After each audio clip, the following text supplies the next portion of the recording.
lead in the world in the welterweight division. Safe to say, you know boxing.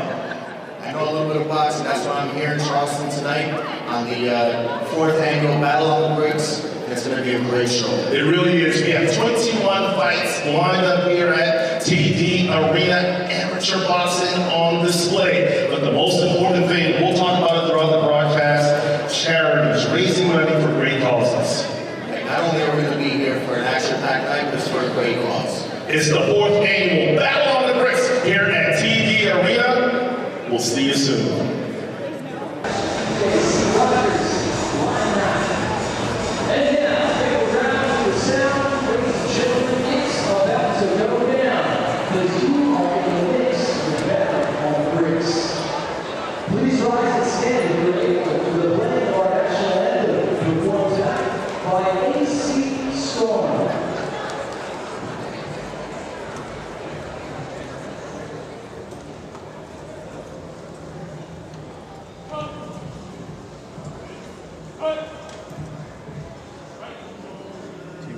Stationary.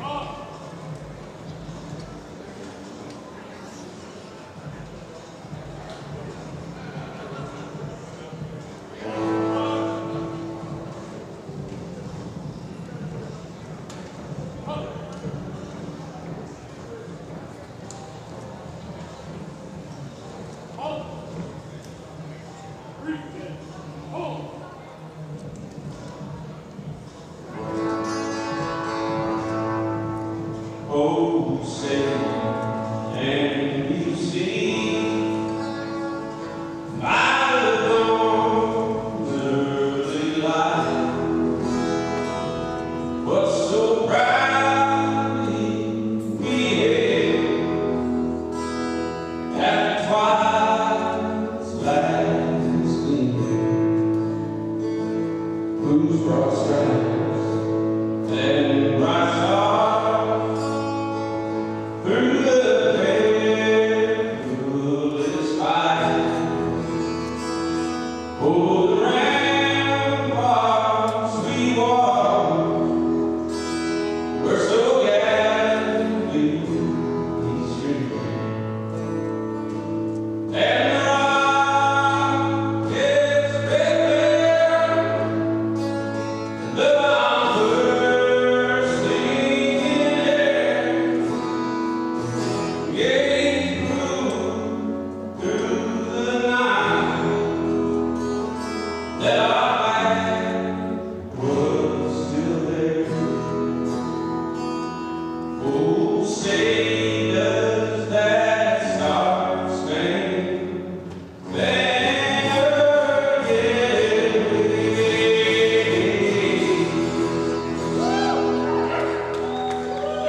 Oh, the land of the free and the home of the brave.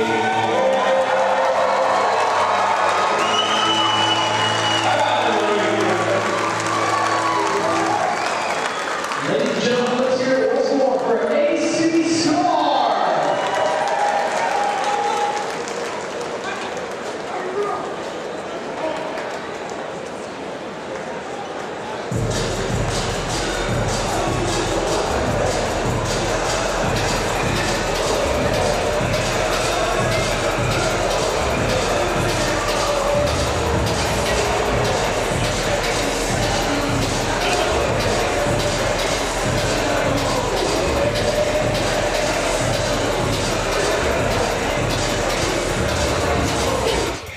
Let's go over the rules quickly so everyone will know what's going on here.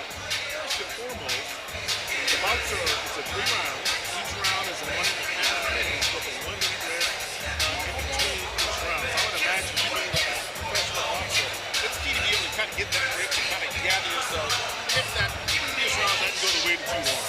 Yeah, absolutely. I mean, the pro game is a little different. I mean, you have more time to work with and develop strategies over time and things like that. On this night here, we're going to see the hands fly. 1.5 minute rounds doesn't leave you with too much time in there. So, plus a minute rest. They better let the hands go. Now, boxers, they've been actually engaged. All our boxers are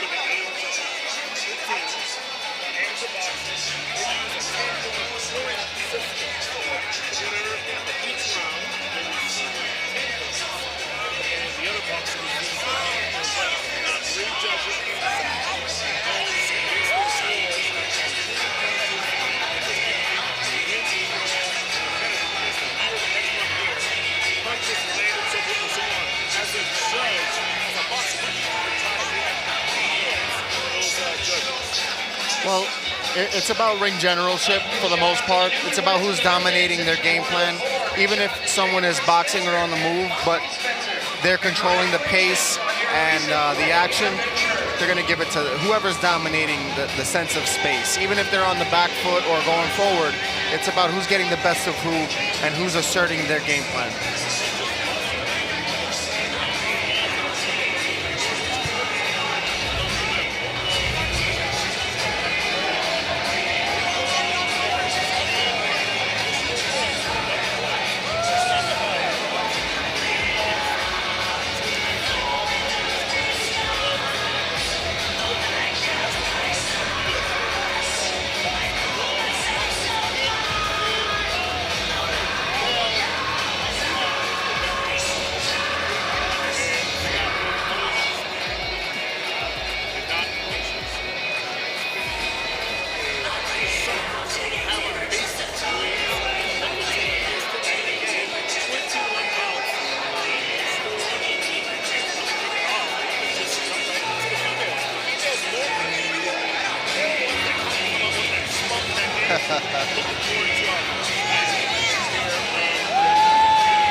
Yeah, I can't hear him.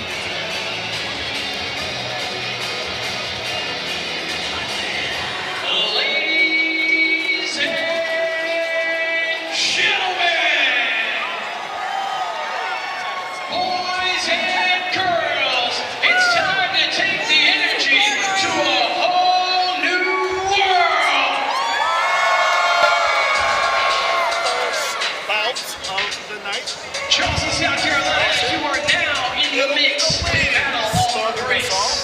I go by the name of SPDMC, and ladies and gentlemen, let me tell you, you are in the place to be. Welcome back to the world-famous TD Arena with 21 fights around the corner. Ooh, we want to see ya. So gather round for the sound, because it's about to go down.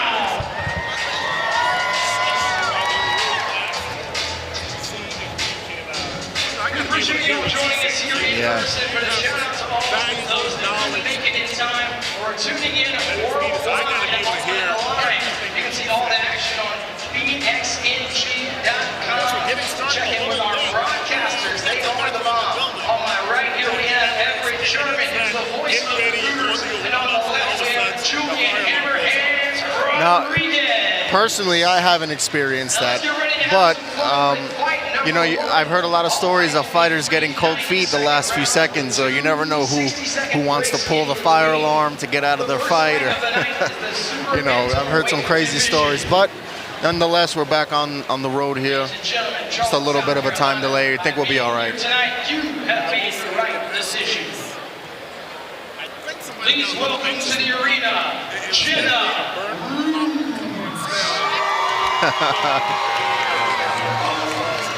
All right, looks like we're going to be underway here.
So Jenna Root, Charleston, South Carolina, it is Hurricane Boxing, and Macy Johnson What do you say we have some fun in fight number one? of RBA Boxing.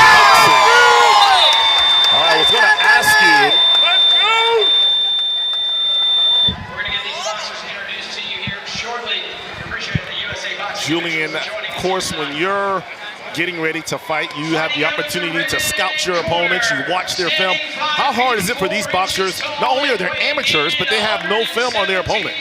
Yeah, well, that's definitely a difficult factor, something that I even came across in my last fight. But the best thing to do is just focus on all possibilities, all possible outcomes in there or types of styles. So it's up to your coaches to prepare you well all around and make sure all your tools are sharpened. All right, so Jenna Root, she'll be wearing in the red corner, while Macy Johnson, she'll be in the blue corner wearing the black top. RBA boxing for Macy, Hurricane boxing for Jenna Root. Of course, we talked about the entertainment tonight, 21 bouts, but the most important thing, an opportunity to raise fund, and all throughout the broadcast, we'll talk about the charities that will benefit from this awesome event here tonight at TD Arena. Here we go, round one. Our first bout of the night. Macy Johnson and Jenna Root. And we're underway. So usually in this situation, Julian, are you just trying to feel out your opponent early on in the bout? Yeah, pretty much. You're analyzing their reaction, what punches they tend to favor. Whoa! Here we go. As Macy Johnson landed a couple of shots to the head, and it kind of dazzled Jenna early on, but she's battled back. Now Jenna coming back with the right hands. Yeah, Jenna's right hand is landing. So both ladies thus far able to land some blows. Just underway, Battle on the Bricks, the 4th edition here at TD Arena. Again, each round will be 1.5 minutes. 3 rounds. Macy Johnson on the attack. Jenna probably just trying to get to round 2. All right, Julian, what are you seeing here? Does Jenna need to protect herself a little more? Well, Jenna was doing great with the straight shots earlier in the round. Now she's kind of letting Johnson back into the fight with her right hands. They're pretty much both throwing straight shots, so it's pretty much who has the angle on each other. But right now, it's a firefight. Ladies leaving it all in the ring. That'll be the end of round 1. Some exciting action out of the gate. This is your first time coming to Charleston, seeing Battle on the Bricks. What was your impression about round 1? They're coming here to fight. Everyone here is coming here to fight and to throw hands, and that's exactly what we saw in the first round. Yeah, Macy fighting in Battle on the Bricks. I believe life is about being part of something bigger than yourself. Her faith has taught her the most important things of serving others, and in this case, raising money for our charities. She talked about the hardest part was the mental side, the training, the workouts are tough. And obviously you can speak to that. You really have to train your mind mentally and also your body physically to be able to do something of this nature. Oh, of course. I mean, this isn't something that you just walk in and treat it like it's a walk in the park. You have to really mentally prepare yourself. You have to manipulate your own mindset at times to really make sure that you get the most out of your output. Yeah, most of these boxers have been training anywhere from 6 to 9 months, getting ready for this action tonight. Round 2 underway. Again, Jenna Root wearing the red top. Macy Johnson wearing the black top. Macy from RBA Boxing. Jenna Root from Hurricane Boxing. Macy landing another shot to the head of Jenna. We already saw Jenna in the ropes earlier in the first round and trying to stay within herself and get to round 3. Tell you what, Julian, those jabs are pretty effective for Macy Johnson. Yeah, absolutely. I think Jenna seems a little bit fatigued this round. So far, Johnson has been getting the best of her with the straight shots. She's really found a home for that straight right hand, and she's keeping the jab out there, which is fundamentally correct, and it's leading to a lot of big points. Jenna from Athens, Pennsylvania. Moved here to Charleston, fell in love with the fitness, loves the fitness community here, wanted to challenge herself. She said the hardest part for her, Julian, was just the sparring. Most of the people in that Hurricane boxing group, the ladies are considerably bigger than her. So she had to learn on the fly, needless to say. Yeah, well, that's good experience for her. If you're training with people that are bigger than you or more skilled than you, it'll definitely help you with your progression. Yeah, you feel that was a great round. As Jenna appeared to be right there. Thank goodness for the bell for her, because she took a couple of shots to the head right before round 2 ended. Now, thus far, as you see right here on the replay, probably needs to protect yourself a little more. Macy definitely won that round and able to kind of get into that headspace and land some punches. Yeah, she created great angles for herself. I'm sure her corner told her to sidestep and just create an angle. Don't be in front of her punches. And she's able to sidestep and land her own punches. Very successful that round for Macy Johnson. Now, of course, we do have official judges ringside. But to me, I guess if I were a judge, I would say Macy has the slight edge over Jenna thus far. Yeah, absolutely, especially leading into the 3rd round, because the last few seconds of the second, I did feel Jenna was a little bit fatigued, but this is the last round. This is the last chance they got. I believe it's 1-1 round, 1-1 fight right now. So this last round really determines the winner here. Who will win our opening bout here at Battle on the Bricks? 4th annual event here at TD Arena in Charleston, South Carolina. Special thanks to our presenting sponsor, Hendrick Toyota of North Charleston. Macy in the black top, Jenna in the red top. All throwing haymakers, trying to land another shot to the head of Jenna Root. Oh, man. And she's got to just survive and get to the end. And Macy trying to finish her here in the 3rd round.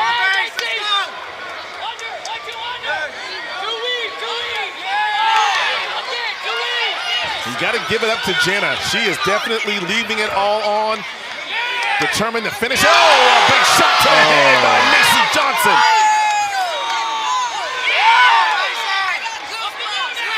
Jenna's taking a couple of shots. That was swinging away right in the middle of the ring here. That was a blow to the stomach area. But Jenna refuses to go down, battling to the end. Another shot to the head. Can Macy Johnson finish her off? Can Jenna make it to the end of the bout?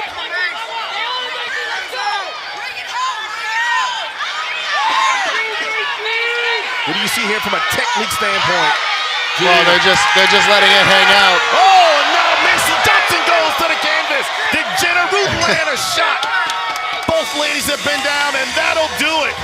That was a great fight. I think the right hand won it for Miss Johnson here. Wow, it looked like, as you see a replay here, Jenna Root appeared to be in trouble, but she was able to land a shot there at the very end that sent Macy Johnson down on the canvas. Will it be enough for Jenna Root of Hurricane Boxing? Macy Johnson of RBA Boxing. The judges are tallying their final votes. Great fight to set off the action. What a way to start the 4th annual Battle on the Bricks. Macy Johnson of RBA Boxing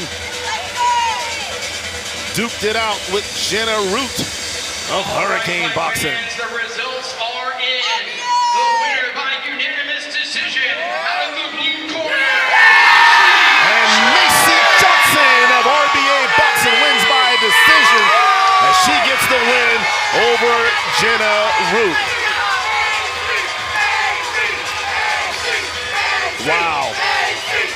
Can't think of a better way to start our action here tonight at TD Arena.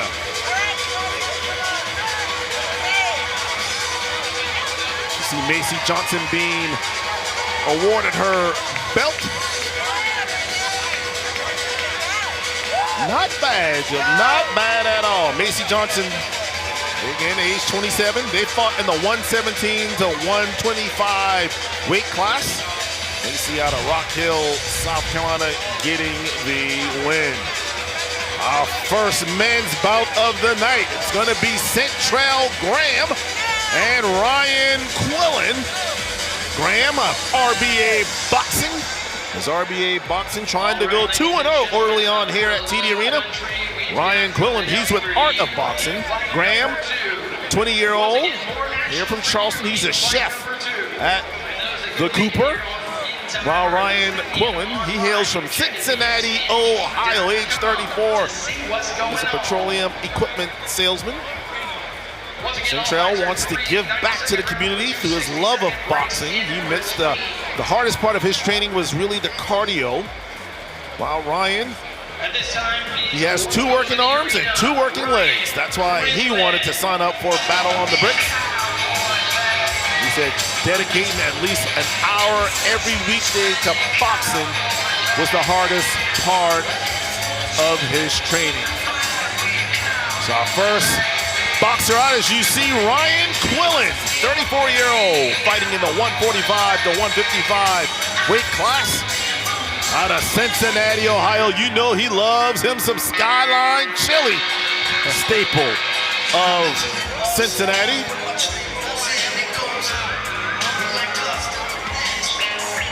His charity connection is the MUSC Shawn Jenkins Children's Hospital because his sister, Carly Quillen, is an ICU nurse at MUSC.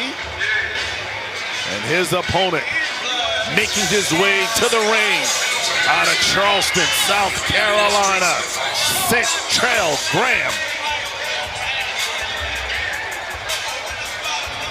He too is fighting for the MUSC Children's Hospital, Shawn Jenkins. So his cousin used to go there a lot, and it was tough for him seeing him in that situation. So now he's doing better, and he wants to do something for the kids that might be in that similar situation.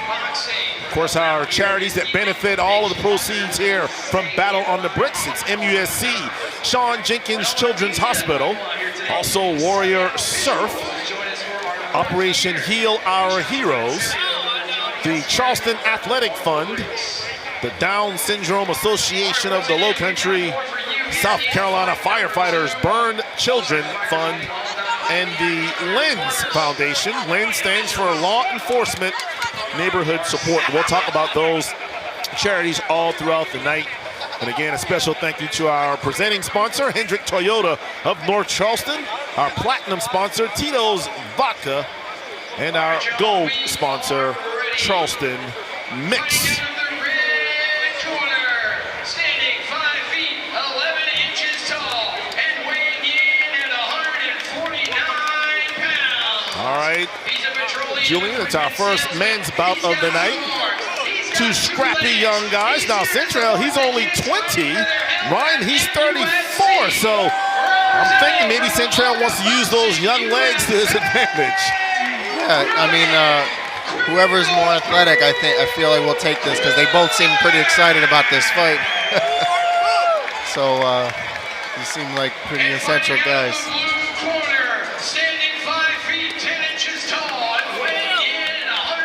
Again, Centrell represents RBA Boxing, while Ryan represents the art of boxing. The Cooper, a Cuban-American representing for Rodriguez Boxing Academy, Centrell.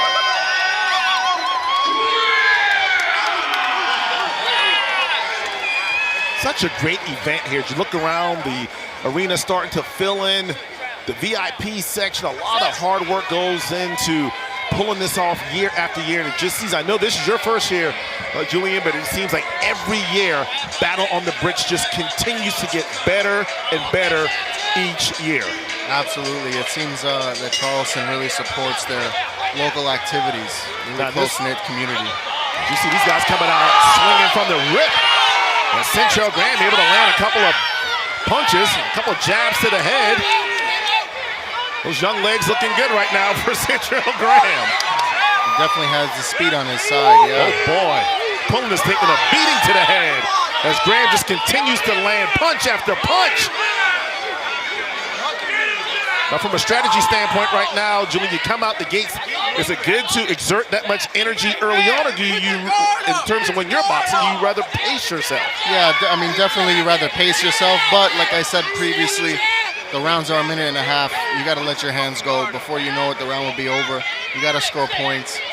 And you know what? The more pressure you do put on a fighter, more than likely they will, start to break down.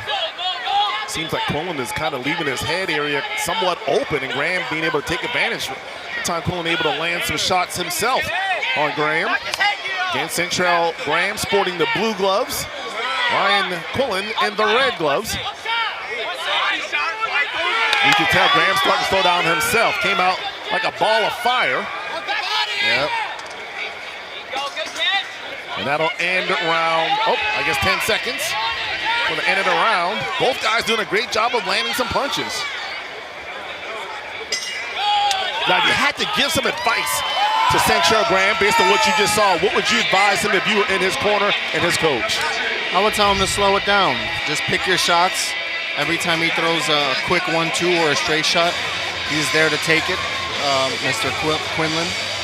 So, Quinlan is just coming straight forward with 1s and 2s, so I think he should use his athleticism a little more, get to the sides, and just beat him to the punch.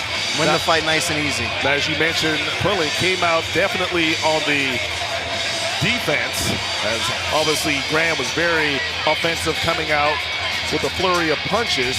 For Quinlan, what would you suggest to him as he tries to get this bout to the third round and try to get this victory? Well, I would actually encourage him to keep doing what he's doing, which is putting on the pressure. But I would say to, maybe throw a few up top and then sink a hard body shot in there. Surprise Central. Now, that situation as a boxer, Julian, when you're kind of taking those punches, as a strategy, is it better to kind of like just move and kind of get away to kind of gather yourself instead of just, as we say, the non-boxers standing there being a punching dummy? Yeah, definitely. You have to adapt at some point, and here Central seems to be putting the pressure, and he scored an 8 count. There we go. Yeah, Central Graham landed. You could see the spit flying off his face. He hit him so hard with those left jabs. And you see his coaches to our left of RBA Boxing telling him just exactly what you said. Pace yourself. Those left jabs are very effective, Julian.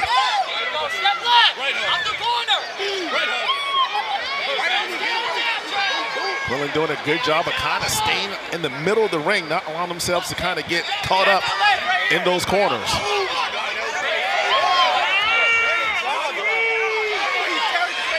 I mean, Graham is just delivering blow after blow. He definitely has worked on some technique. I see what he's trying to do. I see certain things he's trying to work on in there, which is a good sign. Talk about that strategy, because boxing is so much strategy. And once you kind of figured your opponent out, talk a little bit about that. Well, from what I'm seeing, he's the only one that's really utilizing head movement. He's utilizing side-to-side stepping, so good footwork. He seems to be putting his hands up at the right times. I feel like Ryan is just coming forward, just trying to run through Central, but he's getting caught in the process. In round 2, you kind of have to feel like maybe Graham is starting to smell blood in the water. He's kind of dazed him a couple of times in those first 2 rounds. Give credit to Quinlan. He's been able to stay the course and stay on his feet, but seems like Graham is trying to finish him off here if he can in this 3rd round, but needless to say, thus far, it has been all Central Graham up to this point. Yeah, I agree. I think he's landing the cleaner shots. He's showing more technique than Ryan, and it looks like he's going to pull away with this fight if he keeps up the same type of pressure and same type of pace. As we all know, just takes that one uppercut, that one jab that could just erase the need for a decision. Oh, yeah. If Quinlan can somehow land that punch. Now, you and I, we joked about it before the fight started. 14 years older. That's a lot of mileage on them legs, and Graham seems to be the fresher of the two as well right here. 3rd round. Oh, another shot to the head by Graham. Looks like he's going for the finishing punch. Yeah, it seems like he is going for the finish. Nice footwork, evading those punches. Now, I want to ask you this as well, Julian, when you know you've won those first 2 rounds, the strategy of going for the kill blow or just being defensive and just, trying to win by points. So how do you go about that? Yeah, it really depends on the level of danger your opponent possesses or just how you're feeling, there's a lot of factors when it comes to that. But both game plans can be beneficial depending on what's going on in the fight. It almost seems as the only way Quinlan can win this is if he gets a knockout, while Graham continues to land blow after blow. And about 30 seconds left, so if he can stay on his feet for the next 30 seconds, he's going to win this. Starting to see a little bit of blood on the face of Quinlan.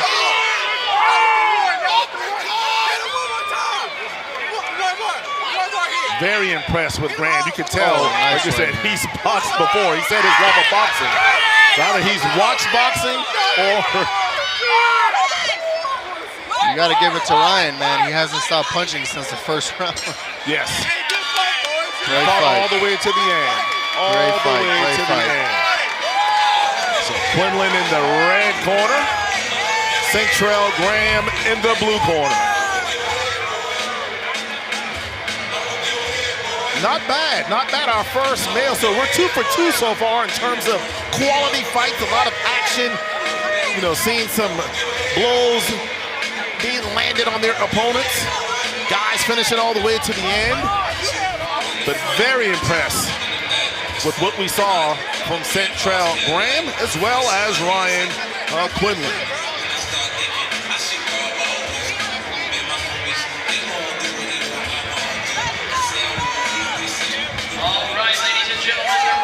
So we'll see. Number 2. What you gonna do? The winner by unanimous decision out of the blue corner. So Centrell Graham will pick up the second victory of the night for RBA Boxing as he is announced the winner. Great fight between Graham and Quinlan. You see Graham being awarded the belt. Great performance. So congratulations to Centrell Graham, the winner of our second bout. Of course, the first bout, it was Macy Johnson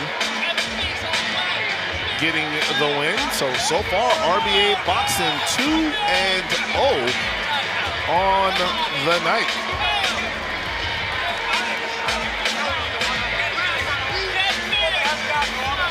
Looking forward to our next bout. So we'll step it up to the 200 to 210 weight class. 2 locals getting ready to square off in the ring. This time it'll be East Bay Boxing and Cool Hands Boxing.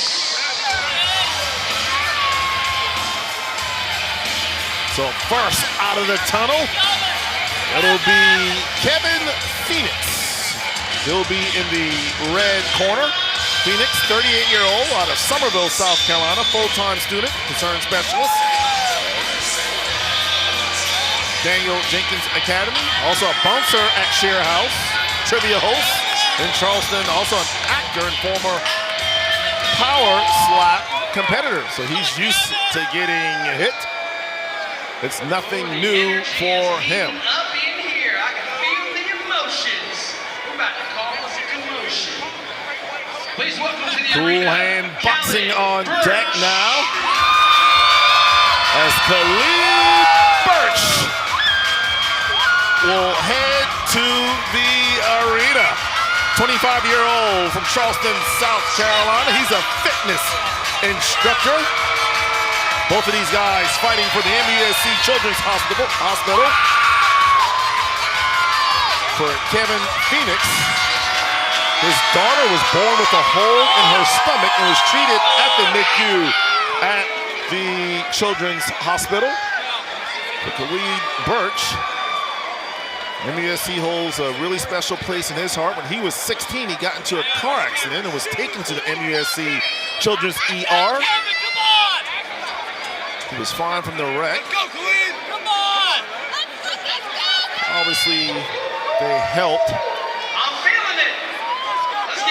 bring him back bigger, better than ever.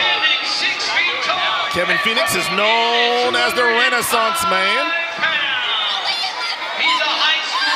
while Khalid Birch, he's a classically trained violinist, so he's very talented. Not only can he box, but he can also play an instrument as well.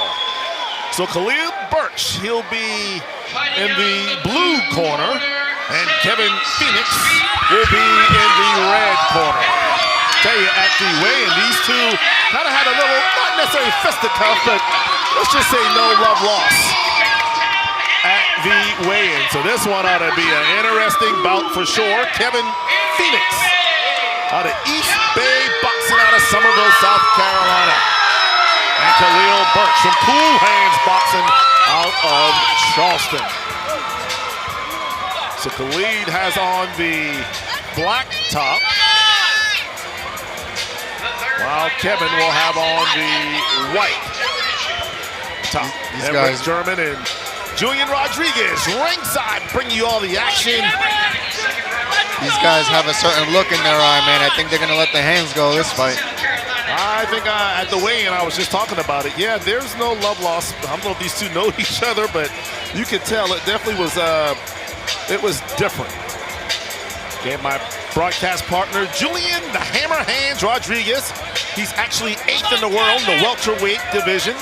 Pro record of 26-1. This guy, I gotta tell you, Julian, I'm sure you've heard this before.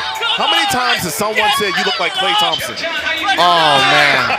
I've been getting that for over 10 years, brother. Every time I'm like, this guy could be a stunt double for Klay Thompson. 26-1 pro record, 15 KOs. Also, right now, you have the WBA Continental American Championship belt. So anything Julian says goes in my book, because this guy gets it done. I got to ask you now, 26-1, who was the obviously very talented one guy that got you? Yeah, his name was Jose Pedraza. It was a good fight. You know, I went into the fight injured with fractured ribs. You know, but I say that to say this. Every fighter that goes into the ring has some type of injury. I just try to push through it. It didn't work that way, but it's all part of the story, and I learned a lot more than people think that, you know, you can learn from a loss or something like that. So sometimes you learn more from a loss than a win. Always, you always do. So looks like Khalil Birch getting some final touches.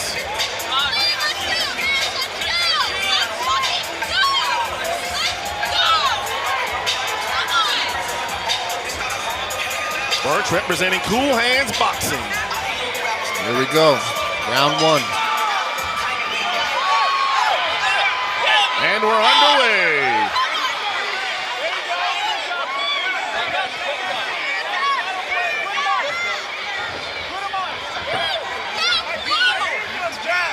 And you got Phoenix with the red gloves. Oh, a stunner. Oh, he got hit with a nice Got him in the jab. corner. Oh, he got hit. Oh, man. There's some freestyle swinging going on. Is Birch trying to get close, kind of take away, I guess, that reach of Phoenix? Is that what's going on, Julian? Well, he's probably just gauging. I mean, because Birch is switching stance a lot. He's sort of awkward, but he has a lot of holes in his defense. And I think it's only a matter of time before Phoenix catches on and adapts. He got him right there with one, landed one shot to the left side of the face. Here the coaching for Birch right to our left. Tell him to look for the jab, look for the jab. And you mentioned the changes of stance. Does that depend on if you're right hand dominant, left hand, or how does that work? Yeah, usually in boxing, you keep the most dominant hand in the front. Gotcha. So I don't know if he's righty or lefty, Mr. Phoenix. But from the looks of it, he's Birch. But he's more comfortable switching stance, and that could cause some type of frustration for the opponent, for sure. That was round one. It appears that Phoenix may have won that first one. Of course, we do have 3 certified officials. Don't forget, in terms of the judges, their score is based on clean punches landed, technique, ring control, and competitiveness. Now, ring control. Help me with that one, Julian. What does ring control mean in terms of when they're looking for scoring? Yeah, ring control just basically means who's dominating the space more effectively, who's controlling the range. You know, if a guy's moving backwards, is he posing a big threat for the guy moving forward? Is the guy, is it hard for him to move forward? There's a lot of things. A lot of people think because if a fighter's putting pressure that means he's winning, but you can box. This is boxing. This isn't street fighting. Really look around, Julian. This place is like packed. We got people right over our shoulders. Great crowd. Great amateur boxing. More importantly, raising money for charities. Round 2 underway. Kevin Phoenix with the red gloves on. Khalid Birch with the blue gloves and the blue trunks. You talk about street fighting. Oh, got him in the ropes. Right in front of you and I, Julian, as Birch wisely, or Phoenix, I should say, wisely gets out of that corner. Yeah, Birch is definitely putting more pressure this round. You see a lot of shots to the head, Julian, but not as much to the body. Is that more of a thing that you work more as professional or amateurs? It's easier to hit the head instead of the body? No, well, typically it's... got him in the ropes, but it looked like he pushed him down instead of boxing. Yeah, that was a slip.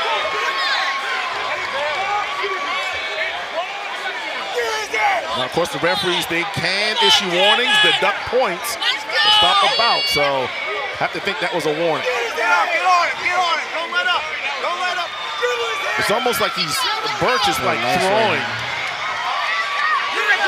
Yeah, he's putting a lot of pressure, Sometimes pressure breaks down the opponent, It causes them to just focus on what you're doing as opposed to their own game plan. So the pressure along with the constant jabbing is definitely beneficial for Birch. Yeah, Phoenix right now on the defense, it seems like in this second round, I should say. As Birch has definitely come out the aggressor here in the second round.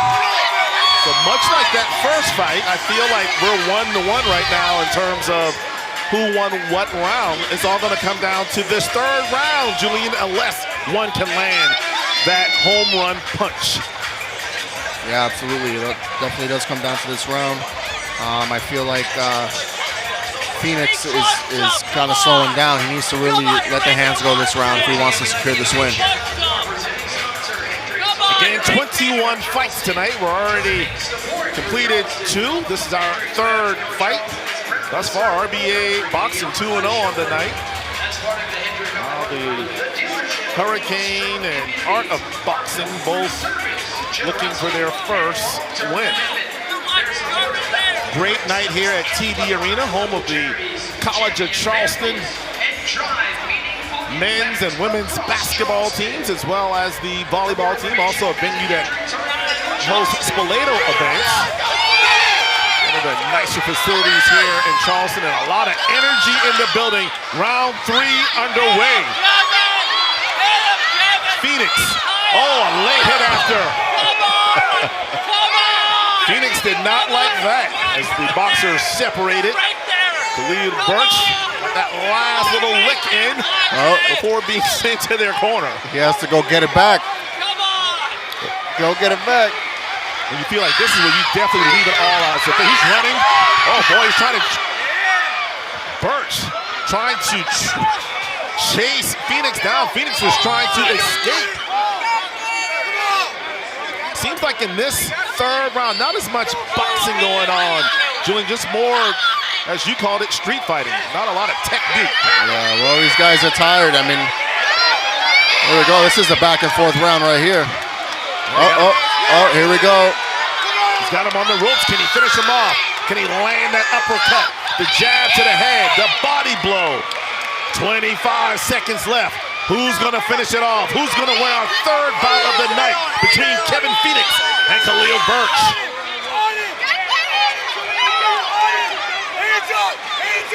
Oh, you got to keep your hands up, Phoenix.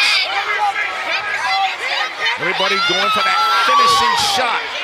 We talked about the cardio fatigue. Phoenix hanging on for dear life. And he does. And it'll be interesting to see who wins the bout between Kevin Phoenix and Khalil Birch. Both had their hands raised, saying, I won that one.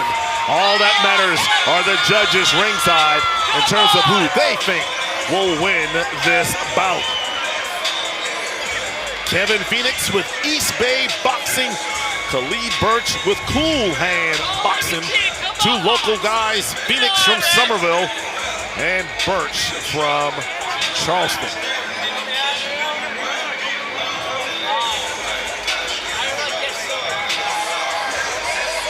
So the judges are tallying up their decision. And after we get the decision, I want to talk a little bit about the MUSC Shawn Jenkins Children's Hospital, one of our charities that benefit from the festivities here tonight at Battle on the Bricks, the 4th annual. The results are in. The results are in. Who will win? Winner by unanimous decision in fight number 3, out of the blue corner. Oh, Khalil Birch gets the win. So Cool Hand Boxing gets their first win of the night. Congratulations to Khalil Birch out of Charleston. Your thoughts, Julian? Well, you know what? They came here and they showed a lot of heart. They both were in the fight. You know, it's just conditioning, you know. It all comes down to that when you're moving at that pace. And I think Birch he got him down, you know what I mean? He chopped him down and he landed the more effective shots. So congratulations to Khalil Birch. Everett German and Julian Rodriguez here at ringside. We talked about one of the, well, probably the most important feature of Battle on the Bricks is the charities. And one that we want to talk about, Julian, is the MUSC Shawn Jenkins Children's Hospital. They provide life-saving pediatric care for children and families across the Palmetto State. As part of MUSC Children's Health, the hospital delivers advanced care across pediatric specialties while also supporting pediatric research that helps move new ideas, their treatments, and technologies from the lab to the bedside. So for more information, to learn more about Shawn Jenkins, go to musckids.org. That's musckids.org. All right, time for our 4th battle of the night. We're back with females. As out of the locker room, Barbara Sokolski, our first fighter out of Fort Lauderdale, Florida, age 36. She's a pediatric neurologist. Now please welcome to the arena. Representing Hurricane Boxing. And you want to know who she's fighting? That's a bad lady right there coming out of the locker room. It's Joy Wunrow, Art of Boxing, a 41-year-old out of St. Paul, Minnesota. She's an entrepreneur, mom, and a wife. Joy's fighting because she wanted a new physical challenge and the motivation that comes from raising money to support causes that have a special place in her heart. Her charity is Warrior Surf and also Heal Our Heroes. She also has a daughter, many friends that have served or have served. Also, very important is MUSC Children's Hospital. Is one of her children was born 2 months early and lived in the NICU. Now for Barbara Sokolski, Well, you don't expect the pediatric neurologist to box, but she wants to get, well, punched in the face. It's a challenge. She wants to see just what she can do. And Battle on the Bricks allows her to support great causes, test her limits, and prove that it's never too late to try something new. All right, so Barbara Sokolski, she's in the red corner, while in the blue corner, it'll be Joy One-Row. It's a great thing that they're pushing themselves out of their comfort zones, you know, do something new and, you know, pay attention to health and learning the strategy and the science of boxing. That's great. It really is something out of the normal in terms of getting into the boxing and putting your body on the line. So nothing but admiration for all of these boxers. Not only are they boxing, but they also were in charge of fundraising. So each of them had a goal of trying to reach $3,500 in terms of sponsorships, people donating to their teams. And I think each and every one of these boxers did it. So kudos to them. All right, so Barbara Sokolski, she's with the red top. Joy One-Row, she's got the black top on. Barbara coming out, swinging, oh, she lands a right hand and staggers Joy One-Row. But One-Row able to get back into her corner and survive the right hand. Staggering right hand for Barbara. It's a standing 8 count. Sokolski picking up right where she left off. The body blows. Sokolski, the pediatric neurologist, trying to take out the entrepreneur, the mom, the wife. Never too late to start a new hobby. These ladies are letting it fly here early on. Round 1, battle on the bricks.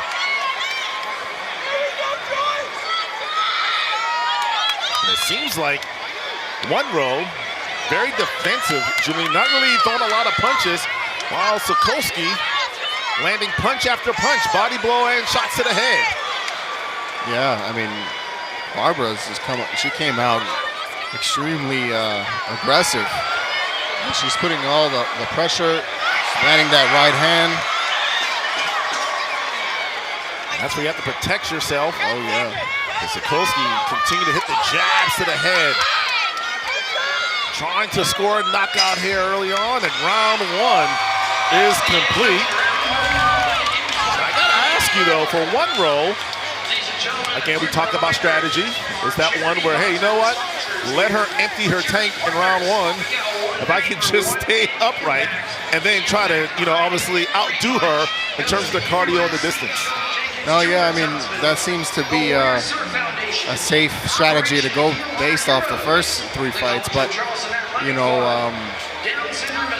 she just can't get hit with those right hands, you know what I mean? So you can play, you know, the safety game, but you got to make sure your defense is on point, and you also have to land effective shots in between then also to not just hope that they run out of gas, but so that you break them down in the process also. Every ticket purchased, every sponsor commitment, every donation made, and every punch thrown helps fund critical care. Round 2.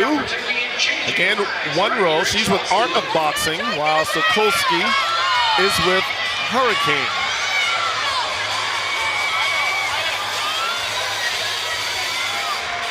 Sokolski with the red top, One-Row with the black top.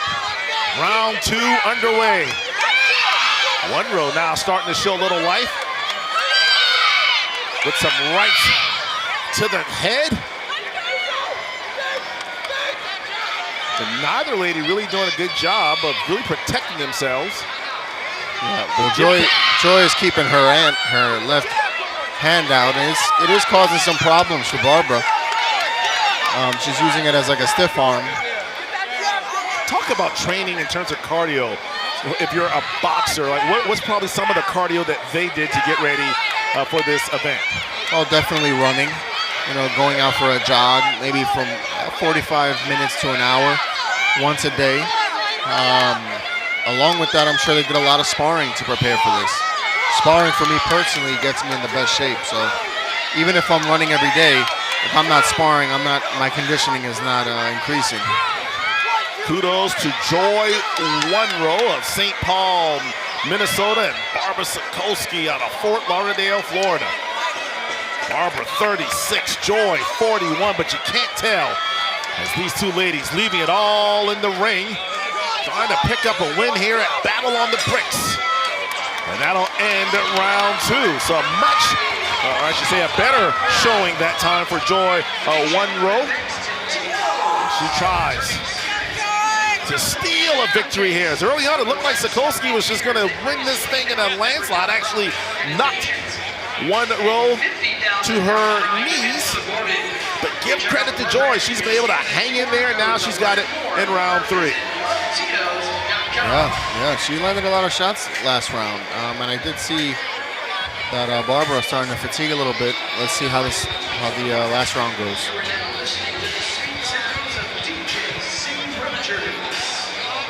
Throughout the broadcast, Julian now will be joined by some of our sponsors.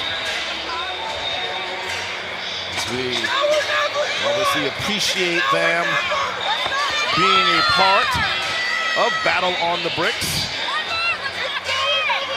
A lot of hard work and preparation goes into such a big event like this. Round 3 underway. Sokolski in the red. One-Row in the black with the blue gloves.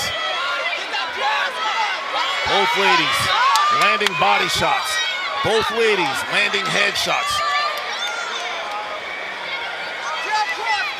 Stick and move, stick and move. That seems to be the strategy here. But now it seems like, Julian, that Sokolski's doing a better job of getting those body shots on One-Row. Yeah, I think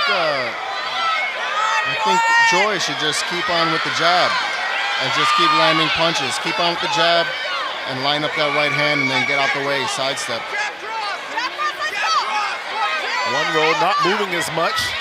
Got to figure the fatigue starting to set in for her. Sokolski doing a nice job of being on the offense, trying to land those final blows. 20 seconds left in the bout.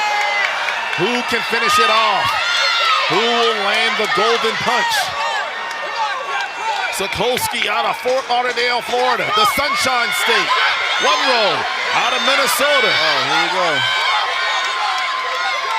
Fighting to the end. And that'll do it. Great fight, great fight. One-Row, art of boxing, able to hang to the end. Sokolski came out throwing blows from the rip. Was it enough to hold on as Hurricane Boxing looking to pick up their first victory of the evening, as well as Art of Boxing. So someone's going to pick up, one boxing club will pick up their first victory. Who will it be? Will it be Hurricane Boxing and Barbara Sokolski, or Art of Boxing and Joy One-Row? All right, y'all, the results are in. Let's see who's gonna come out with the win. Winner by unanimous decision, out of the red corner. So Barbara Sokolski will get the win. That'll be the first W of the night for Hurricane Boxing. Congratulations to Barbara Sokolski, our winner of our 4th fight. So far, we've had Macy Johnson win the opening bout. Centrell Graham was the winner of the 2nd bout. It was Khalid Birch over Kevin Phoenix in the 3rd, and Barbara Sokolski just took down Joy One-Row. Hendrick Toyota of North Charleston, one of our proud sponsors of Battle on the Bricks. They're actually our presenting sponsor. So we appreciate Hendrick Toyota of North Charleston, proud supporters of the 4th annual Battle on the Bricks. At this time, we'd like to give a big shout out to my friend William Turner Gallery, keeping everyone in line. Julian, your thoughts so far? I've been very impressed for this being amateurs. Yeah, absolutely. I mean, the crowd is super ecstatic for all the action here. It keeps getting more full and just fuller in here. The atmosphere is incredible. They're very supportive. Punches have been flying all over the place. Is that third mic working? Please welcome to the arena, Andrew Farrakhan. So moving on. You want me to go ahead?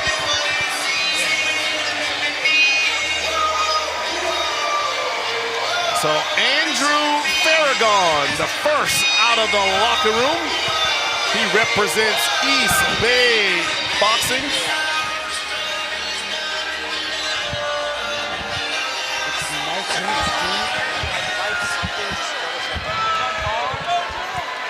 So Andrew Farrakhan out East Bay Boxing out of Mount Pleasant, South Carolina, 32-year-old, battling in the 165-175 bout.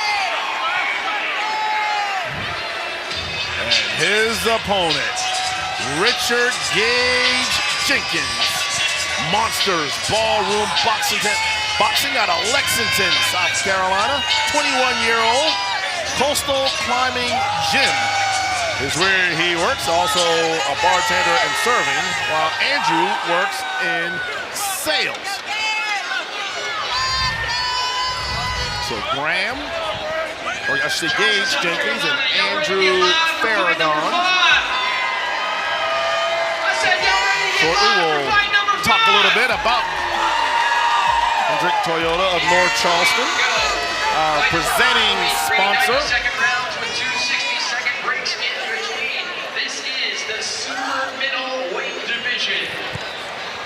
So Mike Devlin of Hendrick Toyota of North Charleston now joining us. And Mike, first of all, welcome to the broadcast. Thank you. Your thoughts on what you've seen thus far?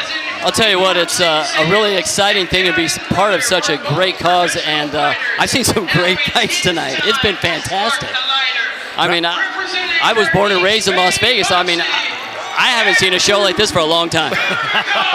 Now, speaking of great, Hendrick Toyota of North Charleston, you guys are doing great things. One of the leaders in terms of auto places here, in terms of new, used cars. Talk a little bit about why it was important for you guys to be a part of Battle on the Bricks. Well, I'm the general manager of the dealership, and you know, one of Mr. Hendrick's biggest causes is to make sure that we're part of our community and where we're at, where we do business at.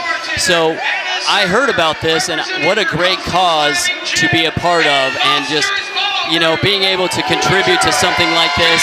And we had a bunch of the boxers over at our dealership. They got to drive some of our vehicles. We got to spend some time with them and listen to some of their background and who they are. None of them are professionals, as we've talked about and you've heard. So watching them do this just for something and somebody else is just absolutely fantastic. And I wanted to be a part of it, and my whole team wanted to be a part of it. Outstanding, and you guys have done a great job. I've seen some of the videos on social media as our bout is underway.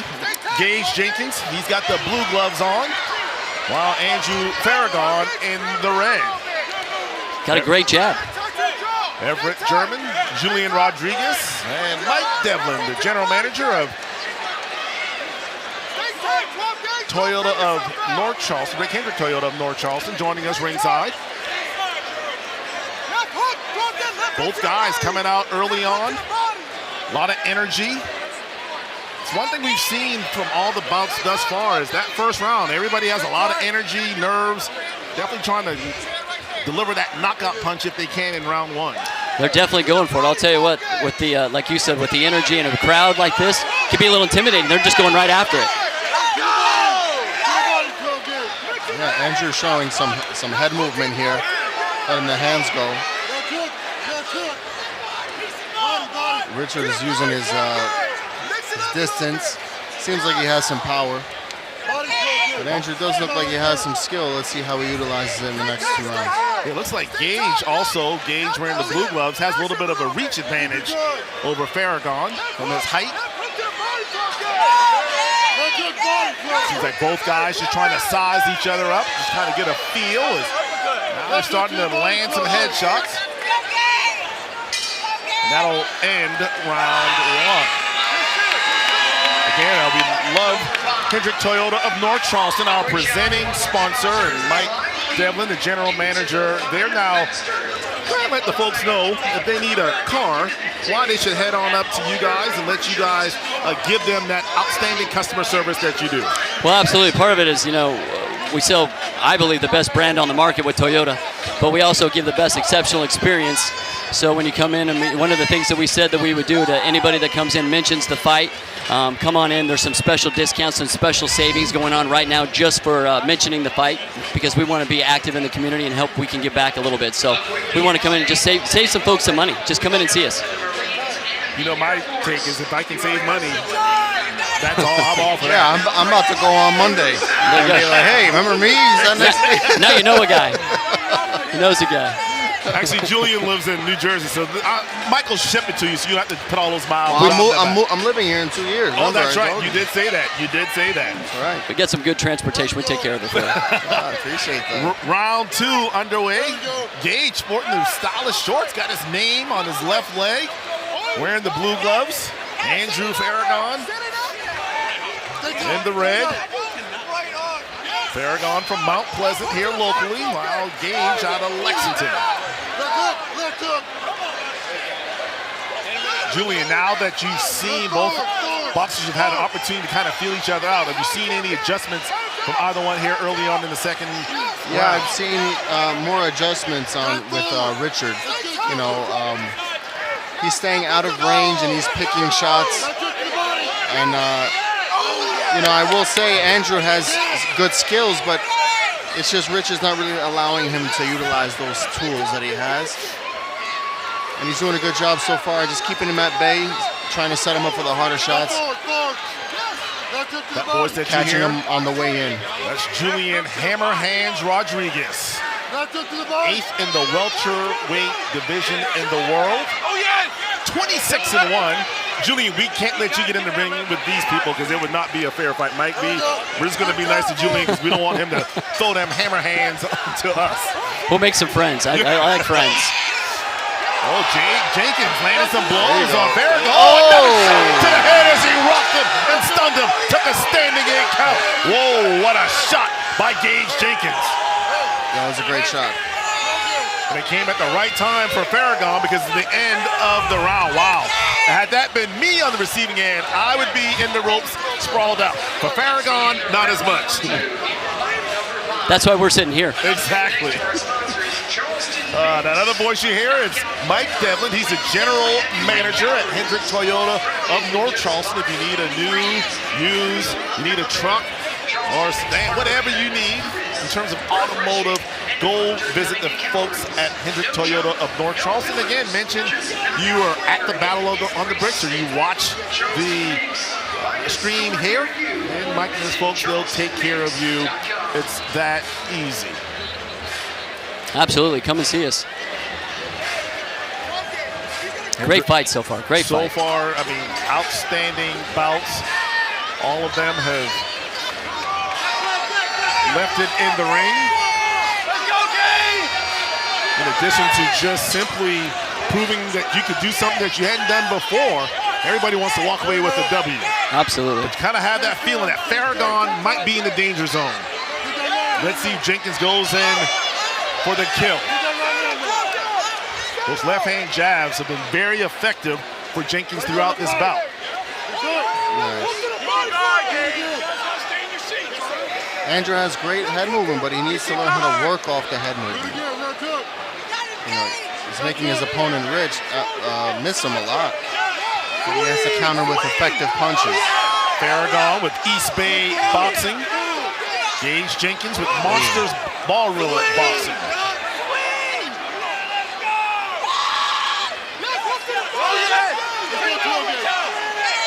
40 seconds left. Can Farragon hang in there? Can Jenkins get our first knockout of the night? Starting to see a little blood on the nose of Farragon. A couple of those headshots being effective.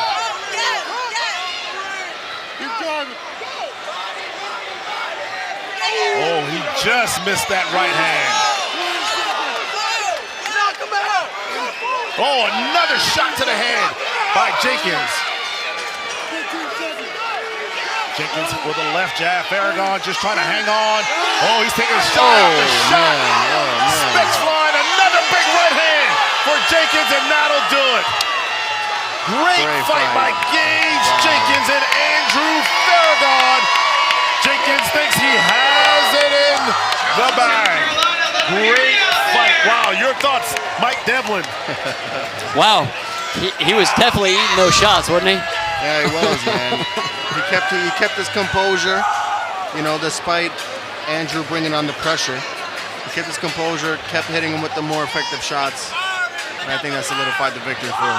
Very impressed by Richard Gage Jenkins. Again, a 21-year-old fighting in the 165, 175 weight class. Trains with Monsters Ballroom Boxing.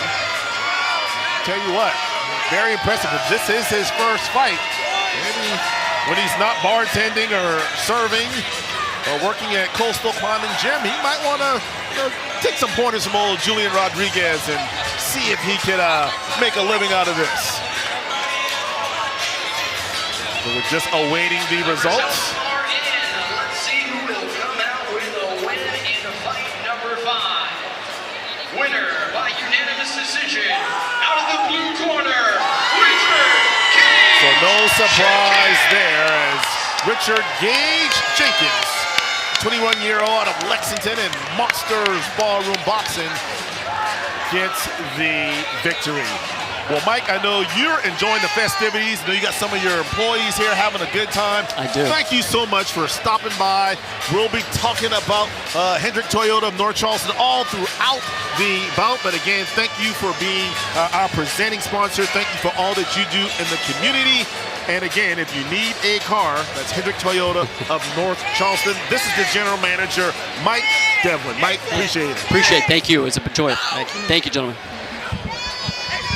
So Monsters Boxing gets their first victory of the evening. East Bay Boxing, well, they fall to 0-2 on the night. Everett German and Julian Rodriguez ringside bringing you the action. Another bout set to come on the stage.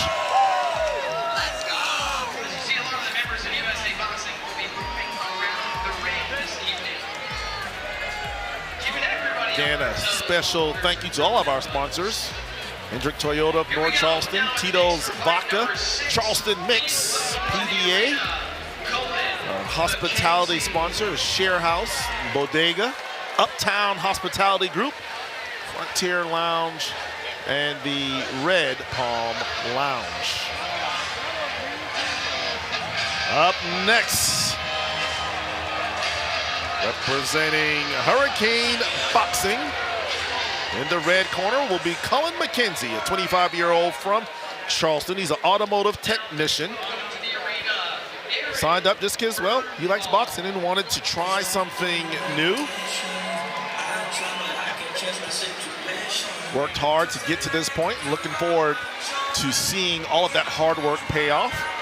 His opponent tonight in the blue corner out of Virginia, 31-year-old representing Charleston Boxing. It's Aaron Birnbaum. He's an artificial intelligence engineering manager. Decided to box and battle on the bricks to pass on the love, kindness, and generosity that he's been given all of his life. Check out all the action at bxng.com to see what's going on with the project. Oh yeah, Cullen looks ready. Cullen's in the red corner with the red. He looks ready. Gloves. Wow, Aaron Birnbaum in the blue corner with the blue trunks. So you're liking what you're seeing from Cullen. Doesn't appear to be nervous or anything of that nature, correct? Because you can feel these guys out. You know what nervous looks like. You're a professional boxer. Yeah, well, you know what? Someone being nervous, that's a necessity in this game. I mean, if you're not nervous, that means you don't care. And so that's a problem. But typically it's about how someone uses those emotions. You know, if someone's nervous or someone is fearful, you got to be careful with that person, because now they're on point. They're locked in. You know what I mean? They're fearful of something, so they're on point. And that's the person you got to watch out for, the one who knows how to use it and channel it. This will be our 6th bout of the night. Hurricane Boxing against Charleston Boxing. Aaron Birnbaum will be the first boxer representing Charleston Boxing. Cullen McKenzie will be the 3rd boxer to represent Hurricane Boxing. You gotta wait. Our ring girls doing a great job here. Don't worry. Don't worry. He's safe. Hey. Aaron Birnbaum and Cullen McKenzie. McKenzie in red. Here locally in Charleston. Both of these guys look, they know what they're doing. Yeah. Composed a big shot that time by Birnbaum to the head of McKenzie. McKenzie able to back him off. And talk about that strategy of when your opponent's kind of getting too comfortable. I guess you guys call it maybe crowding or getting a little closer to where he can't extend those hands. Well, that's when your footwork and your jab comes into play. Unless that's your game, you know. I would love if someone came, you know, close to me and was in punching distance, you know, because then I could just let the hands go, you know. But depends on your style. It seems like these guys both like to be on the inside. But there's a reason they call you hammer hands, Julian, because, well, as you just said, you like letting those hands go. So, oh yeah, you invite them to come in your house. That's how you cause damage, you know. That's how you break an opponent down. Now, when they get to that point, is that where you really do a good job of working the body? Oh yeah, you got to start implementing the body early on in the fight, especially when it comes to the pros. Here in the amateurs, especially with 1.5 rounds, you got to score points. They should be letting their hands go non-stop, you know. Round 1 is complete. What are, obviously you started as an amateur, Julian, and now a professional. What are some of the differences, changes that you had to learn or go through making that jump from being an amateur to the pro ranks? Well, there's many things, but one of the main things is pretty much what I've been talking about. Like, when I was an amateur, I would just go forward and throw a bunch of punches and just run through my opponents, whereas in the pros, you got to strategize a little bit. You have more time to work with, and you have smaller gloves, and let's say, you just can't get too careless in there. You got to be intentional with every one of your movements, and that's pretty much the main aspect. You know, of course, you got smaller gloves, you have no headgear, no protection for the head, so you feel the punches a lot more in the pros. So you just got to be more, you have to check your defense a little bit more. So a solid first round between Cullen McKenzie and Aaron Birnbaum. A big shot that time by Cullen McKenzie. From a technical standpoint, Julian, the little bit of boxing that I know, so far this fight of the first 5 that we had, 6 I should say, this one seems to be the one that there literally is boxing going on. Yeah, I've noticed that. You have Cullen switching stances and putting effective pressure. He has his hands up, good defense. And you have Aaron, who has great mobility, great athleticism, it seems like. He's moving around, he's being elusive. Yeah. Definitely an interesting fight. Another solid land by McKenzie. Now, you talk about the arm strength that you have to have. Is there a fine line between, in terms of muscle and working out and lifting weights? Because I'm assuming you wouldn't want to get too bulky, because then that would slow you down. Am I correct? Yeah, absolutely. It's about finding a good strength and conditioning coach, or utilizing exercises that are going to help and progress your game. Increase explosiveness, enhance, build up your fast twitch muscle fibers and stuff. Nothing, like you said, that's going to slow you down or increase muscle mass so much. That's not what's going to increase your power. You had a flurry of blows landed that time by Aaron Birnbaum, and now you got Cullen McKenzie on the comeback. Both guys, another left hand to the face of Birnbaum. Man, that was a solid round 2. Both had flurries and opportunities to kind of get their shots in. And I got to tell you, I'm not sure right now. It's a toss-up going into round 3. It seems there's both of these guys have had periods where they seem to be in control of the situation. Yeah, it's definitely a great fight. I feel like it's an even fight, pretty much. We'll see how the 3rd round goes. We always talk about the dominant hand, but talk about that development of the offhand, because I mean, you got to be a 2-hand fighter. You just can't have one hand. Well, once you kind of get them to bite on the bait with the lead hand, that's when the power hand should come into factor. You know, you get them. The idea is you keep them at distance. You get them distracted with this hand. You hit them with some quick stuff. You get them thinking about what you're doing, not what they want to do. And then you just get them slipping into the right hand. So you got the 25-year-old Cullen McKenzie trying to take down the 31-year-old Aaron Birnbaum. Birnbaum with the blue gloves. McKenzie with the red gloves. And both gentlemen leaving it all in the ring in round 3, trying to either get a knockout or win by decision. It's going to go down to the wire. Oh, yeah, he's definitely putting a lot of pressure this round. Here, both corners trying to cheer on their boxers. Get them over the finish line. Another big shot to the head. Another shot to the head, this time to Birnbaum. 45 seconds left. Who will win the belt?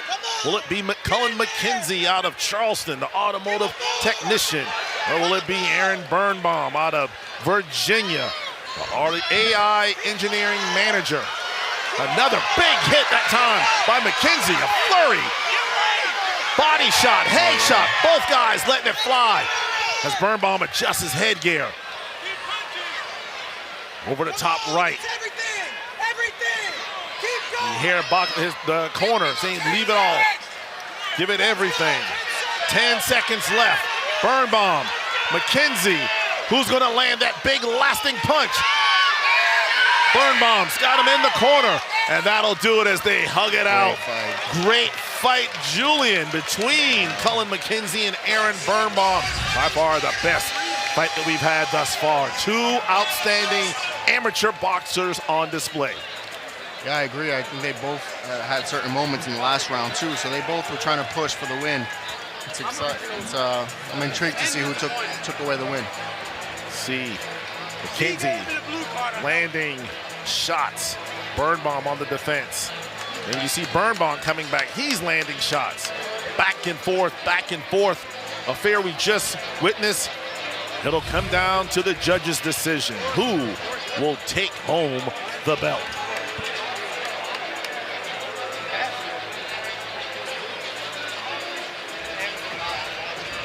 This is a close one. McKenzie with Hurricane Boxing. Birnbaum with Charleston Boxing.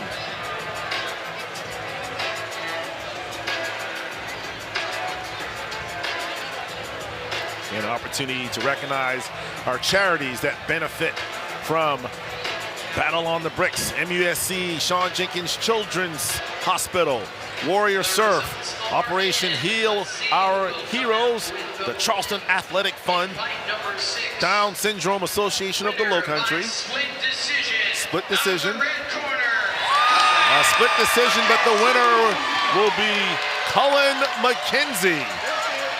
I agree with that decision. He put a lot of pressure, effective pressure, not just crazy shots all the time. So most of them were landing. Birnbaum definitely fought well enough to get the victory, but in the end, Cullen McKenzie takes home the title. The 25-year-old automotive technician gets the split decision. Great fight by Cullen McKenzie and Aaron Birnbaum.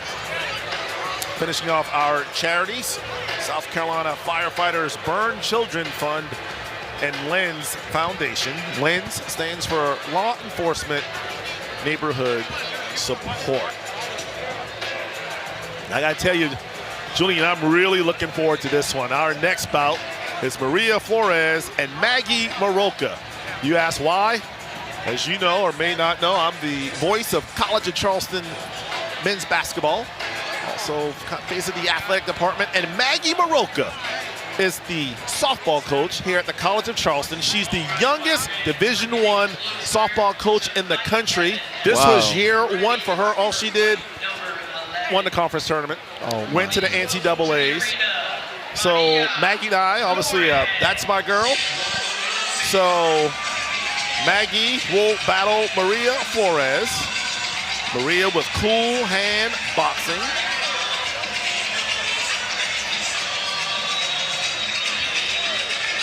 All right. Maria Flores trying to make an impression and come up with the victory. Ladies and gentlemen, please welcome to the arena, Maggie Maroka. There you heard just announced Maggie Maroka. 25-year-old, now 26, head softball coach at the College of Charleston out of Fairfax, Virginia. She signed up to push herself. She's very competitive. I wanted to see what she could do outside of softball.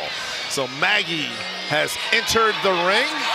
Maggie in the blue corner and the red boxing shoes.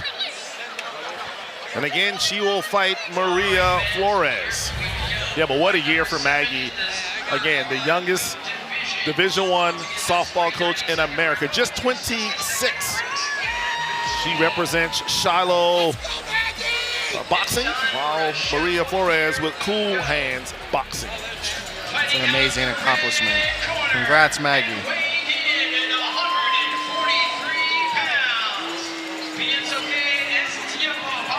Maggie being announced.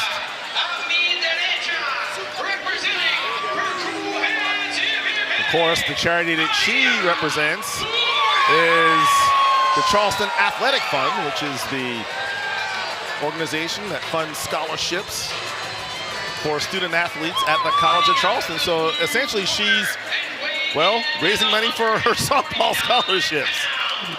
She's the head coach of your CAA champion.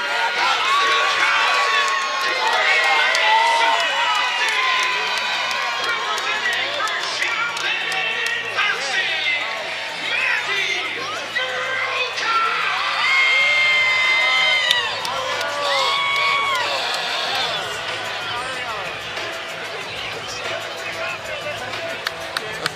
Maggie is ready.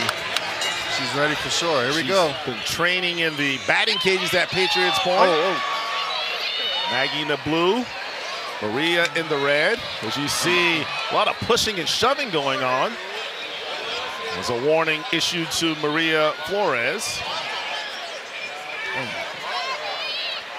Maggie sporting the red gloves.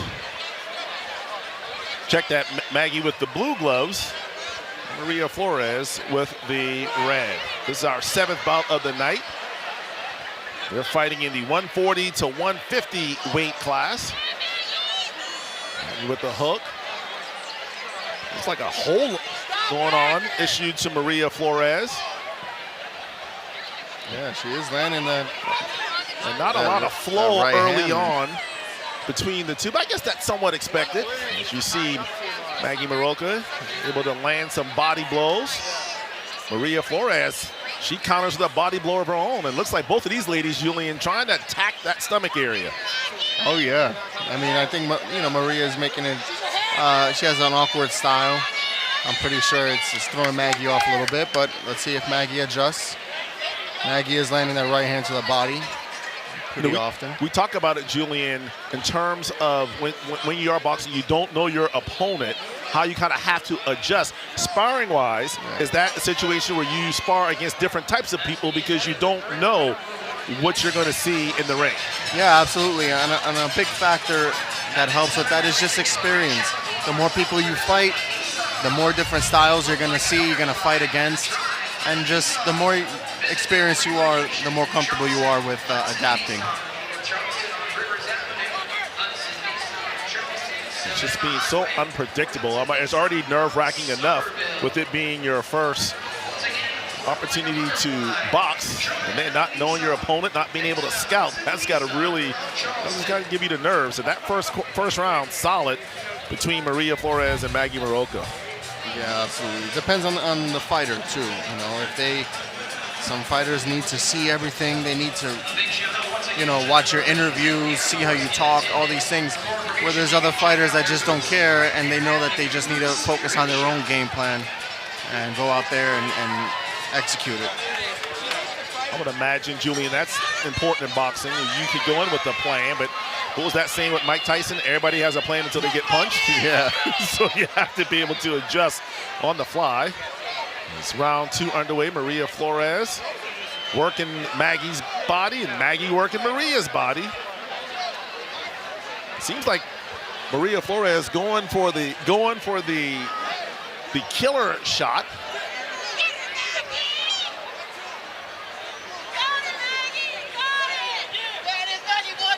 And in those situations, you definitely want to protect that head, not kick too many. Oh, big shot there by Maroka. Flores trying to counter, and a lot of holding being done by Flores. Just an all-out brawl going on here at TD Arena.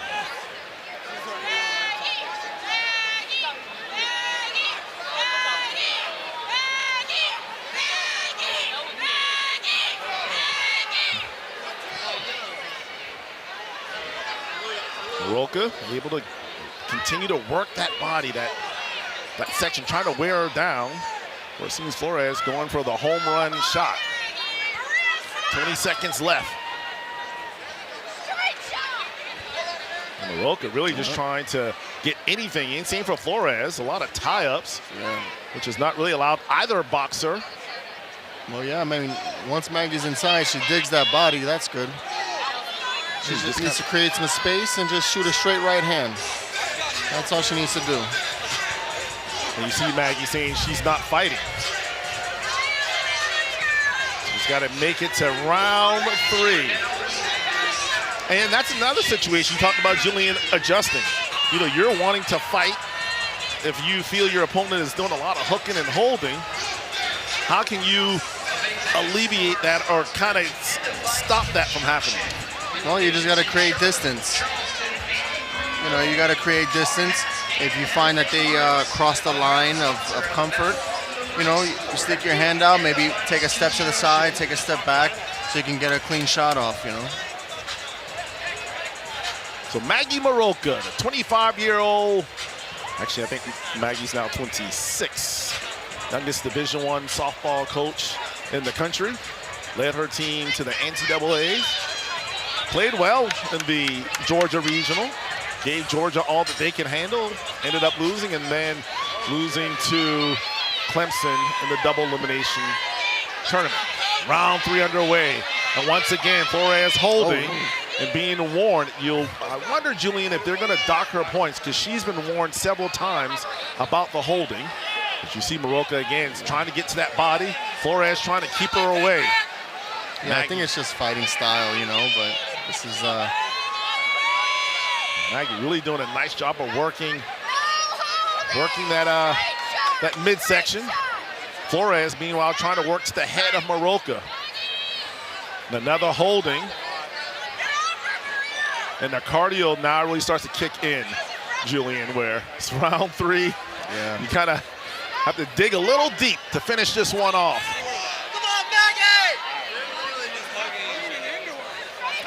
Most people, Julian, they train in gyms and rings. Maggie Maroka did all her training in the batting cages over at Patriots Point, which is where she plays her team plays their softball games. Well, I mean, when there's a will, there's a way. You know what I mean? So, and the one thing you know about her, Maggie Maroka, is if she's determined, she is going to get it done. 10 seconds left. Flores, Maroka, both of them have had signs of brilliance. Landing shots to the head, landing shots to the body. There she goes. Oh, the late hit. Will she be deducted points for that late hit? Great fight, great fight.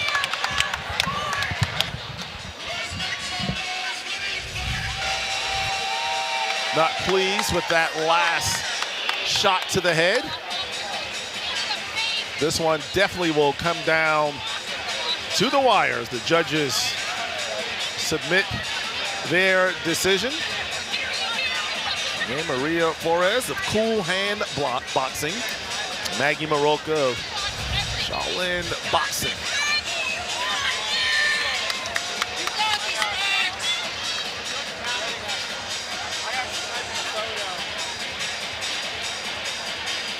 So who will get the win?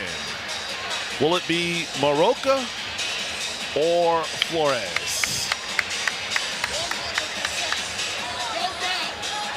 Fought in the 140 to 150 weight class. Judges still tallying, and the results are in. Come out with a win here in fight number 7. Winner by a score of 3-0 out of the blue corner. Maggie Maroka gets the victory. You have to think Maggie was able to get the victory. Points deducted from Flores, who continued to grab and clutch and hold.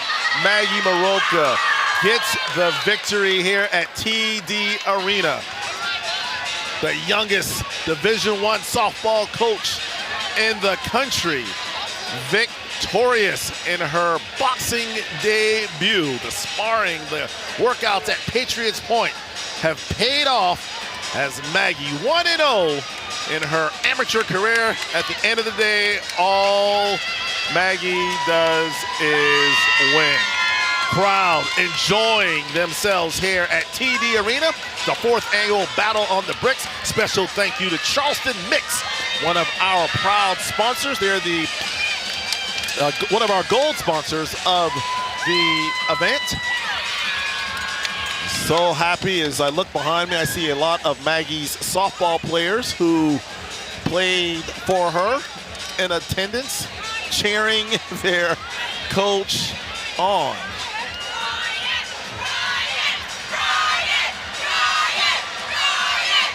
So congratulations, Maggie Maroka. She gets Shiloh Boxing on the board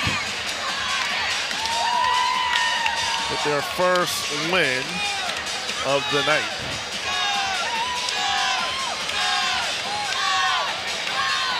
Boxing fans, put your hands together once more for College of Charleston's own Maggie Maroka. Solid performance by Maggie Maroka. So we'll have our 8th bout coming up. So we'll have, we give Julian a break. We'll have John join us. Jason Scalzo from BXNG. All good. That's right. You know, I just wanted to make sure, Jason, you were aware of your name and you passed the test. Jason, thank you for jumping on and joining us here. Absolutely. Your thoughts on what we've seen thus far as our next bout is about to begin? This place is electric. That's what I think. That's all I think. You don't get pro shows with this level of energy. That's for sure. Our next bout, representing Hurricane Boxing, it'll be Patrick Cunningham. This is the 200 to 210 weight class. Patrick out of Charleston, South Carolina, 45-year-old social media marketing and bartender at the Pub on 61 in West Ashley. And his opponent will be Brian Dodd, representing East Bay Boxing. He's out of New York, 42-year-old. He's just a bar guy. Good to see that he's still got the chops to jump in the ring, right? That he does. We got Julian and Jason joining me ringside. He looks ready. He looks ready. Brian in the blue corner. Patrick in the... Whoever your fan favorite, also. Patrick. Whoever they're screaming for behind us, it's somebody. Yeah, it's Patrick. His reason for wanting to fight tonight, just to prove to everybody that he's still a badass, that he can still do it. You gotta love a guy like that. Oh yeah. His charity connection is MUSC Shawn Jenkins Children's Hospital. He used to be a firefighter, and kids have always had a special place in his heart. Also, a charity connection for Brian Dodd. He's with the military. All 4 of his siblings-in-law served or on active duty. Great stuff. So Brian Dodd will have on the blue gloves representing East Bay Boxing, while Patrick Cunningham will be with Hurricane Boxing. Now, Jason, if I'm not mistaken, you got a new drink you just unleashed. Yeah, and everybody man, back here apparently is partaking in. Sounds like they're excited about the drink right now. Yeah, they might have had it. They might have had a few. It's a cold brew beverage called Venturi. Coffee, tea, fusions. It's doing really well. Our boy here, Julian's a proud ambassador. So yeah, we just cracked the South Carolina market, so it's exciting. Nice. You know, what's interesting about these two gyms, where literally East Bay Boxing is the newest, whereas Hurricane is the oldest. So there's a lot to prove here in Charleston. So this is for bragging rights, passing of the guard, all the good stuff. Old school against new school. That's right. That's right. Dodd in the blue corner. Cunningham. Guys, I feel like this is going to be a good one. Patrick Cunningham out of Charleston. Dodd out of New York. Oh! Right hand sends Dodd crashing to the canvas. What a blow by Patrick Cunningham. Wow. They ended it off of that one. Wow. Oh my! Dodd went down. That was a big one. Oh man. He caught him running a button. Wow! Hurricane Boxing. He came to play. He is no one to mess with. Patrick Cunningham. Yeah, you are still a badass, Patrick Cunningham, as he knocked Brian Dodd out. A quick KO. Might have been a quick stoppage. It seemed like he got back up, but he was wobbly. They gotta be careful. Yeah. Wow. Patrick Cunningham, 45-year-old, with the KO. What happened there? If you take a look at the replay, Julian, take a look. Was it just the right hand to the head that just kind of did him in? Yeah, you know, that lead hand, opposite stance, it's the quickest punch that'll land, you know what I mean? And he went right over the guy's jab with his right hook. He didn't see it. Those are the most dangerous punches in boxing, the ones you don't see. So, Jason, side of the head is a bit, that knocks your equilibrium pretty quickly if you get caught above the ear. Oh yeah, that area, yeah. so you get stunned. It's hard to get back up. So Hurricane is the oldest. Correct. Yeah, they've been around for about 30 years or so. Now I'm a big fan of the coach for East Bay Boxing, Isaac Betancourt. He's doing a heck of a lot with his new crop. But you know, Coach Galimas, he's been around for a long time here in Charleston. Well, as they say, not so fast, young whippersnapper. Hurricane Boxing putting on a show. They're 3-1 so far in their fights. But a big right hand by Patrick Cunningham as he'll be awarded the belt. I mean, guys, we were just starting to kind of get settled in, and again, you see that quick right hand of Cunningham. I don't think Dodd ever saw it coming, and as a result, knocked out. As you see our replay here.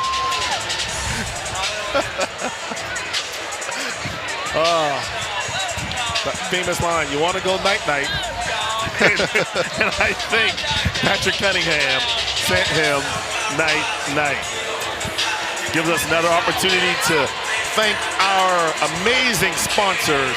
Hendrick Toyota of North Charleston, Tito's Vodka, Charleston Mix, PDA Hospitality, Share House, Bodega, Uptown Hospitality Group, Frontier Lounge, and Red Palm Lounge. Everett German and Julian Hammer Hands Rodriguez. You know what that's all about. I know you knocked out 15 people. Is that the quickest? Have you ever knocked out anyone that quick? Yeah, you know what? I don't think so. Okay. I mean, I think that I think it was like maybe 30, 40 seconds, but that must have been a little shorter, like 20 seconds. that was like 15 or 20. That was in the warm-up, first 20 seconds.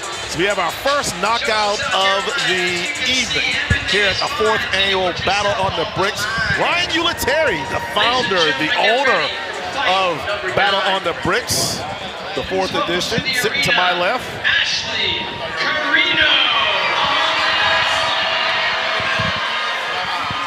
So moving along, we'll go back to the females as Ashley Carino and Gabriela Velasquez.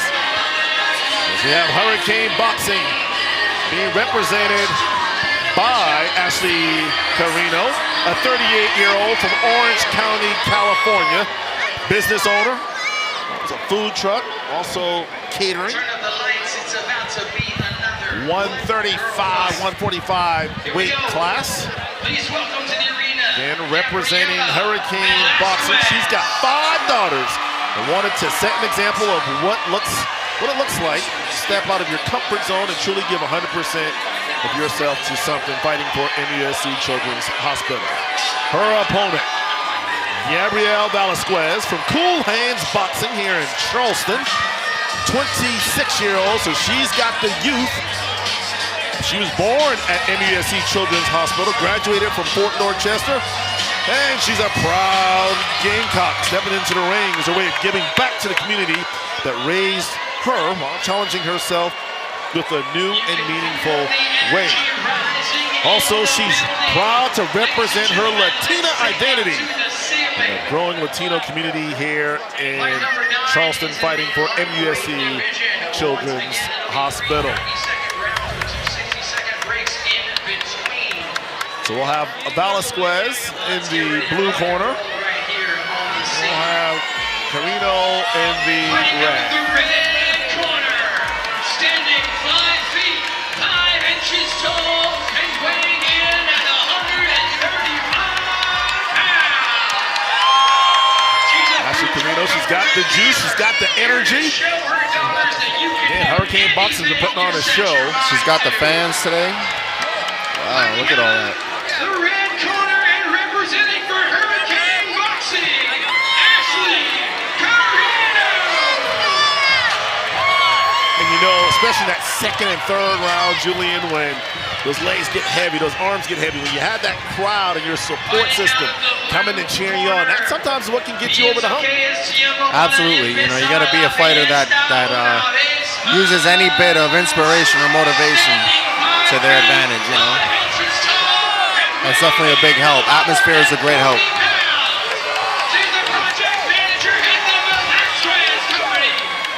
Velasquez, a project manager at the Velasquez Company.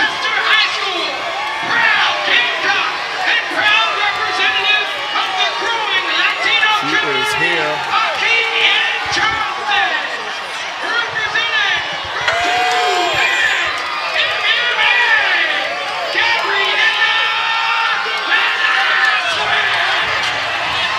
I'll tell you, our ring announcer does a fantastic job. Getting everybody engaged, getting them lined up. So you got Gabriela Velasquez and Ashley Carino.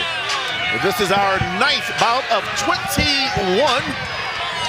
Again, thank you to all of our great sponsors of the 4th annual Battle on the Bricks.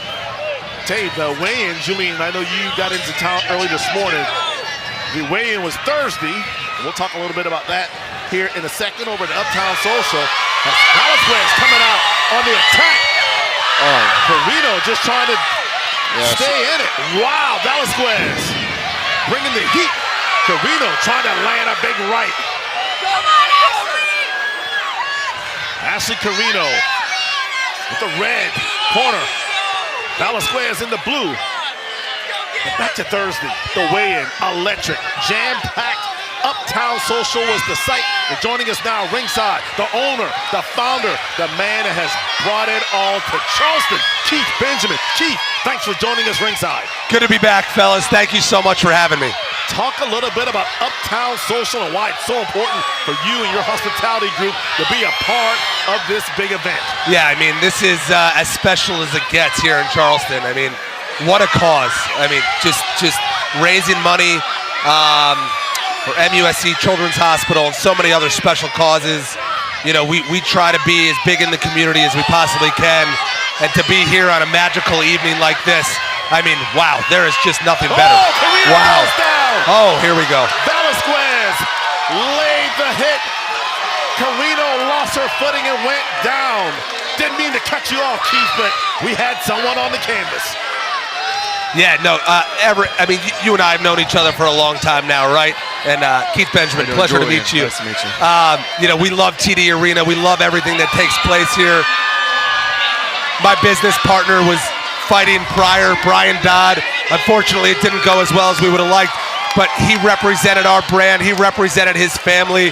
And, you know, anything we can do to be a part of this thing, it's just awesome. And I'm so proud of Brian for stepping into the ring, for training as hard as he did. You know, he's my best friend in the entire world. He's my brother. And, you know, nobody out here is a professional boxer, but they're all here for the right reasons. And I'm just honored to be ringside supporting him and supporting the cause. Yeah, there's only one professional boxer in the building. He's sitting to your left. So there we go. Sure, yeah. How about that? Julian is he's their welterweight, 8th in the world, welterweight champion, has a professional record of 26-1. He's knocked out 15 people.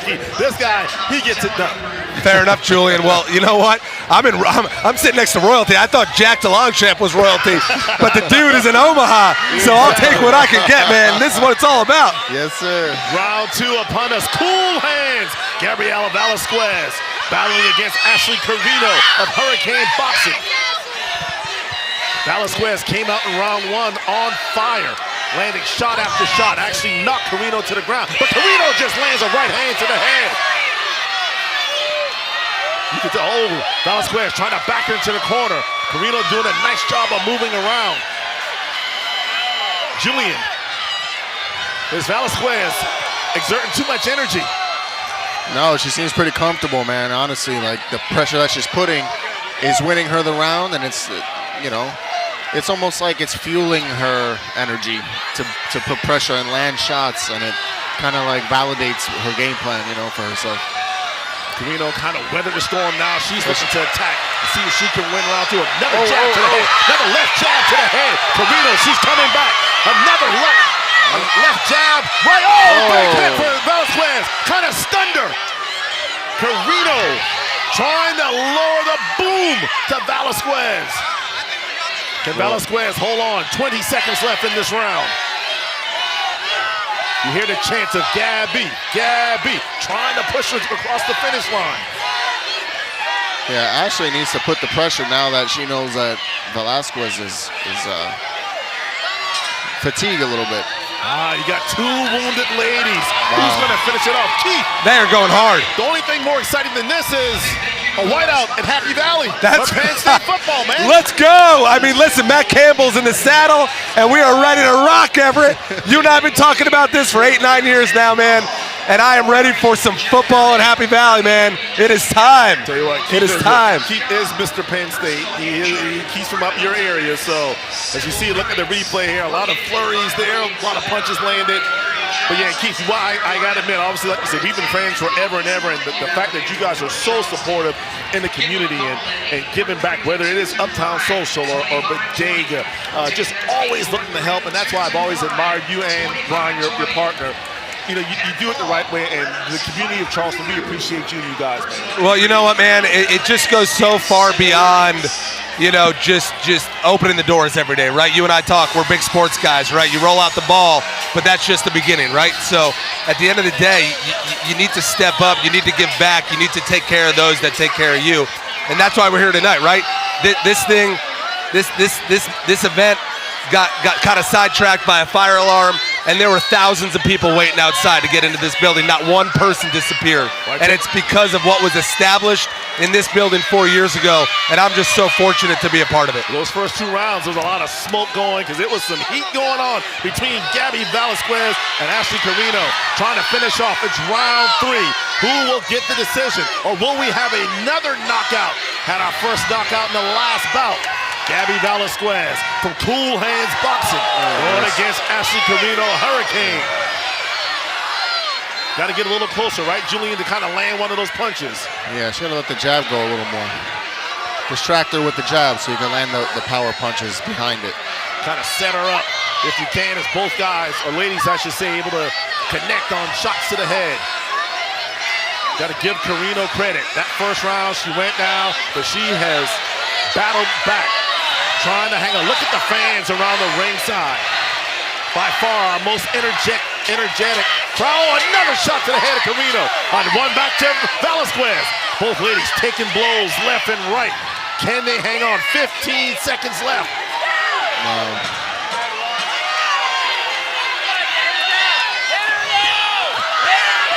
Do they have enough gas left? Some last minute blows to the stomach area. Some headshots for both. And that will wrap it up. Great fight, what a battle. Both ladies can easily make a case for winning that bout. But will it be Velasquez representing her Latino community? Or will it be Ashley Carino representing Orange County, California? I mean, guys, I can barely hear. Yeah. I mean, the energy is just off the charts. Off the charts. I mean, amateur what? This is not amateur. This is real deal. It reminds me of a Thursday night at Uptown Social. Just electric atmosphere. Before we let you go, Keith, I know the Uptown Social, Bodega, anything coming up? Well, first of all, let's talk about, is it next Thursday, World Cup? We got World Cup. We had the Bus Shed event last Friday, which was a highlight of my career. We got 1,500 people under one roof to cheer on USA. You know, we're going to keep it going, though. You know, we're going to keep it going. We got USA Turkey, which we've already finished the top of the group. And then, you know what? Hey, we'll see what happens, but we're going to keep it rolling. Uptown Share House, and maybe we'll pull a rabbit out of our hat and do something big again. Stranger things have happened. Yeah. Uptown Social, Share House, Bodega, and the winner is Ashley Carino. Carino gets the win. The 38-year-old Californian, the business owner, owns a food truck, also catering. She just proved to her 5 daughters, when you put your mind to it, anything can happen. Awesome. Congratulations to Ashley Carino of Hurricane Boxing. Keith Benjamin, get back to those drinks. Get back to that food. Thank y'all for having me. Always good seeing you, brother. Pleasure. E, always doing. Thank you. So another W in the books for Hurricane Boxing. Julian, that's their 4th of the night. Cool Hands, their 2nd defeat of the night. Man, that was exciting. Yeah, that was definitely a back and forth fight, for sure. Tito's Vodka, as you can see, a lot of people probably in line for a Tito's Vodka right now. So much excitement in the air. Special thank you to Tito's Handmade Vodka, as Tito's is our platinum sponsor. So drink Tito's, but as we always say, Julian, drink responsibly. Of course, absolutely. Drink responsibly. Great crowd atmosphere, as you can see. People lined up 6 or 7 deep here on the VIP area, which is right on the floor, right behind Julian and I. Then there's people in the stands, sitting in the seats, people in the suites all over.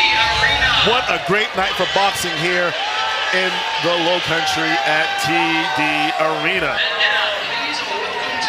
Our 10th fight of the night. It'll be Art of Boxing against East Bay Boxing.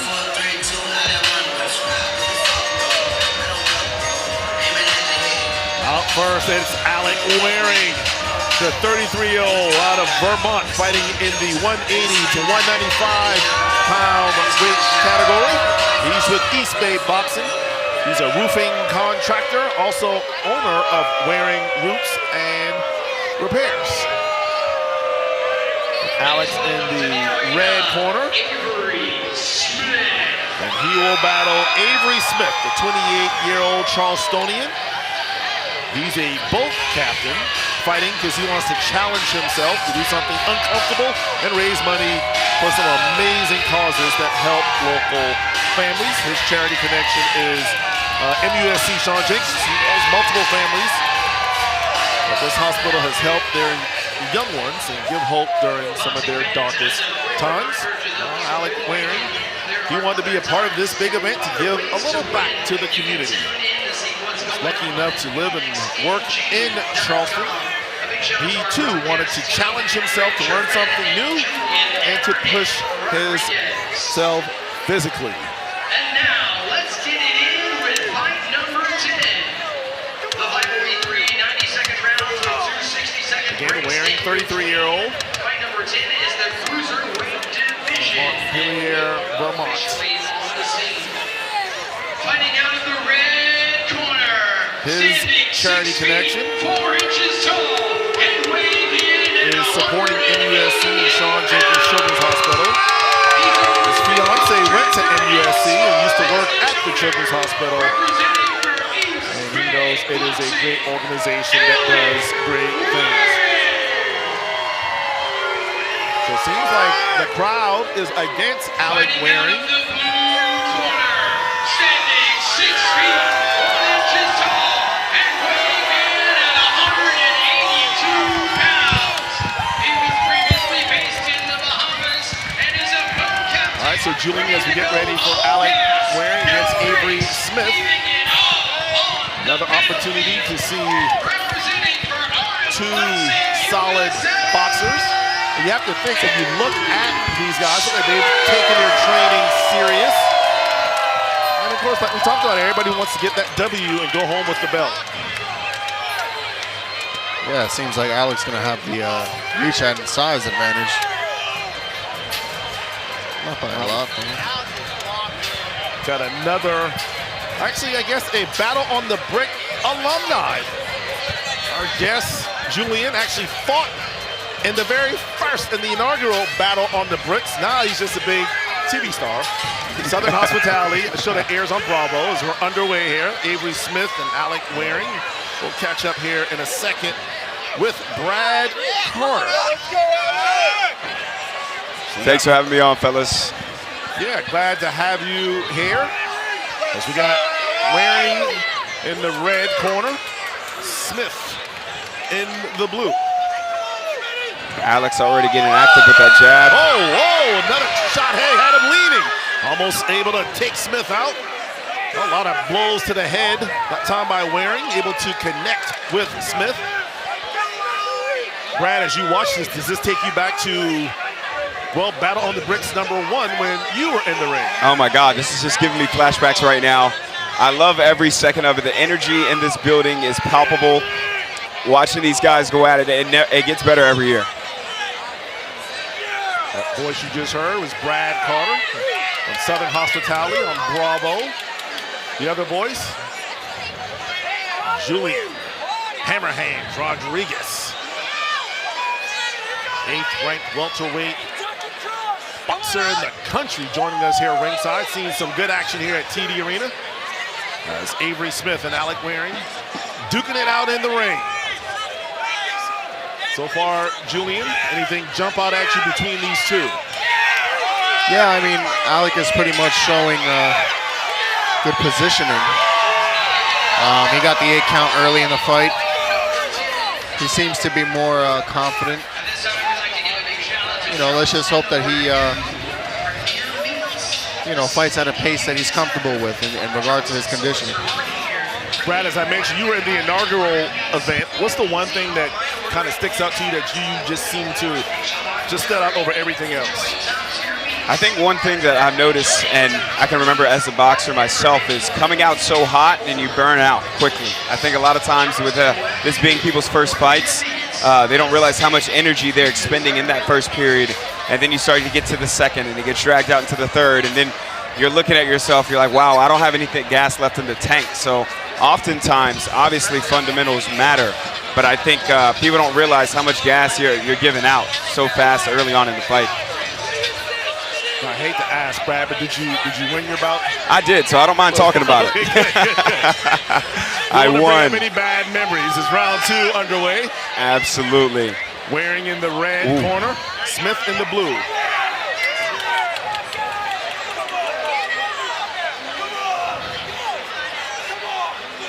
Strategy so important. Julian's been talking about it all evening, how you really kind of have to feel your opponent out in that first round to see their strengths, their weaknesses, and then be able to, as we say, MTA, which is make that adjustment. That's right. Oh, man. That's Waring. There we go. Got caught up in the ropes. Avery Smith delivering a couple of blows to the body. Avery has to keep putting the pressure like that if he wants to be effective. Avery, a 28-year-old boat captain. Alec Waring, a 33-year-old roofing contractor that owns Waring Roofs and Repairs. It's been a great fight so far, fellas. Love seeing how active both of they are. I was just about to comment, it seems like both of these guys are doing a good job of moving around the ring as you see Waring, once again, caught up in the ropes. Smith trying to deliver a body blow. 10 seconds left in round 2. Oh, he went for it all and missed. That's one of those ones you kind of get off balance, you swing so hard.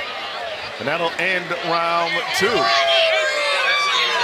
right, Julian, what does Avery Smith have to do here to win this bout? Avery has to just put pressure. He can't really fight going backwards unless he's comfortable.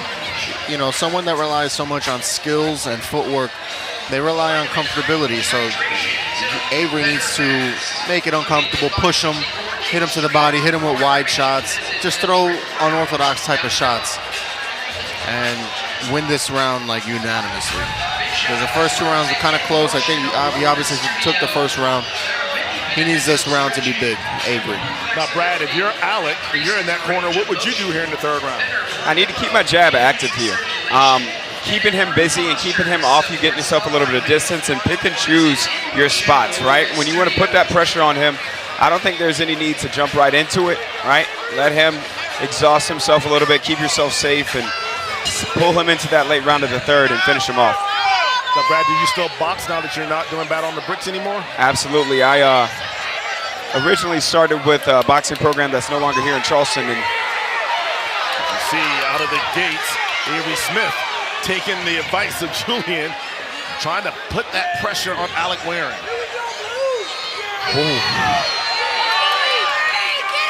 Staggering. Definitely Avery Smith on the attack. It appears as Alec Waring is just kind of trying to hold on there while Smith is trying to close this thing out and get the win. He needs to go on the offense immediately. He's got to pick up the pace.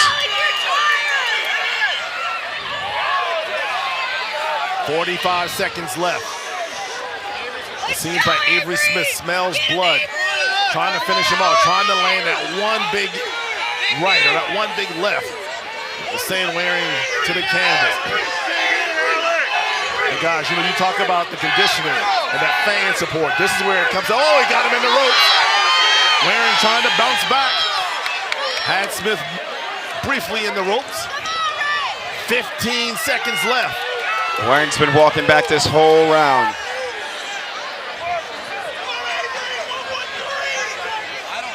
Can someone land that one big final punch?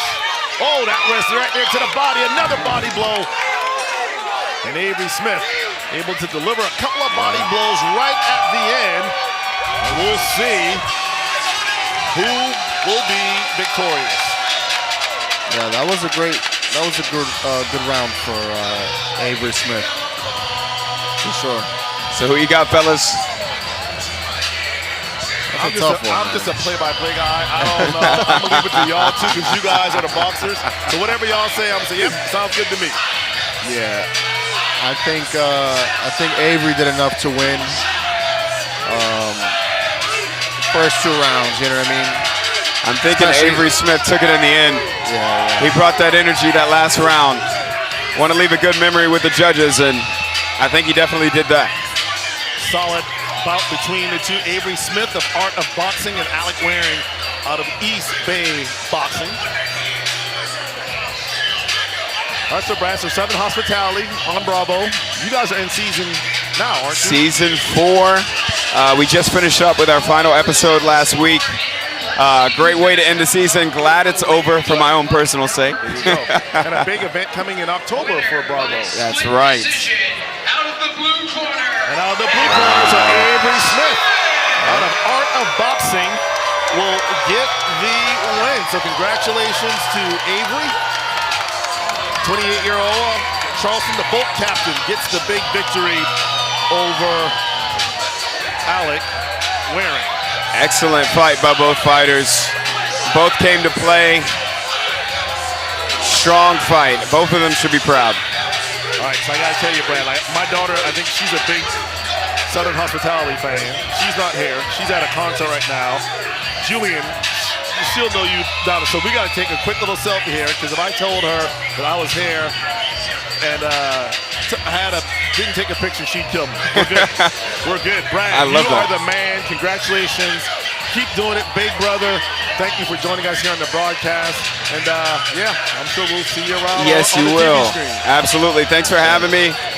So being back here right now is bringing back so many positive memories. I'm thinking maybe I need to come out of retirement one more time, bring it back I know for Battle on the Bricks 5. We got somebody that's making their second appearance, so why not? Go ahead, come on out, and we can see you again. Thanks for having me, guys. Take it easy, man. Nice meeting you, brother.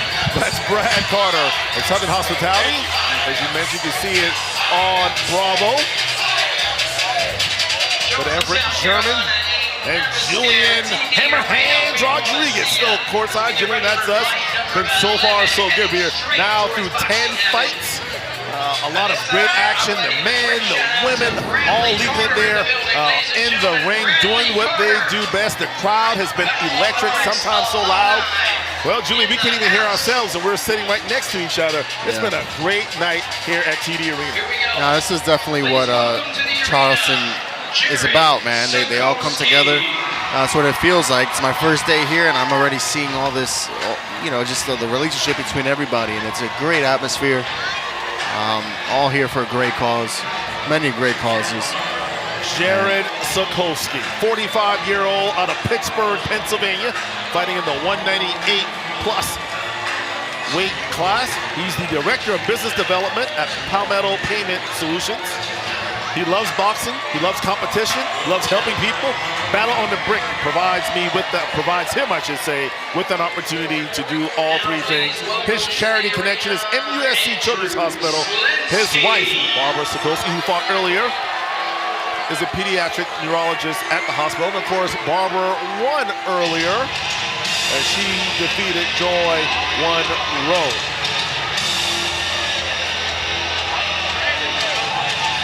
I figured he'd come out the black and yellow. He's from Pittsburgh, Pennsylvania, but he's got the American flag. There's his wife. She already was showered. She already won. Can the Sokolskys go 2-0 tonight? Andrew in the blue corner. And he will fight Andrew Slinsky, 38-year-old. He's representing Czech Mat Boxing. Y'all feeling all right? We got a lot more action for your boxing satisfaction. Here we go. The boxing that last bout picked up their first win Fight number 11 will be of 3 the 90-second evening. rounds with 2 60-second breaks in between. This is the heavyweight division. So this is indeed the heavyweight division. Fighting out of the red corner, standing 6 feet 2 inches tall, and weighing Slinsky, in at 6'2". 226 pounds. He works in sales. I think he weighed in at 246. Works in sales. For Hurricane Boxing, Jared Sokolsky.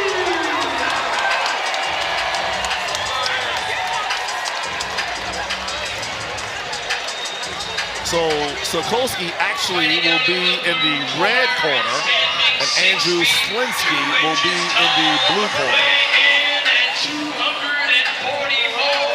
So Slinsky is 244, Sokolsky is 246.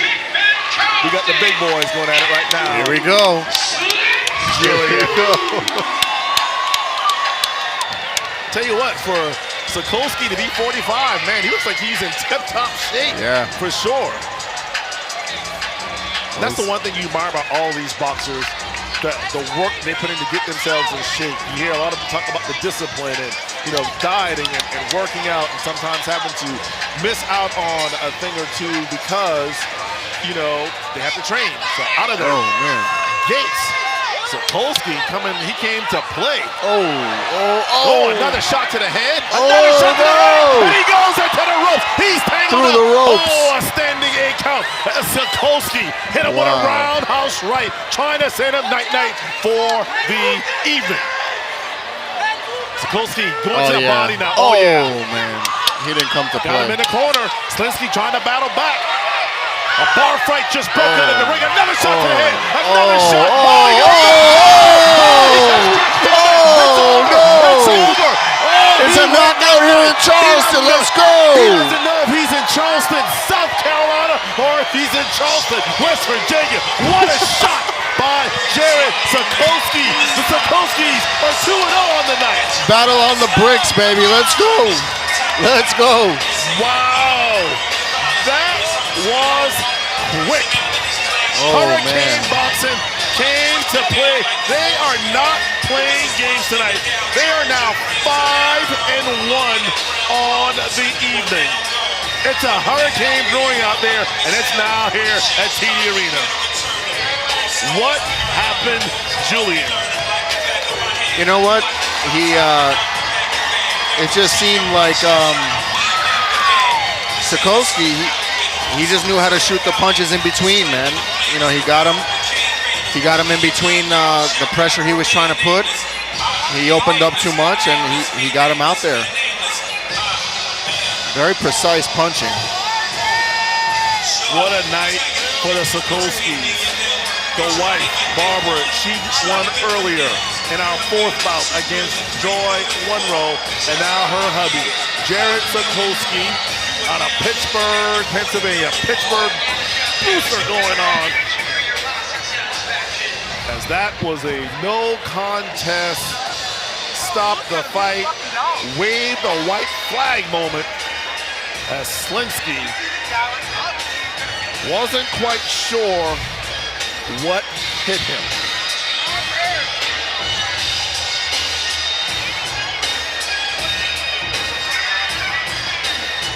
Slinsky still trying to catch his breath. Came out with the win in the first round after 40 seconds. Winner by RSC out of the red corner, Jared Sokolsky. Jared Sokolsky, your winner. Before we get to our next bout, let's talk about the Warrior Surf Foundation. Founded by American combat veterans and surfers on Folly Beach, Warrior Surf Foundation helps veterans, active duty service members, and their families navigate post-service transition challenges through surf therapy, yoga, wellness sessions, and community support. Through its surf therapy model, Warrior Surf Foundation supports psychological and physical well-being while creating a community where participants can build confidence, connection, and resilience. Battle on the Bricks is honored to support this effort called Warrior Surf Foundation. For more information, go to www.warriorsurf.org. That's www.warriorsurf.org. Boy, the heat just got turned up here at TD Arena, our second knockout of the night, as Jared Sokolsky KO'd Andrew Slinsky. Now our next fight, the guy on the left had a lot of great moments here at TD Arena. Dalton Bowman, a former College of Charleston basketball player, making his second appearance in Battle on the Bricks, as he's fighting Alex Barron. Dalton represents Cool Hands Boxing, while Alex Barron represents RBA Boxing. This is heating up Dalton Bowling, his nickname is Psycho D. Let's see if Psycho D can bring the energy to the ring. Ladies and gentlemen, please welcome to the arena, Dalton Bowling. Dalton, a 28-year-old medical sales out of Ohio, fighting in the 190 to 200-pound weight class. You talk about a guy with some personality, that would be Dalton Bowling. And Dalton trips and falls as he gets into the ring. Bowling, maybe not off to the best start. Tries to enter the ring. Alex Barron, 25-year-old, representing RBA Boxing.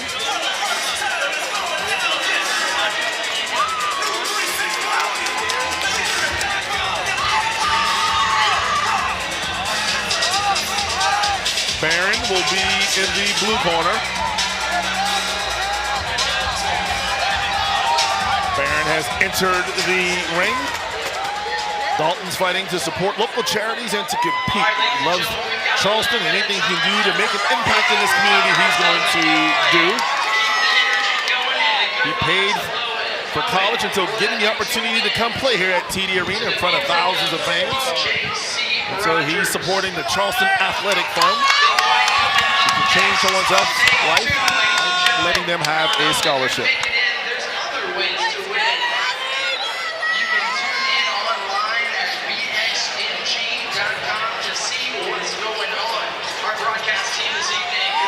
RBA.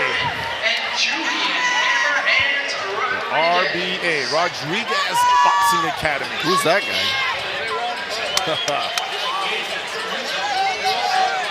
Again, Dalton Bowling with cool hands.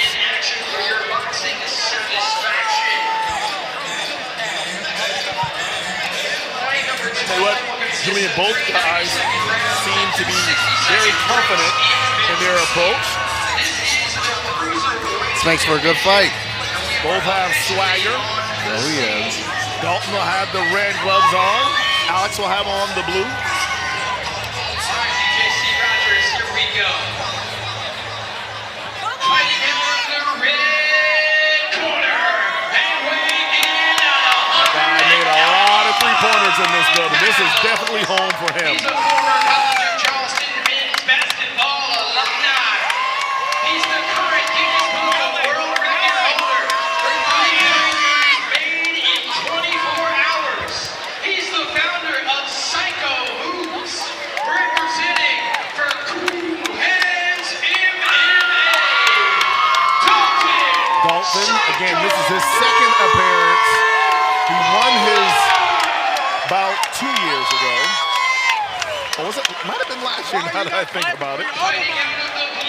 So I think Dalton is the first two-time participant here on Battle on the Bricks. I mean, it would really be cool to really take this event to the next level is have like a professional, just one professional bout at like the end. I think we can get Julian Rodriguez out there and have him pick an opponent, bring him back to Charleston. Let's do it. And see what we can do. I'll be ready. So Bowling and Barron, the battle of the bees. Whoa. Quick out of their corners. Julian, you mentioned all night, really take that. There's a big swing by Bowling, but he missed, trying to connect. Both guys doing a great job of dodging big shots by their opponent. Yeah, they both seem engaged. They seem like they're very in tune right now. Trying to figure each other out. Yeah, a lot of dancing going on, not a lot of attacks going on. Oh, got him for the bill, got him in the ropes. There he comes back. Good exchange there between Dalton Bowling and Alex Barron. Barron 25, Bowling 28. Circle left, Alex, circle left. Bowling on the attack. Trying to be offensive, trying to size him up and work that body. Ref stepping in between. Here, Barron's corner to our left. Yelling instruction. I think Bowling being warned about nice shot. low shots. Got to get a little higher. Nice shot. Nice jab that time by Barron. And not a bad first round. Both guys showed signs of they knew what they were doing. Yeah, I think Alex scored the more effective shots, but Dalton is extremely crafty in there, so you got to watch out for that. You have to wonder, having already gone through this experience, what type of advantage that gives, Dalton Bowling in terms of being able to learn from being in the event last year. Well, it looks like he has a lot of tricks to pull from his hat. I mean, he's switching stances, he's pulling with the jabs from both hands, and, he just has to learn how to package it up and really utilize it for his game plan. You can't just go out there and do these moves with no follow-up or no ultimate goal at the end. So he needs to settle down a little bit more and place his shots. Again, all bouts are 3 rounds. They last 1.5 minutes. With a 1-minute break in between as the second round gets off with a flurry. Barron trying to connect with the right hand. Bowling trying to counter. Nice. Taking a couple of shots to the head. Bowling seems to be unfazed, but Barron trying to land the big one. In these situations, Julian, how often, I know the rounds are a little bit shorter, uppercut by Bowling to the head of Barron. How often do you try to go for that big shot? Because I'm going to imagine it takes a lot of energy to try to deliver that big blow. Yeah, it's more so, at this stage of my career, I only throw the big shots when I know it's a for sure thing, or if the risk isn't so wide, I wouldn't go out there throwing big armed, swinging shots, because the more you open up, the more susceptible you are to counters, so. See Bowling, they're getting a little ahead. A little wrestling going on there, trying to tie it up. Barron looking to his corner for coaching advice. Bowling trying to size him up. Barron got Bowling on the run, now he has him in the ropes. 10 seconds left. Nice hook. A nice finish that time by Barron. Pretty evenly matched bout thus far. Yeah, I think Barron took that round. He's landing the bigger shots. We'll see how he finishes the last round. As with anything, Julian, it seems like finishing is just so important. Being able to kind of withstand all that goes on up to that point, and then to be able to, like you said, just try to finish these guys off. And we've only had 2 knockouts tonight, but still, getting those crucial points that you need to win round 3. Yeah, he definitely needs to pull away with this fight. Judging by how it's sort of evenly matched, and it's sort of like a messy fight, both of them landing, going back and forth. He needs to really dominate this round, and I think he could do it. Dalton slowed down a lot in that last round, and we'll see how Alex carries out the win. That first round had a lot of energy. Both guys came ripping and running out of the corners. Let's see what they do here in round 3.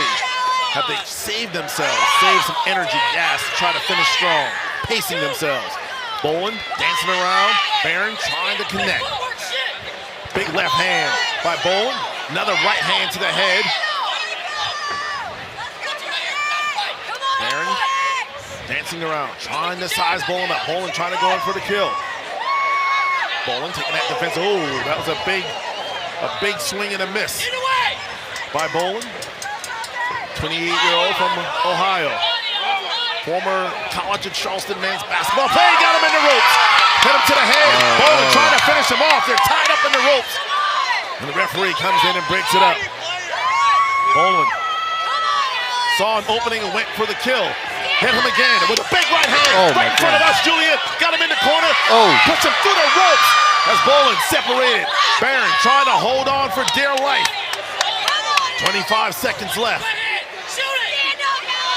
Barron trying to connect on that body shot. Bolin with a shot to the head. Bolin with the right, with the left jab. Once into the ropes again. Bolin tied up that time by Barron. Less than 10 seconds left. Can one get one final punch in? And a miss by Bolin as the two hug it out. Great battle between Dalton Bolin and Alex Barron. I think Dalton took that round. That was a solid performance. Yeah, Dalton took that round. You love the sportsmanship you see here. Both fighters congratulating the others.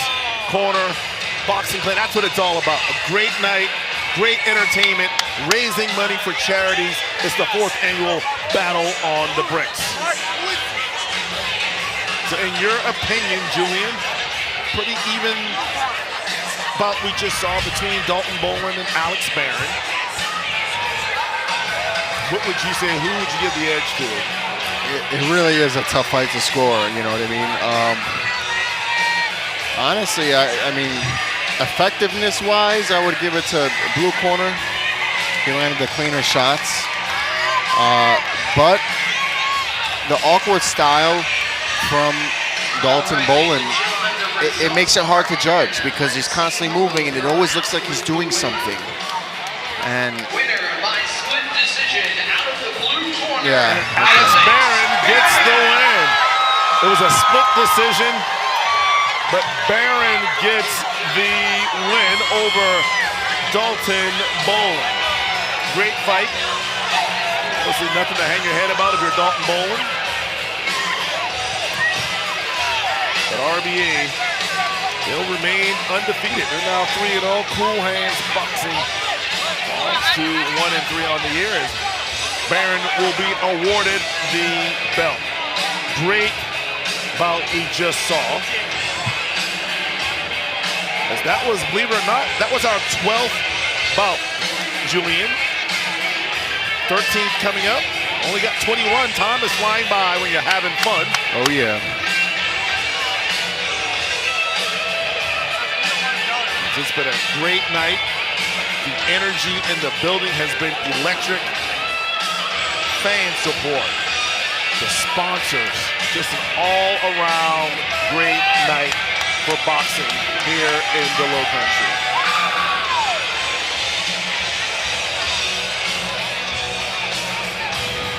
We continue to talk about all of our great charities. Operation Heal Our Heroes. Heal Our Heroes was founded in memory of former Army Captain Francis Frankie Kim after his battle with mental health following military service. The organization is committed to ending veteran suicide and providing resources that help veterans transition all the way home.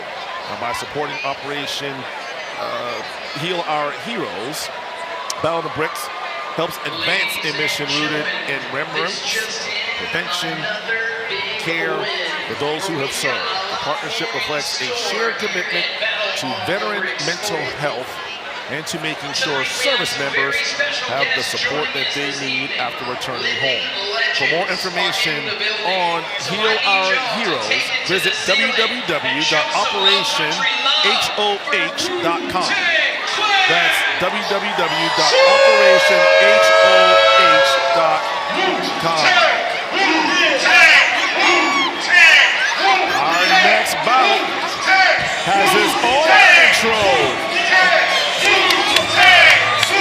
A big fan of Wu-Tang Clan.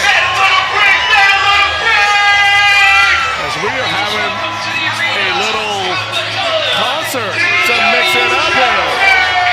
Wu-Tang Clan in the house.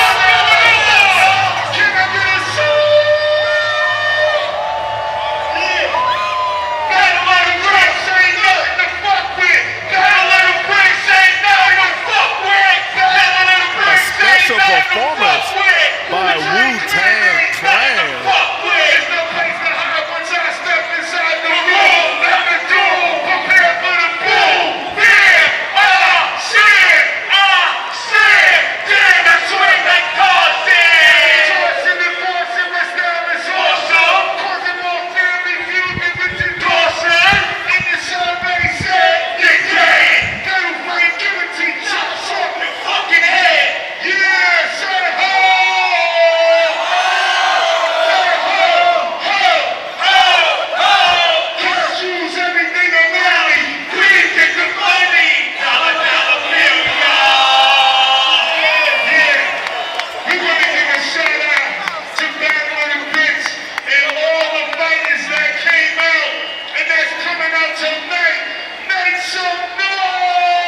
are now back in the mix with Battle on the Bricks.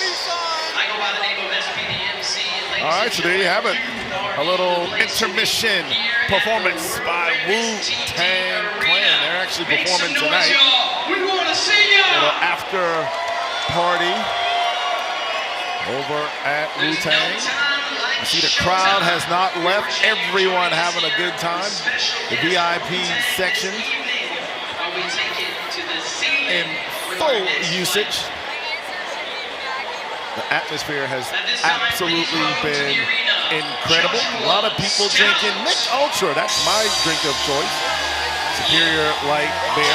We thank them and all of our sponsors for being a sponsor of the 4th annual Battle on the Bricks.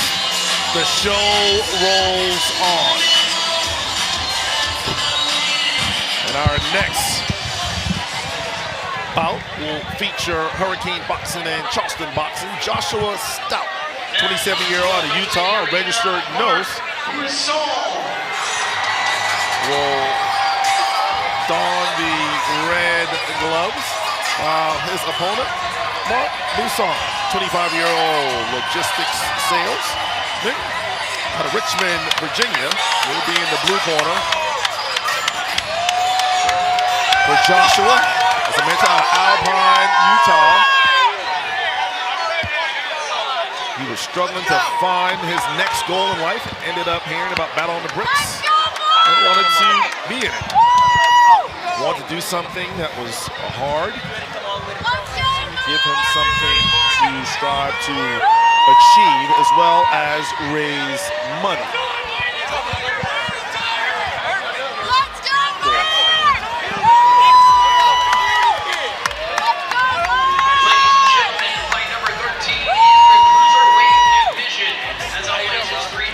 How's it going?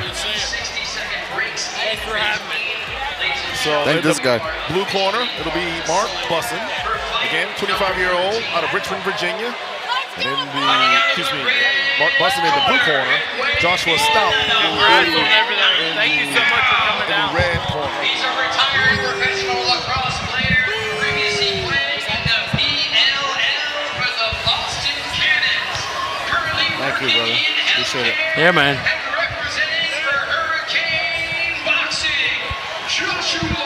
So Joshua Stout.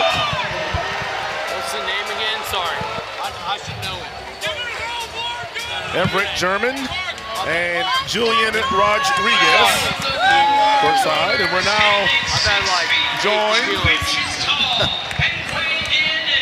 by Hunter Brinson, who's the director of boxing for this great event. One of the most important people that makes Battle on the Bricks possible. And Hunter, thank you so much for taking some time and joining Julian and I on the broadcast ringside. Hunter, it has been absolutely electric and elite in here tonight. Yeah, we've been working on this event 4 years now, and we've raised over $500,000. Thank you to Charleston. Thank you to the Charleston community. Thank you to you guys, the coaches, the boxers. We couldn't make any of it happen without any of y'all in the Charleston community. But yeah, we're having a night. Speaking of making it happen, Joshua Stout and Mark Benson in an all-out swing fest right now, as you got Bussin in the blue gloves, Stout in the red. Hurricane Boxing represented by Joshua Stout, while Charleston Boxing for Mark Bussin. Man, Julio, some headshots being delivered there. Man, you talk about coming out of the corners on fire. These two gentlemen are not playing games at all. Yeah, Joshua Stout really came out of the corner on fire, this guy. So much emotion. You want to come out and put on a great show. Talk a little bit about having to pace yourself and not getting too over-exerted early on. Well, that's what I was just about to say. Let's see if he has this type of tenacity in the third round. The 4th annual Battle on the Bricks here at TD Arena in Charleston, South Carolina. Everett German, Julian Hammer Hands Rodriguez, Hunter Brinson, ringside. Calling all the nice shot, nice shot. Oh, what a big left hand that time, delivered by Joshua Stout as Mark Busson in the ropes has to take a standing 8 count. 10 seconds left in the round. 10 seconds left. Joshua Stout able to finally land that big shot he's been trying all round, and that'll end the first round. What a shot by What are we Joshua thinking Stout. of the first round? Who y'all thinking? I'm going to go with Joshua Stout. Yeah. That was a big Hey, you look good. Now I'll ask both of you guys, just seems like, and again, somebody who's not a boxer, you have to pace yourself. You know, you just can't come up the gates. Yep. Both of these guys exerted a lot of energy. Now you have to hold on. Hunter, your thoughts? I think Stout came out pretty hard. He was throwing a lot more punches than Busen. I think Busen's just got to come out and just start throwing them. Maybe the breathing, everything might be getting to him right now, but this guy would know a lot more than me. About to say, talk about the breathing as well, because I would imagine everything is so structured in the boxing. Yeah, you think it's only 90 seconds. A lot can happen in 90 seconds. Well, you could also breathe throughout the round. You just have to find pockets in the round where you're at less risks, you know. This guy, I think he's in shape. Another land to the head. Oh, and they are exchanging punches right now. He dislocated his shoulder. Oh, shit, Wow. yep. Is he going to pop it back in? We have seen that before. Our first year, we had this same thing happen. And Bussin, as you see the medical experts coming ringside to assist, he wants him to pop it back in. Yeah, he's got to pop it in. Man, that's when you know you're swinging for the fences, when your shoulder is dislocated. And honestly, I'm not going to look at them pop this back in. But yeah, right now, Mark Bussin wanting to finish, and he just let's go, Mark! Let's go! Wow, what an athlete! What a freaking athlete! Oh, holy shit! Wow. You go dislocate the shoulder, and you say, you know what, pop it. That's kind of like, remember Ronnie Lott, when he had to just cut my finger off. Hey, our first year, we had the same thing. Will Cope dislocated his shoulder. Now he's going after it. Oh, Bussin. He's a warrior. Big shot. He's staying delivered. in. Joshua Stout trying to finish him up. He's staying in it. Swinging for the fences. Bussin just trying to run for cover as Joshua Stout. Smelling blood in the water. Trying to finish off. Can he make it through the round? It'll be round 2. That standing 8 count. Let's see if he'll get a break here. We'll have a bell. And no pun intended, he was just saved by the bell. Saved by the bell. Round 2 has come to an end. Wow, We've seen it all. Hey, I mean, what a grind out of Mark Busen.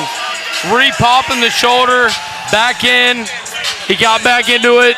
I mean, that's a dog right there. Julian, has that ever happened to you? Dislocated something in the middle of a fight? Not a fight, but in practice, yeah. I just didn't know it was dislocated, so I just thought it was a regular training injury, so I just pushed through it. But well, we already know boxers are a little off anyway, because they want to get in the ring, get pounded in the head. But wow, that's toughness right there. Like you said, to pop it in the ring. Yeah. He could have easily tapped out and said, that was badass. Yes. Well, hey, gentlemen, thank y'all for having me. Not a problem, Hunter. You go enjoy. Congratulations. I'm going to go get a tequila soda. Go get Tito's. Can you introduce me to that first row? You're the one who runs the show, right? Oh, yeah. Right, I try. I'm the guy who makes sure the ring girls are all set. Yeah, throw them this way. Well, it looks like they're going to stop the ball. I'm not good with my words, so I'll help you. Y'all can take over from here. Thank you, Hunter. You're the man. Hey, looks like we'll meet at the bar for a drink. It looks like they're calling the bout here. I thought we were going to go to round 3, but no. So Joshua Stout is going to be the winner. Thank you. As he's going to win our 13th bout of the night. So congratulations to Joshua Stout, the registered nurse out of Alpine, Utah, as he gets the win for Hurricane Boxing, the oldest boxing club in Charleston, and they're showing it right now, Julian. They are 6-1 on the night. Hurricane Boxing putting on a show. Yeah, they're definitely coming in with a quality team. They're looking to take home the team trophy. They know what it takes to get it done. We've been telling you about all of our great charities that benefit from Battle on the Bits.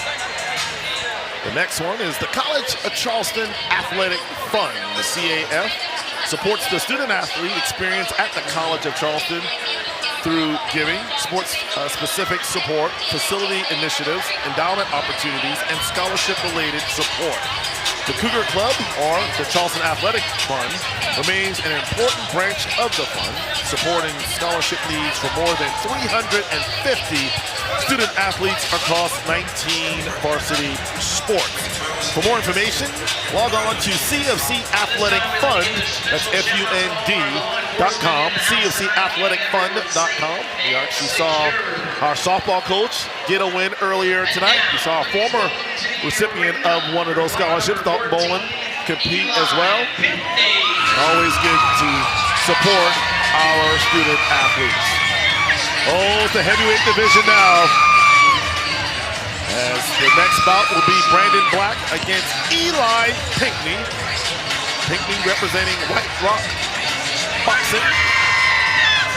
34-year-old Pinckney in the red corner. The heavyweight, if I remember correctly, Pinckney weighed in at 330 pounds at the weigh-in. And again, he will battle Brandon Black of Savage Boxing. He's here from North Charleston. Quality Assurance Inspector for the City of Charleston Stormwater Department. He'll be in the blue corner. He signed up to fight. He's been following the event for the last 2 years, and it's been amazing, and just wanted to be a part of it and make an impact on the community.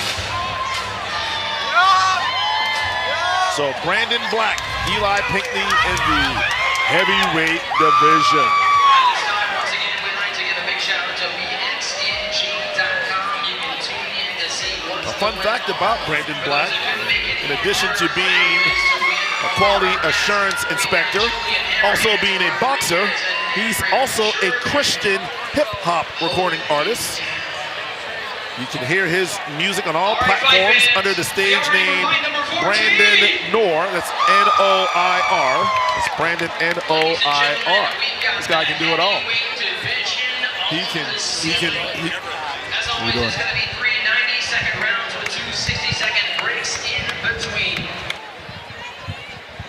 Fighting Oh, yeah. the red corner and standing 6 feet tall, weighing in at 307 pounds. All right. The big boys are weighing in. Representing for White Rock Again, we Boxing. appreciate all of our charities. MUSC Shawn Jenkins Children's Hospital, Warrior Surf, Operation Heal Our Heroes, the Charleston Athletic Fund, Down Syndrome Association of the Lowcountry, South Carolina Firefighters Burn Children Fund, and Lens Foundation, which is law enforcement neighborhood support. We always talk about the mental health of our veterans, and here in a second, we're going to catch up with, you know this guy's great. I mean, his first name is Everett. You can't get much better than that. So we're going to talk with Everett Wilson here in a second. Everett German and Julian Rodriguez ringside. Bring you all, actually, it's been a great night of boxing here at TD Arena. Our presenting sponsor, Hendrick Toyota of North Charleston. Everett Wilson, I know near and dear to your heart, the mental health of our veterans. Talk a little bit about what's just so passionate and why a night like tonight is so important for you. It's so amazing seeing all these fighters come out tonight and support causes like MUSC, Warrior Surf, Operation Heal Our Heroes. You know, what I did, what I've created for Operation Heal Our Heroes is try to create a mental health foundation. So when people know they're a little broken from the things that we did overseas, they can raise their hand and think willingly that I'm here to, it's okay to ask for help. And that's what we help facilitate. Get veterans expeditious access to health care. That voice you hear is Everett Wilson talking about veterans' mental health. In the ring, it's a heavyweight bout. between Brandon Black and Eli Pinckney. Pinckney in the red. Glow. Oh, what a shot to the head of Pinckney. Brandon Black able to deliver the jab with the left hand. Julian Rodriguez also ringside, our Pro Bowl expert. Another shot to the head as Black just continues to land punch after punch. Pinckney's gonna have to respond. Counter. Right hand blow by Eli Pinckney. And a staggered Brandon Black. Pinckney now all of a sudden starting to show a little offensive tactics. Here at the 4th annual Battle on the Bricks, amateur boxing at TD Arena. Here to raise funds for great charities like our Warrior Surf and Operation Heal Our Heroes. We're talking with Everett Wilson on the bout. 10 seconds left in this first round. It's our 14th fight of the night. Got him in the ropes. As Brandon Black staggered by the shot by Eli Pinckney, and that'll end the first. Wow. You got to be tough to take a shot like this guy is coming through like a bulldozer. That he is indeed. Eli Again, joined by Everett Wilson. And Everett, we talk about being able to reach out. That's always so key is a lot of times you feel like people who need help, they're reluctant to ask for whatever reason, maybe embarrassment or shame. There really is no embarrassment at all. We all need help in some form or fashion. Yeah, roger that. I mean, listen, military people are trained with the warrior ethos. You don't always know when you need to ask for help, and that's what part of the mission of Operation Heal Our Heroes is, to help veterans understand, be that beacon so people understand when there's a break in your mental framework. We're all in this together. I served 5 years in the active duty in the Army, and the bottom line is we create community for people. And this is what Battle of the Bricks is all about, bring community together, raising good funds for people, and contributing to the greater good of society. And that's what our organization is all about. You know, those who laid all on the line for us, defending our country, you know, you would think, yes, the least we can do is make sure that they're taken care of when they come home. Round 2 underway. Eli Pinckney and Brandon Black. Black from North Charleston. Black in the blue corner, Pinckney in the red. Heavyweight bout between two of the bigger fighters in the 4th annual Battle on the Bricks. Team Savage, represented by Brandon Black. White Rock Boxing for Eli Pinckney. Both guys throwing haymakers, trying to get into the ring, trying to get into each other's bodies. It's going to take a big punch to knock out either of these guys. Both guys well over 330 pounds in this heavyweight bout. Brandon Black in the blue, Pinckney in the red. And you can tell, guys, both of these guys starting to slow down a little bit. Oh, a big shot to the head with the left hand by Brandon Black. He saw the opportunity and able to take advantage.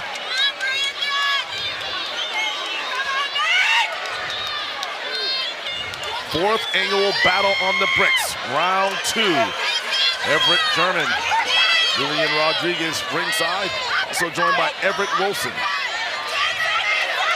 3 seconds left in this round. And so far, kind of hard to call it. Both boxers have done a nice job. Yeah, I think Eli is putting on the pressure. I think he's just consistently just winning the rounds, you know.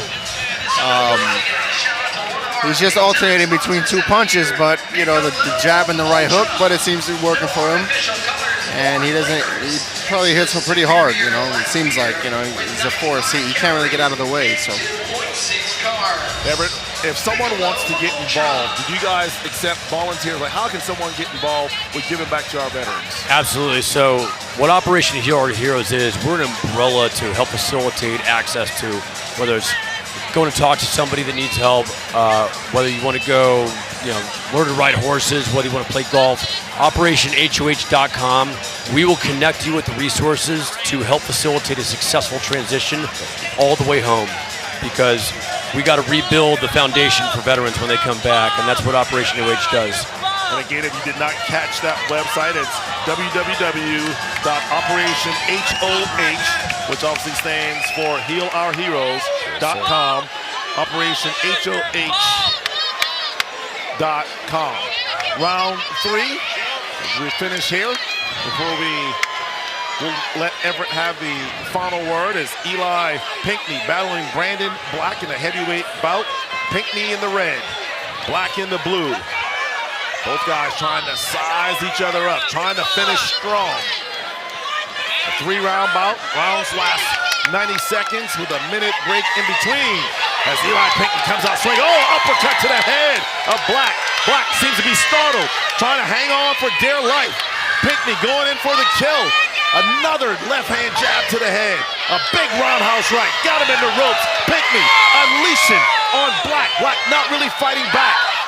40 seconds left. Can Pinckney finish him off? Oh, there he goes. 8 count. Black huffing, puffing.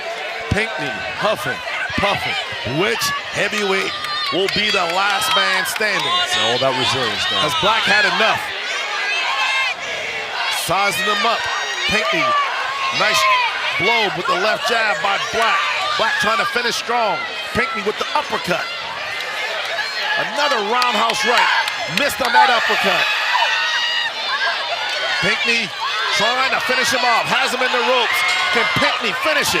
And he can't, as the third round will come to an end. Everett, before we let you go, final words on obviously mental health for our veterans. Hey, listen, it's all about resilience. It's all about creating that foundation for vets when they come home, building community, building those support mechanisms, and Battle of the Bricks is one of the greatest organizations around to help facilitate that. We're so grateful to be a part of this. Well, Everett, we appreciate you and all that you do for our veterans and giving them that outlet to be okay. If you need help, please reach out. Again, that website, OperationHOH.com, OperationHOH.com. Everett, thanks for joining us, man. I appreciate you having me. All right, that's the real Everett, Everett Wilson. He does the important stuff. I'm the other Everett that just gets to talk boxing with Julian Rodriguez for the rest of the night. Thanks, Everett. Nice to meet you. That's Julian Rodriguez, also known as Hammer Hands. Yeah, buddy. Welterweight, 8th in the country. He is, and the results are in.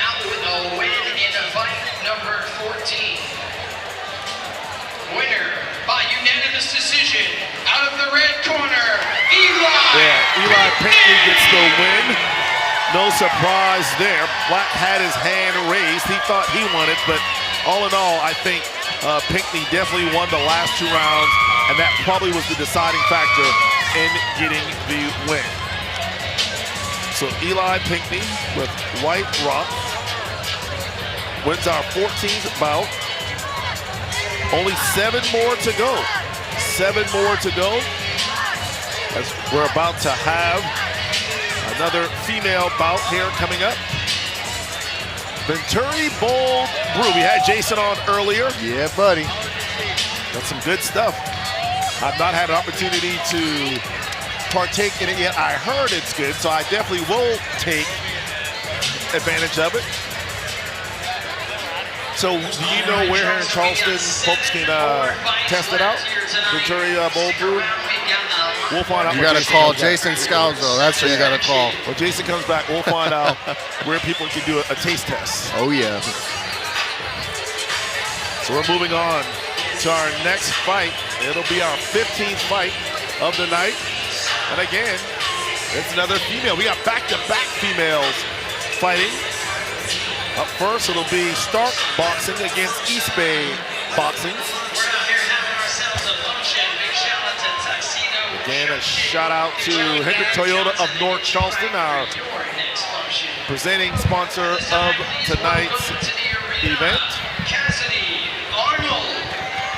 We had Hunter Brinson on earlier.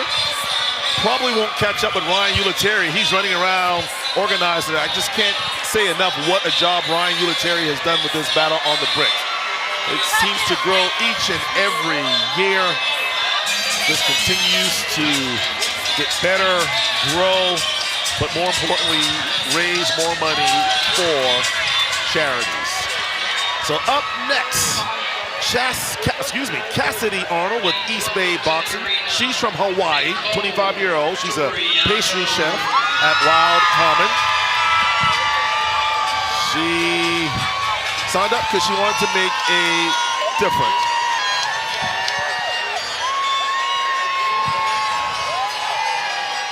Her opponent will be Nicole Doriano, 28-year-old. She's in the blue corner.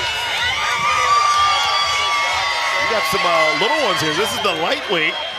This is the 108, 115-pound weight category. Julian, I can safely say I don't think I've seen 108 and 115. I'm 50. I'll be 52 next year. Probably in about 40, 45 years. Yeah. I was 13 when I was that weight. Yeah. That voice you hear is Julian Rodriguez. Now join as we continue to have our special guests join us. We got Mark Hodson. He's boxed in the very first battle on the bricks. This event is special to him as his daughter had cancer, and obviously with MUSC Children's Hospital, we know all the great things they do for our kids. We talked about the importance of this event, raising money for charities. And first of all, Mark, welcome back. How we doing, boys? On the bricks. Doing all right? We're having just a yabba-dabba-doo time. We're glad that you're joining us here ringside. Hey, what an event, huh? Now, you having flashbacks? I know you were in the inaugural one, but now you're on this side of the ring having flashbacks? I'm having flashbacks, but it's good to be on this side. What do you remember about that whole experience getting ready for the very first battle on the bricks?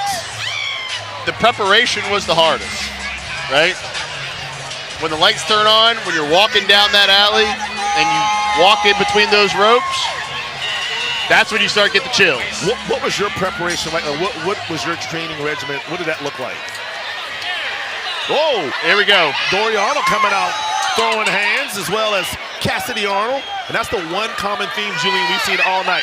Quick starts by everybody in round one, coming out with a lot of energy. Oh, a shot to the head for Arnold. Doriano sporting her name on the back of her shirt. American trunks, American flag trunks, I should say. On the left. Yeah, she's trained by Gary Stark, too, ex-pro boxer. You got Mexican and American flag. I see that. I didn't see the other side. She's representing both sides. Yeah. Arnold, I would say the aggressor here early on. These girls So are check talented. that against Doriano, the aggressor. Doriano has on the blue gloves, while Arnold has on the red. Oh, shot to the head. Nice jab that time by Arnold. Yeah, that right hand can't miss from Doriano. I gotta tell you, man, I like the get up for Doriano. That's smooth. Kind of reminds me of Rocky Balboa and Clubber Lang with the outfits representing. She seems real comfortable in there too. She's has good rhythm, good. Seems to be moving well as well. Always on the aggress. Taking shots to the head, and doesn't even, like you mentioned, Julian, it's not even phasing. All right, so Mark, we were talking about you fought in the first battle on the bricks, but more importantly, how's your daughter doing? Everything's great. Just to clarify, not my daughter, my best friend's daughter. Gotcha, Just okay. to clarify. Gotcha. But she's doing great. She's in remission. Everything's great. And I got to say, these girls right here who just fought right here, two of the most skillful people we've seen tonight. I agree. But you know, it's so important to talk about little girls and daughters and showing, like, if you have to overcome something like cancer, that you can do anything you put your mind to, whether it's beating cancer, getting in the boxing ring. These ladies are like almost heroes to little girls. Oh, sure. They look up to these, and that's why it's nights like this that it's so important here in Charleston. I think this event inspires a lot of people. I think this event is something that this town needed. I think that it's something that is on a lot of people's minds. I think cancer affects us all, and I think that this is something that we can all get behind. So round two underway between Nicole Doriano in the blue corner, Cassidy Arnold in the red. Safe to say we all three seem to think that Doriano won round one. Let's see what Arnold has here in round two. Yeah, she just got to stay busy. She throws the cleaner punches, and her straight right hand is pretty much landing every single time she throws it. Now, when you say stay busy, give me a little bit more depth on that one. Yeah, more punching combinations. Okay. Instead of just throwing 1 or 2 and then looking to get out, you know, I feel like it would benefit her if she threw maybe 4 or 5. Some hand shots into Doriano. That kind of staggered her a little bit.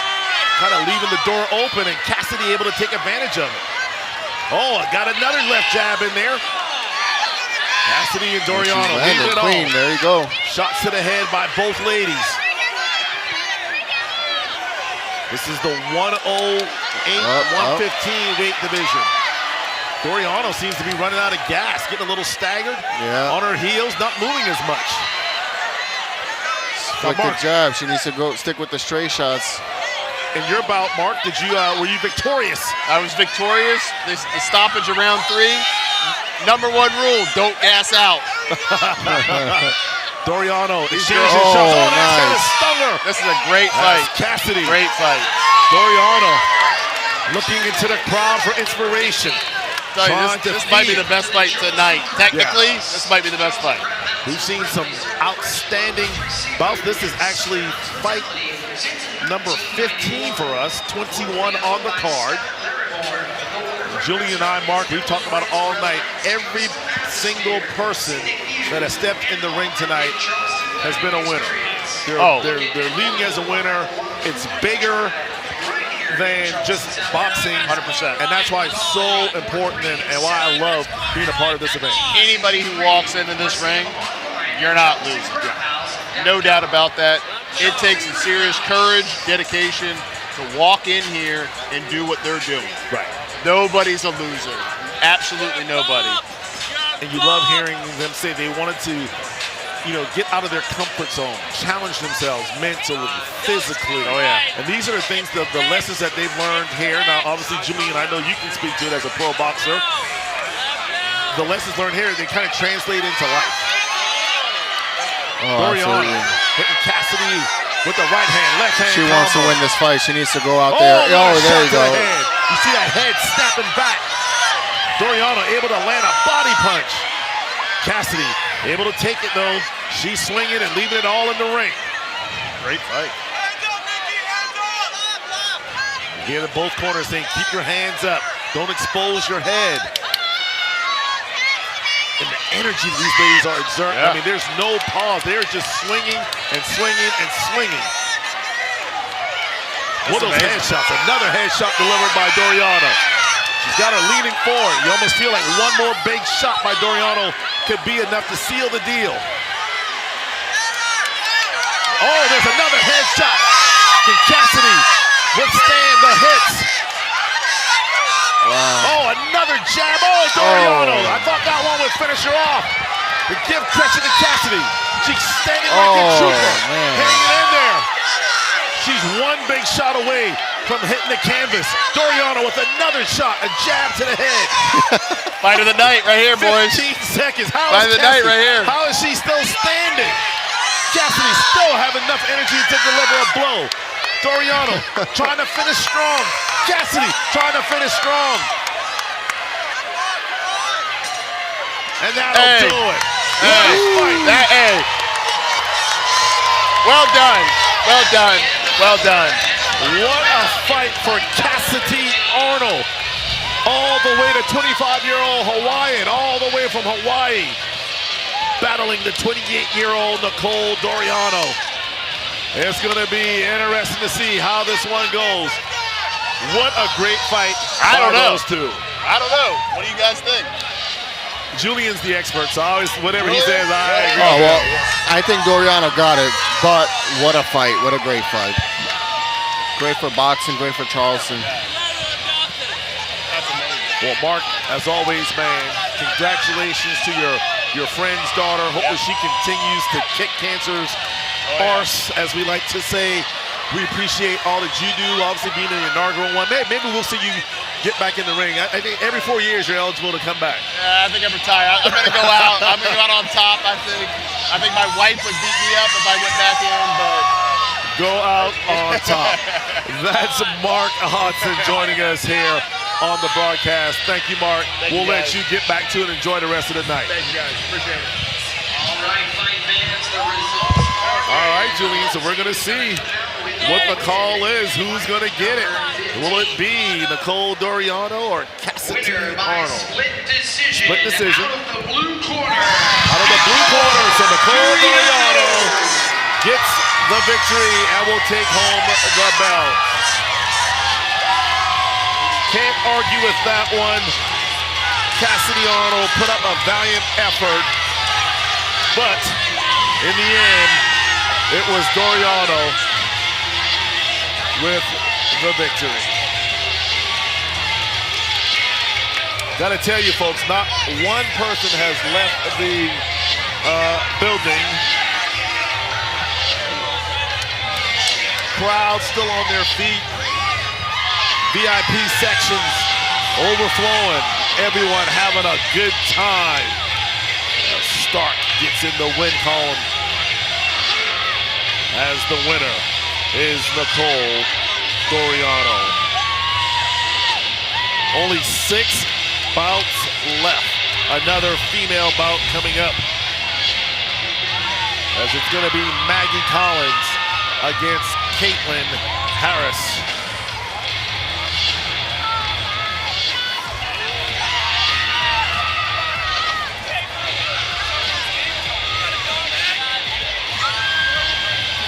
Our great charities we've talked about all night. We've talked about MUSC, Shawn Jenkins Children's Hospital, about Warrior Surf Foundation, Operation Heal Our Heroes, also the College of Charleston Athletic Fund.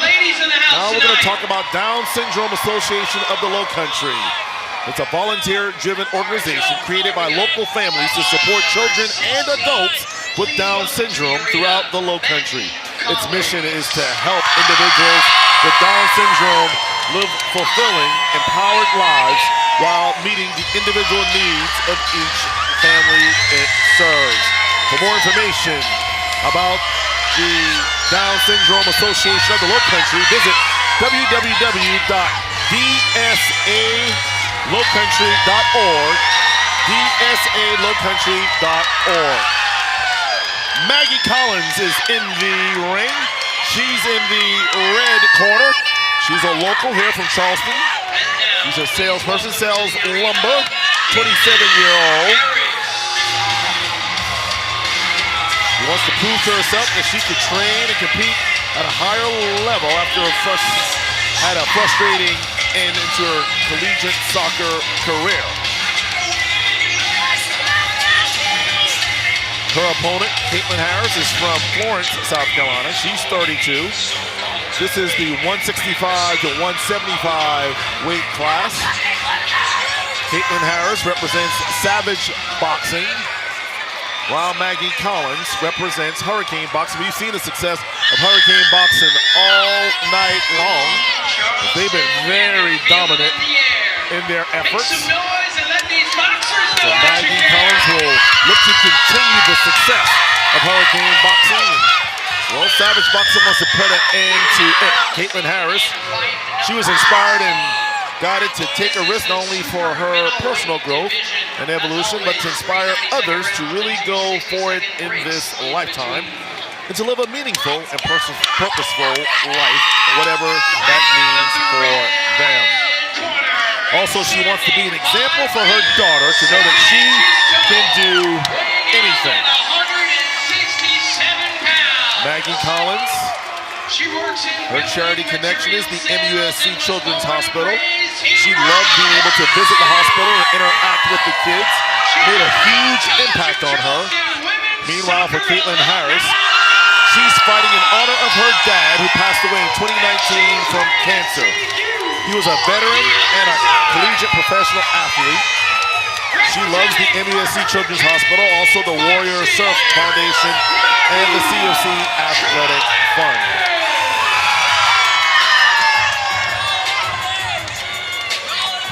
Here's a fun fact about Caitlin.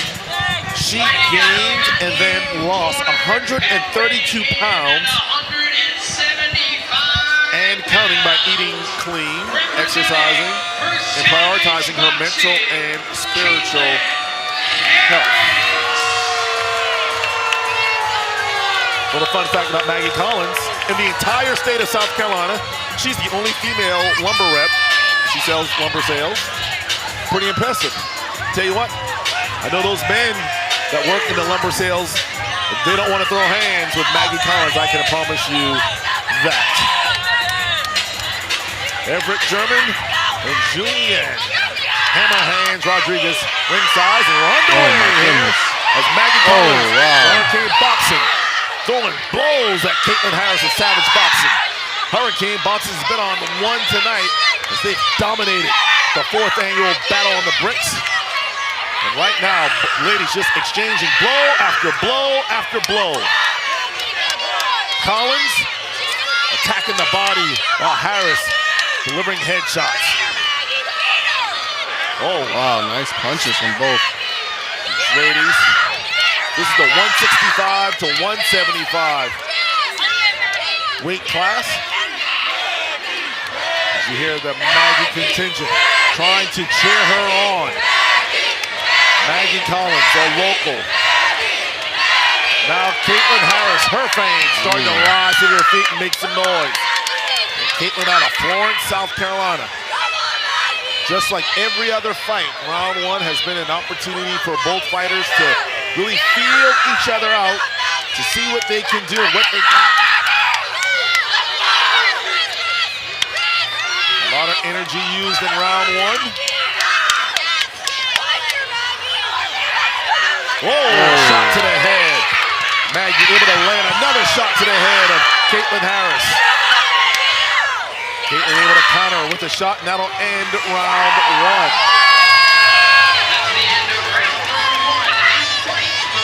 Julian, I like what I saw in that opening round. No surprise, Hurricane Boxing, who's been very dominant tonight. Maggie Collins representing them. She came out looking to, no pun intended, lay the lumber. Yeah, I mean, great action from both fighters. They're both showing a lot of determination. It's just a matter of conditioning at this point, you know, which seems to be like the overall theme of tonight. But yeah, I think they're both very passionate about fighting. It seems they're throwing 100 punches. That was the first round. Let's see who takes the second round. I gotta tell you, we talked about every boxer tonight is obviously already a winner in life. But for Caitlin Harris to literally gain 132 pounds and lose 132 pounds and counting, that takes a lot of discipline for the lady in the blue corner.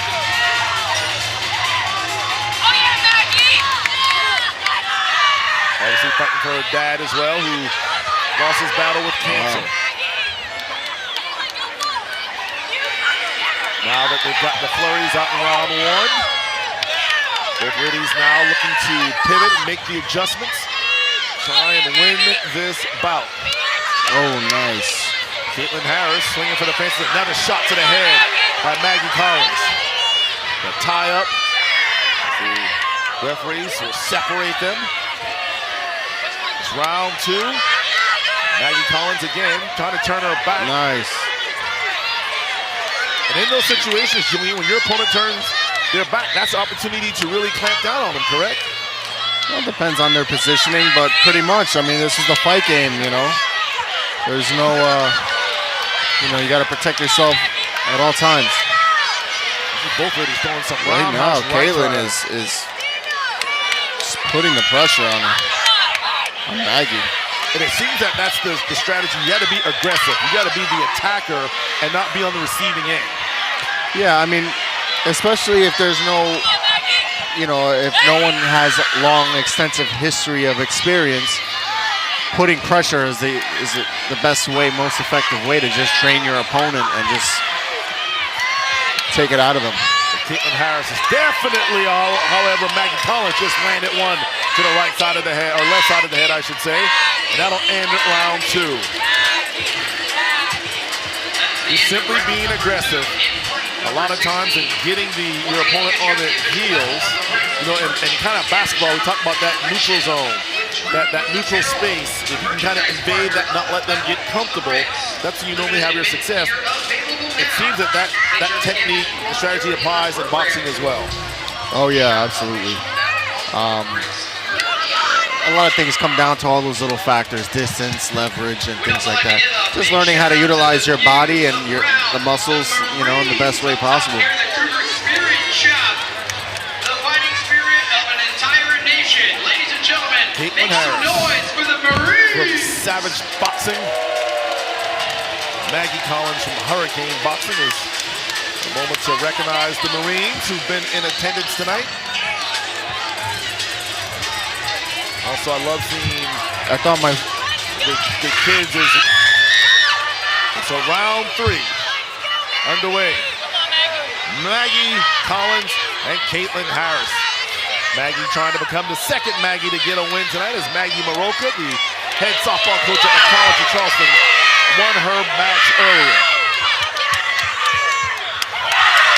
Collins throwing some rights, throwing some lefts. Maggie receiving that jab from Caitlin Harris.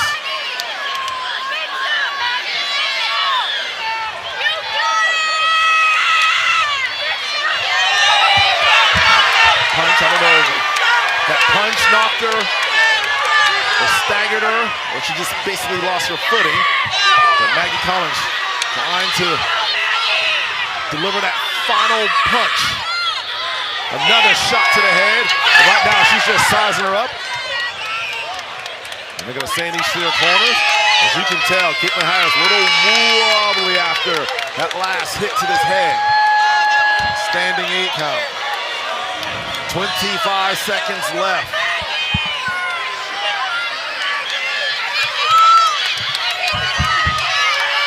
Caitlin Harris had one final push. Will Maggie Collins continue the dominance for Hurricane Boxing? Maggie finished this fight out pretty strong, despite catching the 8 count. And that will do it. What a great fight. Solid performance by Maggie Collins of Hurricane Boxing and Caitlin Harris of Savage Boxing. Your thoughts on that one, Julian? It appears that Maggie landed a few more punches than Caitlin Harris, but give credit to Caitlin. She fought to the end, hung in there, gave herself a fighting chance. We'll see how this one turns out. Yeah, it was a great fight nonetheless. I mean, you had the heavier shots from Maggie, but Caitlin poured on that pressure, you know, and she landed a lot of smaller shots that accumulate over time. So we'll see how the judges saw it. Once again, a quick PSA on the day. We've got 5 more fights left. And last call for alcohol will be at 10:30 p.m. So awaiting the final decision. All right, fight fans, the results are in. For fight number 16, let's see who will come out with the win. Winner by split decision out of the blue corner, Caitlin Harris. So we have an upset as Caitlin Harris gets the win. Wow. I didn't see that one coming. Did you, Julian? Not sure about that one. I kind of thought Maggie Collins would get the win, but give credit as Caitlin Harris gets the victory.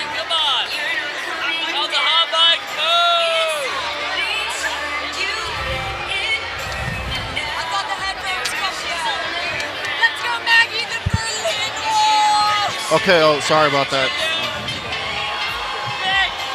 It's just the atmosphere in Charleston is just great today. A lot of supporters. A lot of great fights. To see, you know, people coming out, getting involved, being engaged, really creating an electric atmosphere. That's what it's all about, and that's what we've seen here tonight.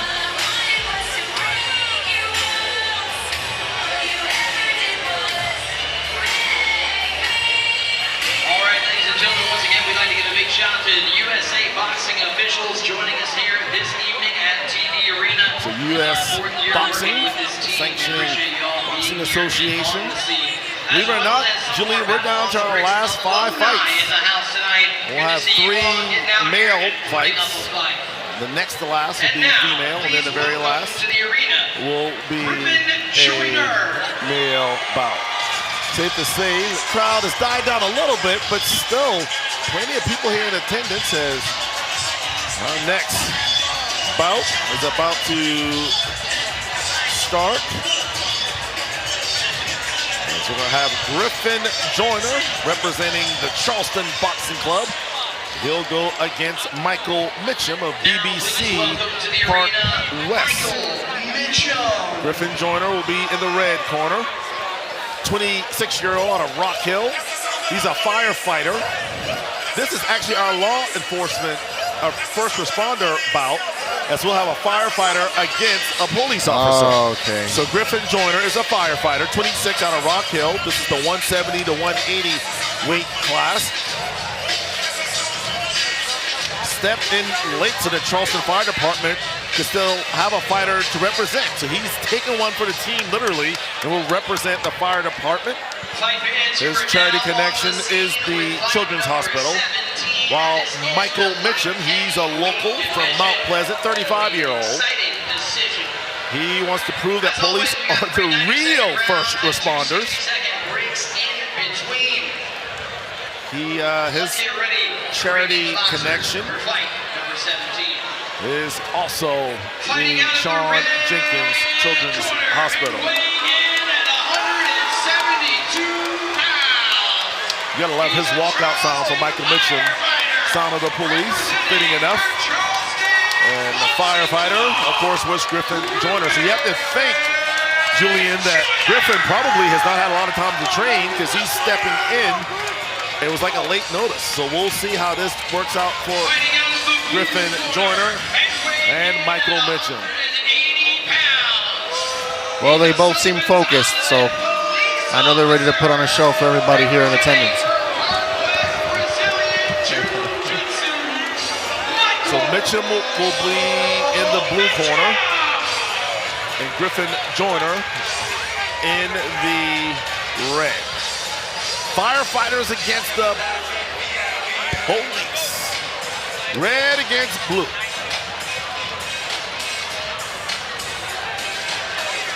Which is kind of funny because, of course, they make sure the gloves match what they represent. Blue for police, firefighters for red. However, Michael Mitchum, representing the police department, is in the red tank top. Griffin Joyner is in the black tank top. Joyner and Mitchum. It's our 17th out of 21 bouts on the card. What a hit. You can see Michael Mitchum came to fight tonight. A little dancing, a little showmanship by Michael Mitchum. He's having fun in there. Mitchum sizing up his opponent. Mitchum 35, Joyner just 26. So old school and new school. Hey, he has some quickness to him. Yeah, when Mitchum is not protecting and serving, he's throwing hands. A big hit that time by Griffin Joyner. Mitchum able to evade the big swing. Now Joyner's starting to show a little fight back himself. Whoa. Nice counter. Mitchum in the blue corner, the red tank top. Griffin Joyner, a late ad, wanted to make sure that the fire department had representation. And he's not fighting fires. Well, he's fighting Michael Mitchum. That'll end round one. Big smile on the face of Michael Mitchum. You can tell he likes having fun out there. So far, what do we got? Are we going with the Popo or the fire department? I think the fire department took that round. I think his awkward styles, you know, he got away with a few shots, but we'll see how Joyner does this round. You know, we'll see if he adapts. You know, doesn't really seem like Mitchum has any plan B to his fighting style. It just seems like he goes in there and does what he feels, and it works for him on Sundays, but maybe on another day. Versus, Julian, how important is it to have multiple strategies going into a boxing match? It's everything. You know, having multiple tools in your arsenal is you know, the name of the game. All top-level athletes in general, they just know how to adapt to whatever's in front of them. So round 2 underway. Mitchum and Joyner. Michael Mitchum in the blue corner, Joyner in the red. It's a first responder fight. Police officer Michael Mitchum out of Mount Pleasant against the fighter out of Rock Hill, Griffin Joyner. Oh, a big roundhouse right. Time delivered by Mitchum. Flurried exchange there. Oh, uppercut. Joyner able to connect with that right uppercut.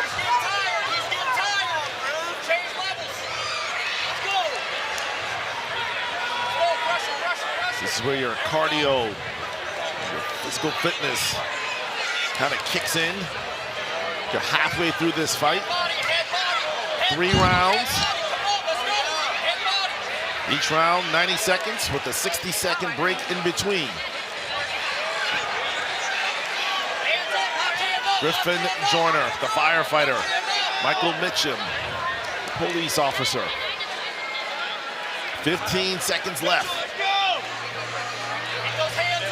Both guys trying to size each other. You have to wonder, Julian, they're starting to get a little tired because not as many punches being thrown, which I would think would be an indicator that someone's starting to kind of get a little fatigued. Yeah, I think they're both getting a little tired, but I think Joyner is not doing what he needs to do to really solidify this win. He needs to push, man. You know, you can't let someone get comfortable kind of moving around in front of you, dancing, getting their rhythm. If you disrupt that, then they can't get their rhythm, and then it's a big domino effect after that, you know. Was taunting, dancing part of your routine? No, not necessarily. I understand that there are pros and cons to doing things like that, depending on who your opponent is, but it's not that's not my go-to thing, you know. I like to excite the fans with punches. Right. Now, I still can't believe we had Wu-Tang playing. We had a concert, well, not really a concert, but, you know, 5-minute concert here in the ring. I did not expect that. Yeah, I didn't expect that either. Got the after party coming up later on. Oh, yeah. Round 3. Will it be the blue or the red? The firefighter or the police officer?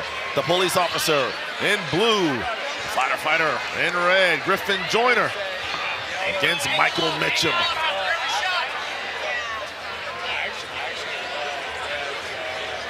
Pretty evenly matched fight to this point. Someone's definitely going to have to win this round if they want to win this fight.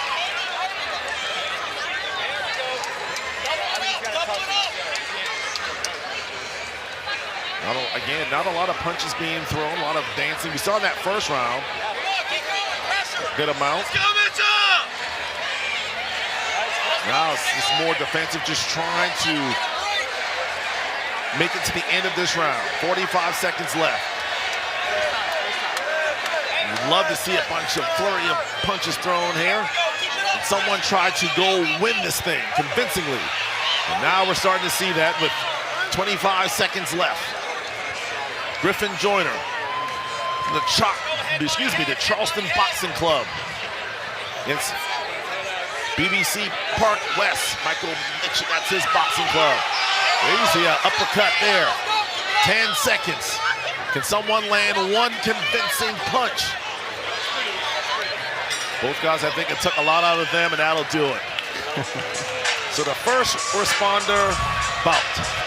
Griffin Joyner representing the fire department. Michael Mitchum representing the police department. Judges tallying their final scorecards. Who will be victorious? Who will be the real first responder?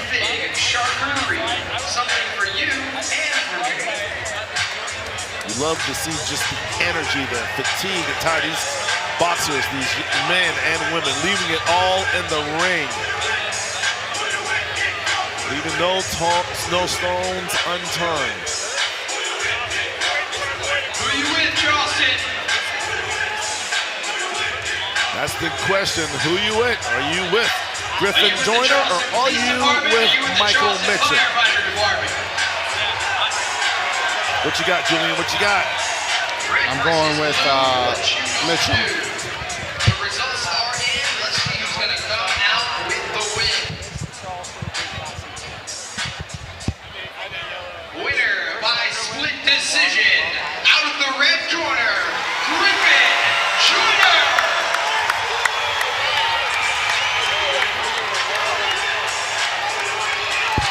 Well, all right, so the winner, was the Griffin Joyner. Yep. All right, so congratulations to Griffin Joyner. He was in the red corner, the fighter. It's the win over Michael Mitchum, the police officer. So I guess the first responder is the fighter. So congratulations, representing Charleston Boxing, that being Griffin Joyner. Now our next guest, I gotta admit, Julian, I'm not sure about you, but I've heard a lot of females that work in my office talk about this show called Love Island. I hear them talk about it. I wisely, not to upset our guests, but I wisely just walk away because I have nothing to add to the conversation. Right. However, we are pleased to be joined by a member of the Love Island crew, Chris Underwood.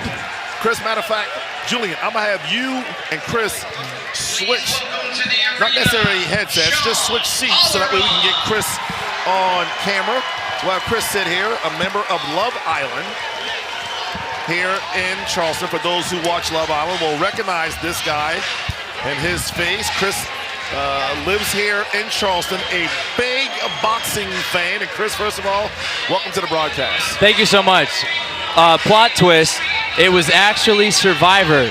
Okay. Survivor, not Love Island. But I do love Love Island. Okay. I love watching it, but it was actually Survivor. You know, Chris, I want to point this out that I was given bad information. You're just giving what you're told, you know? So, I get it. I totally get it. Survivor for Chris Underwood. So that's a little bit. I'm familiar with that show and what it takes. Almost like surviving in the ring, as my broadcast partner Julian Rodriguez does every time he gets into the boxing ring. But absolutely. Send them to Love Island anyway. I love it. No, I mean, so I was the season 38 winner of Survivor, season 2 of the Challenge USA, 2-time winner. The only rookie in basically reality television history to go 2 for 2 on my first 2 seasons. So I know what it takes to be in the arena, to battle it out, to have your back against the wall, and to come out on top. And this has just been an incredible event. Here's what I love about amateur boxing. Their hands might be down at times. They might miss a few slips, but man, are they just throwing haymakers on each other's heads the entire round, all 3 rounds, and it is so much fun to watch. It has been incredible. This has been a great event. Well, I'm glad you're here because we're going to talk about this next bout. Is Shawn Halloran against Colby Jackson. Shawn is a Mount Pleasant fighter, 33-year-old from Connecticut. Signed up because he wanted to challenge himself, and also he got the opportunity to raise money for local charities. Colby Jackson as well wanted to challenge himself.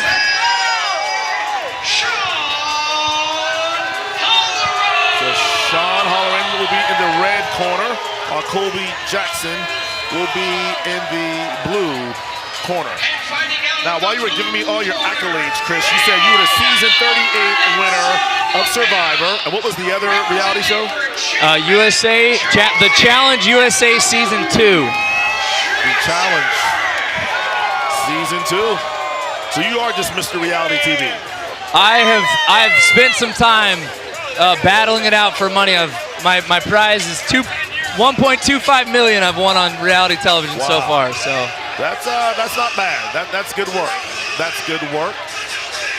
I'm Everett German, also my broadcast partner Julian Hammerhands Rodriguez, the 8th ranked welterweight in the world, also the current holder of the WBA Continental American Championship, and out of the gate, Shawn Halloran and Colby Jackson going at it, and looked like that time Halloran slipped. Talk about Survivor. We have the season 38 Survivor winner, Chris Underwood, a Charleston resident, joining us ringside. This guy knows how to survive. I know my good buddy Julian Rodriguez, he knows how to survive. Granted, when you're 26-1, you don't have to survive that often. As we have, you guys talk about throwing haymakers, Chris. These guys are getting after it here early on in round one.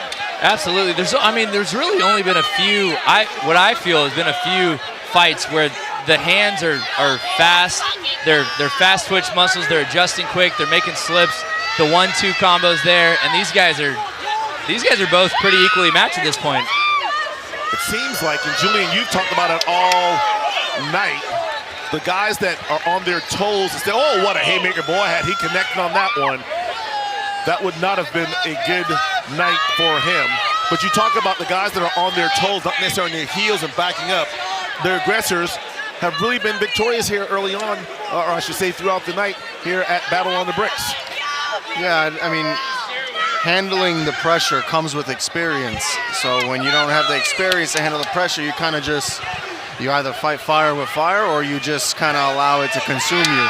Oh, wow. So whoever's throwing the heavier shots, putting the more of the pressure, I feel like is going to take away the wins tonight. Well, here's what a lot of people don't understand is when you're in the ring, you practice and you train for this, but when there's an audience and there's thousands of people cheering, you do not know what's going to happen. And as soon as you get attacked, you suddenly default into defense. And I've seen a lot of fighters get into this shell boxing where they just get into this rhythm of putting their gloves up and not attacking. And it's something that happens when you got this high pressure situation. These are a lot of amateurs. They've never been here before. And it's interesting. I mean, my time on Survivor and on the challenge as well, you have to, there's really no preparing for this moment. You just have to either rise up to it or you fall to your training. And the ones who are coming out hot, they're typically winning these rounds pretty handily. No, it's funny. It's kind of like in basketball where you're shooting free throws, you shoot thousands and thousands when nobody's in the gym at the practice facility. It's not the same as when you have 5,000, 10,000, 20,000 people in the arena cheering and yelling. It's not quite the same. Absolutely. Round two. As you see a flurry being thrown by Shawn Halloran. Julian, do you still get nervous before fights? Oh, yeah. Yeah, but I channel it differently. Well, Kobe Jackson on his knees swung so hard that he lost his balance. He was trying to send Shawn Halloran back to Mount Pleasant. He swung so hard. Wow.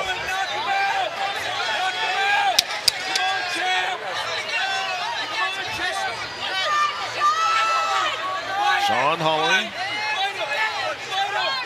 fighter from Mount Pleasant. Ooh.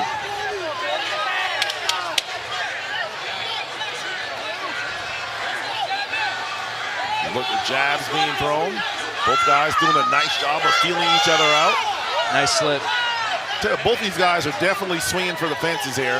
Fortunately for both of them, neither one has been able to connect, but no. Wow, with the 1-2, I love it. He's got him on the heels. He's on the run. May have spoken too soon. It's Kobe Jackson exchanging haymakers with Shawn Halloran. I love it. 15 seconds left in round two. Fans on their feet trying to shout encouragement. Wow. What a round. That was a good round. That was a good round by Shawn Halloran as well as Kobe Jackson. So you've gotten through two. You've gotten all the butterflies out. I'll start with you, Julian. Now it's round three. It's win time. It's go time. If you're Shawn Halloran, what must he do?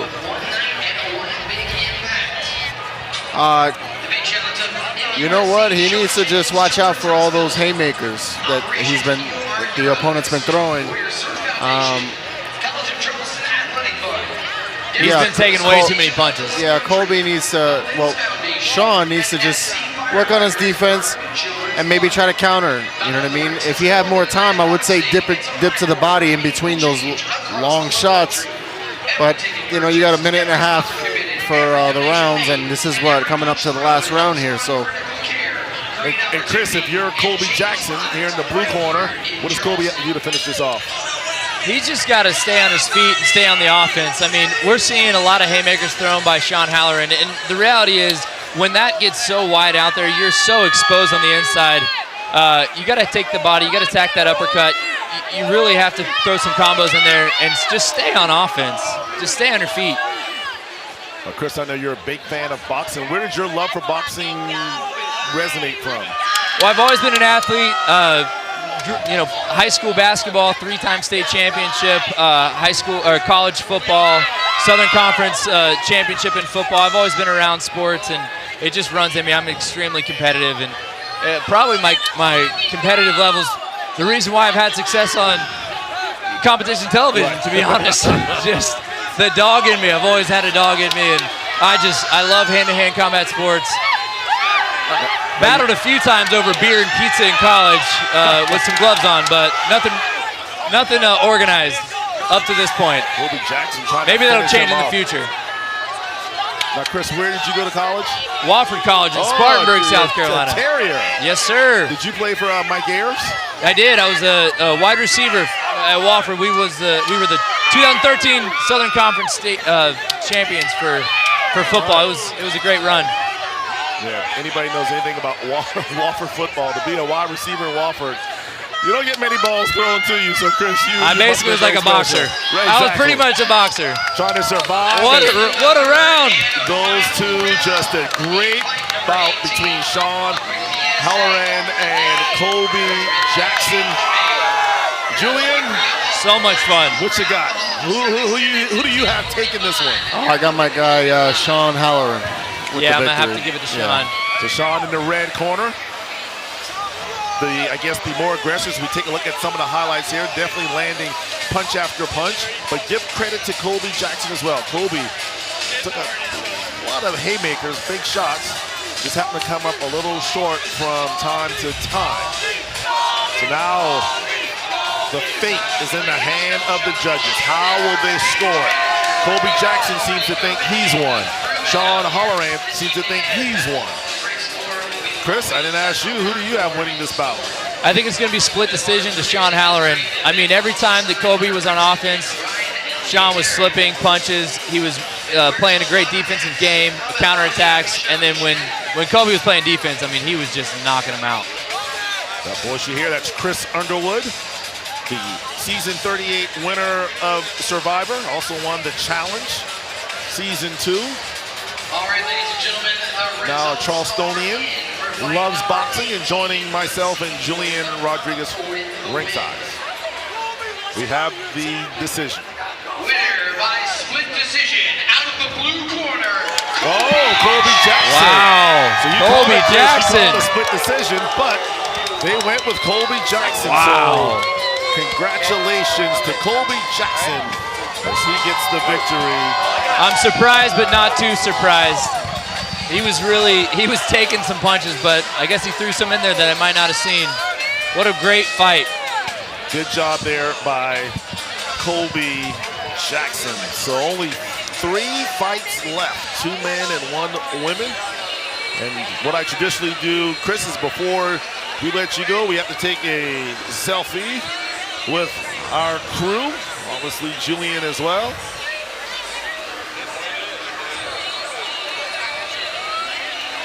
All right, so there you have it. That's Chris Underwood joining us here ringside. The Series 38 Survivor winner. A big fan of boxing, we could tell from his knowledge, knew what he was talking about. Chris, you're the man. We appreciate it. Thanks for joining us. Thank you so much. It was a pleasure. Great charity event. Love supporting all these charities. And Charleston, just what a great city to host. It is. I mean, this crowd has been amazing all night long. That's why I live here. It's the best city in the country. Thanks, guys. All right, thank you, Chris. So as I mentioned, 3 matches left. 3? Yeah, we got Billy Palacino coming up, and he'll battle Antonio Velasquez. Palacino with RBA Boxing, while Velasquez with Cool Hands Boxing.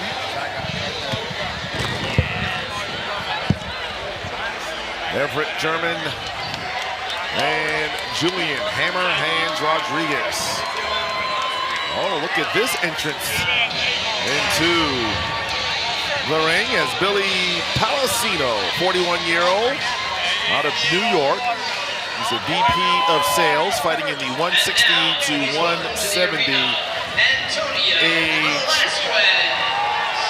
weight division. He signed up, Billy did, to challenge himself, to raise money, also bring awareness for people who need support, and to show his 5 kids what it looks like when someone commits to something difficult and follows through. His opponent, Antonio Velasquez, from Cool Hands Boxing, business owner, locally family-owned residential painting company, the Velasquez Company.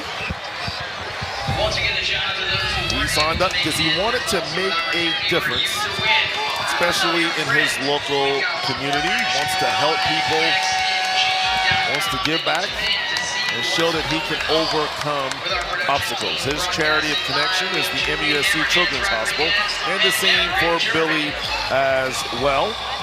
Billy's wife worked as a nurse there. One of their friends is the Associate Chief Nursing Officer.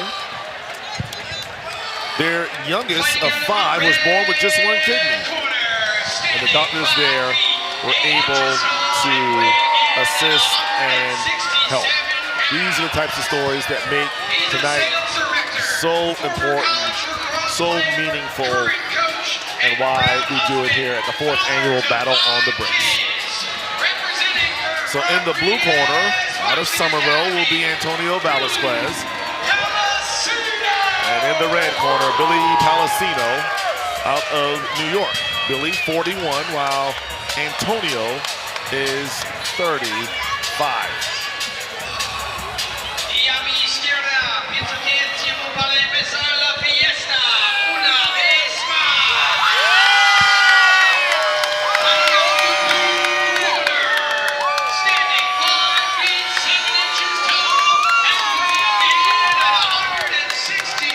Cool Hands on display.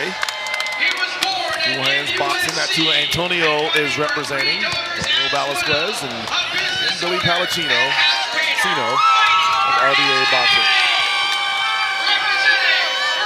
We've seen 17 bouts thus far. Actually 18 bouts this far. Solid boxing for amateurism. Now, obviously, with you being a professional boxer now, do you still get a chance to go out and see amateurs duke it out? Wait, do you still get a chance to go watch an amateur Oh, boxer? yeah. So in comparison to what you've been seeing, how does Battle on the Bricks measure up with those? I will say, as far as the whole show in general, I mean, it's usually amateur shows do not look like this and do not carry the same type of excitement and atmosphere, you know. And we're underway. Billy Palacino and Antonio Velasquez, and safe to say, a lot of getting them in the ring and mixing it up. Oh, they're going at it. Wow. No love lost between Billy Palacino and Antonio Velasquez. Coming out with energy. It's safe to say this broadcast is about to get a lot better looking as Julian. I'm going to have you and Kara switch once again so that we can get Kara on camera. I wouldn't say better looking, but we complement each other well. Yes. We'll just, you know, Julian, I'll agree to that. You know, like I said, Julian and I, we're good-looking guys, but it's just about to get a lot better looking with you now joining us. It's Kara, so good to see you. Good to see you as well. Kara is a partner at Uptown Social. Of course, we had Keith Benjamin on earlier. I've known Kara forever and ever, and obviously Uptown Hospitality, one of the proud sponsors of Battle on the Bricks. Right now we have Billy Palacino and Antonio Velasquez going at it in the circle. Kara, welcome to the broadcast, and long time no see, my friend. Yeah, thanks for having me. How have things been going? Everything is good. Really, really good. How are you doing? I'm doing good. I know you guys have the share house, and you have Uptown, you have Bodegas, so you've been staying busy, I would say. We have been super, super busy. It's been a long, crazy, and fun 8 years that we've been in business. It's been 8 years already, Kara? It's been 8 years. Kara, now are you primarily at Uptown, or are you at Bodega? Where are you primarily hanging out these days? So right now, I'm still the director of the director of marketing for the whole group, but I am currently running operations at Share House. Okay. Yeah, I just went over there. I had a baby. She was actually the first baby born in the new year at MUSC. So shout out MUSC. Yes. Wow, congratulations. Yeah. She was. Yeah, it was amazing. She got a whole news article and everything. And then I went to Share House right when I came back from maternity I was leave. about to say, I thought you were going to say she was the first baby born at Share House. I'm like, okay. I mean, Kara, one that would means you're think. working too much. One would think. Oh, there wouldn't be a surprise there. This is Kara Graves, a partner at Uptown, also my broadcast partner all night, Julian Hammer Hands Rodriguez, doing a great job giving us that insight behind the strategy of what's going on in the ring. We just had round one of Billy Palacino and Antonio Velasquez. Julian, anything jump out at you after round one? Well, Velasquez is putting good pressure, or he was, but now Palacino's putting the pressure. This is just a firefight. These last 4 or 5 fights of the night, they're incredible. The back and forth action. What happens when you get a VP of sales and a guy that owns a paint company in the ring? You get outstanding boxing going on. That's what we're seeing I guess that's the secret recipe. Now, Kara, we do have female boxers. Do I need to find like another food group that has a female chief operating, so that way we can get you guys in the ring? I have suggested a few people from our group to do this, and I'm going to keep pressing them, so hopefully next year. We'll have someone from Uptown Hospitality. I think we should. I mean, we came out tonight, so I would love to see that again next year. They talk about coming out. What the crowd, Julie and I all night have been impressed by the atmosphere, the energy in the building. This has been a spectacular event tonight, all made possible because of great sponsors like you and Uptown Social. I mean, every year it's been great, but this year it just seems next level. Yeah. The energy is just electric in this building. It's been so fun to watch, so exciting. It just continues every year to get bigger and better, and it's starting to become the must-attend event in Charleston. Totally, and it's so professionally done. So well executed. Yeah, it's great. I'm very, very proud of everybody that's executed. Julian, what did you see in round two between Antonio Velasquez and Billy Palacino? Well, I did see Billy, bringing himself back into the fight with some combinations. He was hitting Antonio pretty clean, but I still kind of give the round to Antonio. I think he's going to finish this fight in a strong way. So Antonio Velasquez, representing Cool Hands Boxing out of Somerville, 35-year-old, as I mentioned, owns his own painting company, the Velasquez Company. Did a great job of raising funds for the Battle on the Bricks. Talked about the struggles in terms of the hardest part of training. Mentally was, took a time away from his wife and his 3 daughters. The sacrifice that all of these boxers make to make this, possible. You can't say enough about that. It definitely is a commitment, and you just love seeing all of the boxers' hard work pay off. Round 3 is upon us. Who will take home the belt? Will it be Billy Palacino, or will it be Antonio Velasquez? Everett German, Julian Hammer Hands Rodriguez, and Kara Graves ringside, bringing you the action. Kara on the hospitality side. The hospitality has been, I can tell you, every time I look around, I see these VIP areas, whether it be drinks or food, overflowed, people smiling, laughing, having a good time. Safe to say you guys have knocked it out of the park, Kara. Almost had a boxer right in our lap. As Antonio Velasquez kind of got caught up in the ropes, but Billy Palacino not able to take advantage of it. 40 seconds left. Palacino, Velasquez trying to bring home the belt. Both guys running on fumes. Jabs to the head, blows to the body. Who can hit that final punch? Palacino in the red corner, Velasquez in the blue. Velasquez landing a couple of jabs. Coming out strong, finishing strong is Velasquez. Flurries. This is a great fight. And that could be the deciding factor between Velasquez getting the win and taking the loss. All right, Kara, before we let you go, what was your thoughts about that bout? I don't know. I mean, they both did a really, really good job, so I have no idea. But would you like may the best win. Would you like to predict the winner? I'm going to go with blue. Okay, we're going to go with blue. So you have Antonio Velasquez taking home the belt, the pro, the expert, the hammer hands. I thought the pro was her. No, I mean, we'll see. I'm going with the pros. Let's go! Blue. There we go. Blue. We're going blue for Velasquez. Yep. Let's see. As Cool Hands Boxing trying to pick up another W. I think his sister fought earlier, right? Yes. Yeah. She did, and Did she win? No, she came up short against Ashley Carino.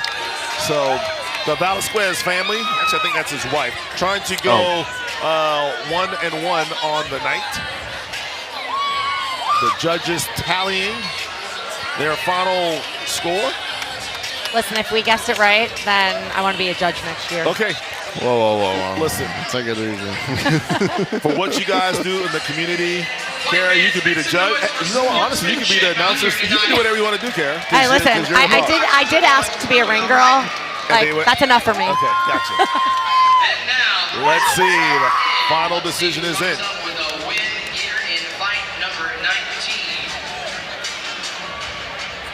Winner by unanimous decision in Azul out of the blue. Hey, let's go! Kara Graves with the call. Julian Rodriguez with the call. The winner is Antonio Velasquez. What a performance by Antonio as well as Billy Palacino.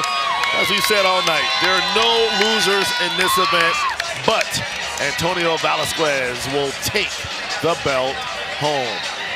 Well, Kara, as always, a pleasure seeing you. Congratulations on being a new mother. Congratulations on doing all that you do in the community. And we look forward to seeing you again in the future. Thank you so much. It was great to see you too. Sounds good. That's Kara Graves. Be well. She does everything at Uptown Social, Nice meeting Bodega, you. and the Share House. 2 matches left. 1 female, 1 male. Our final female bout coming up now. Anna Holmes against Victoria Alonso. The final female showdown of the night. It's all right. There's another one. Gives us a second to talk about. All right, Charleston, before we get into fight number 20, we'd like to show some love for all of you that have spent your hard-earned money supporting all of these charities out here this evening. Yeah, with the blonde hair. And now, please welcome to the arena, Anna Holmes. She's drinking something right now. Straight ahead.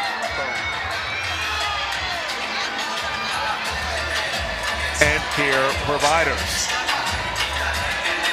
If you would like to learn more information about the South Carolina Fighter Fighters Burn Children's Fund, visit them at www.scbcf.org.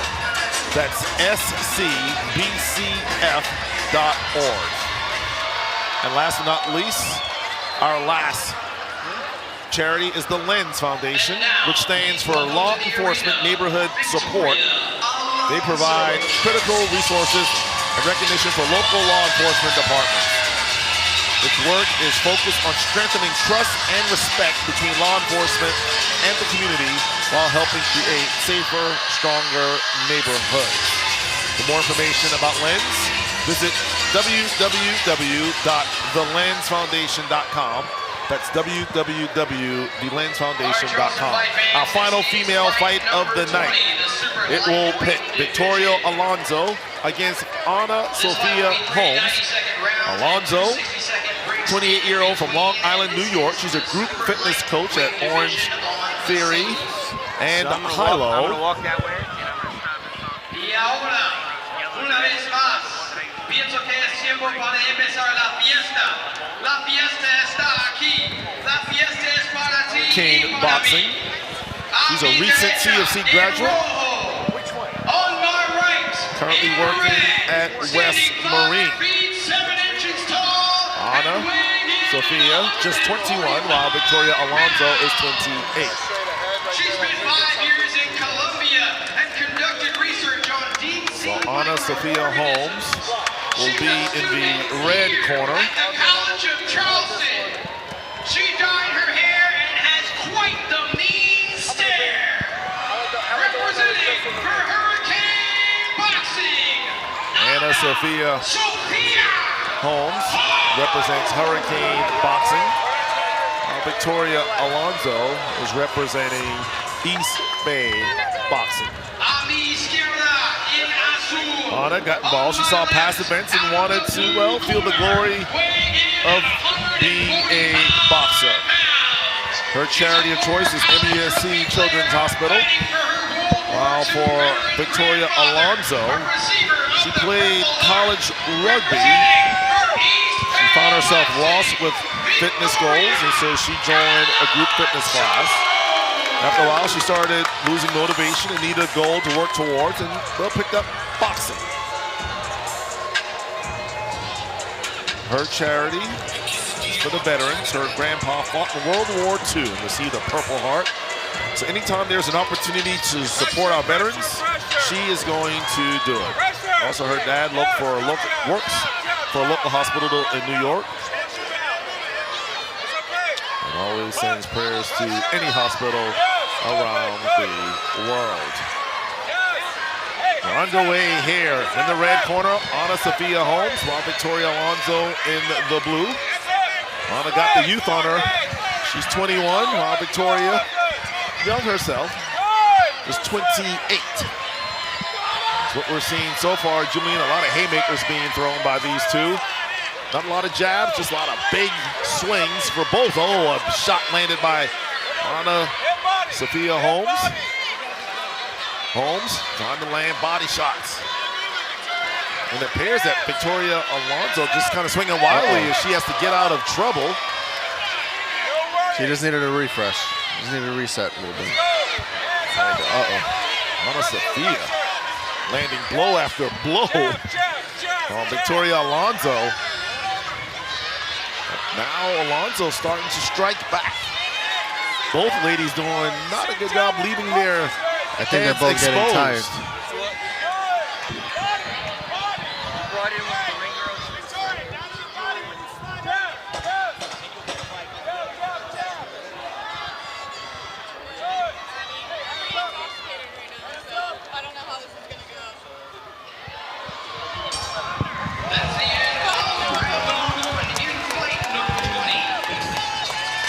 That's round one. That has come to an end. Anna Sophia Holmes lives in Charlotte. Financial goals.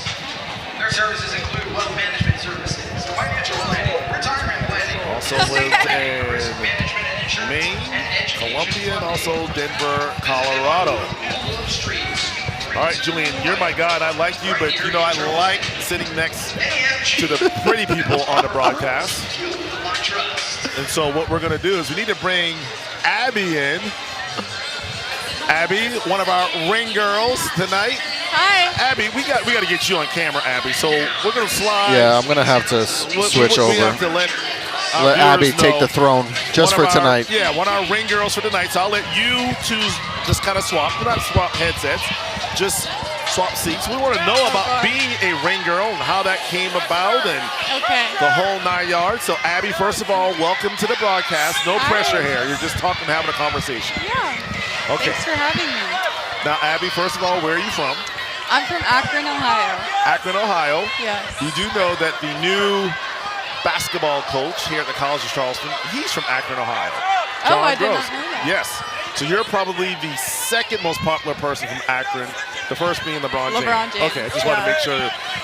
Maybe you could have been the most popular person, but we'll go with 2. It's neck and neck for sure. All right, so how did you come about becoming a ring girl here at Battle on the Bricks? Well, my friend Amber was kind of a manager of getting ring girls, and she just asked me last second today, and I was like, why not? Okay, Let's do absolutely. So, how's it been so far? Are you happy with your performance? I'm watching you've done a great job with your signs. Thank you. Yeah, I mean, I guess that's up to you. How did I look up there? Julian, I think she's done. On our scorecard, Abby has gotten. You won every round. Knockout. You're getting 10. Knockout every round. Knocked out every my round. My favorite one. So you're the leader in terms of ring girls. You're on top right now. Awesome. Now don't tell any other ones because then they'll come over here and want to fight us, and we don't want that. So, but you're the leader in the clubhouse right now, Abby. Awesome. So what are your thoughts about Battle on the Bricks and the women as we see in the arena in the ring right now? I love it so much. I love seeing women especially the moms that have kids, that makes me so happy. And they have kids they have to take care of, and then they probably work, and then they train for this. Yes. It's very, I'm so proud of them. You know, when you read these bios, I think one had 5 kids, one had 4. Yeah. You're right. The message that it sends to our youth that, hey, you're not too old to do anything. Anything that you put your mind to, you can accomplish. Yeah, I love it. Julian, your thoughts on Abby and her job? Okay. I think Abby's absolutely beautiful. Thank you. I think she owns that ring when she walks across. We're not even looking at the round. Just let's be honest. We're not looking at the number on the card. She does her job so well. It's your first time doing this? Yes. Now, Abby, you know, Julian is a professional boxer, and so he fights at the that's just Julian. Yeah. And he's from New Jersey, so he fights in the big arenas. You probably should have Julian make you a real ring girl at the big events. I would never have her. Oh, you would never? No, because you'll sit in the stands in my VIP section watching me fight. I would not have you out there showing off for everyone else to see. No. Okay. And you would distract me. I would be the one in the ring, and I'll be distracted. No way. I'm good either way. All right, so now we're on to round 3, Abby. You got Anna, Sophia Holmes, and Victoria Alonso. Anna is in the red corner, while Victoria's in the blue. Safe to say, I feel like Anna has controlled this bout up to this point. Victoria is literally just trying to hang on for dear life. Anna's been able to connect on a couple jabs. That's a nice hit, however, by Alonso. Ooh. Now, Abby, any aspirations to possibly get in the ring one day? I played volleyball in college, so I'm definitely very competitive. And I actually did a boxing class at East Bay Boxing not too long ago, and it was super fun. But maybe one day. Okay. Now, Abby, where did you go to school? I played volleyball at Ohio Dominican University. I actually played my freshman year at the same school Dalton Bolton did. Oh. West Liberty. Yeah, I played okay. basketball there. Yeah. So it's small just world. really small world moment, And also Kobe Rogers, a young man that played here after Dalton left and then went on to play at Louisville. Yep. Oh. Anna Sophia trying to finish her off.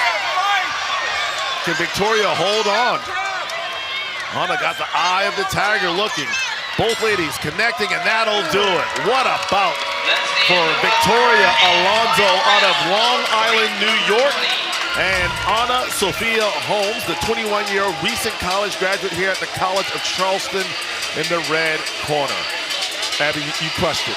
You've been crushing it all night. In the ring, on the mic, there's just nothing you can't do. Thank you for joining us.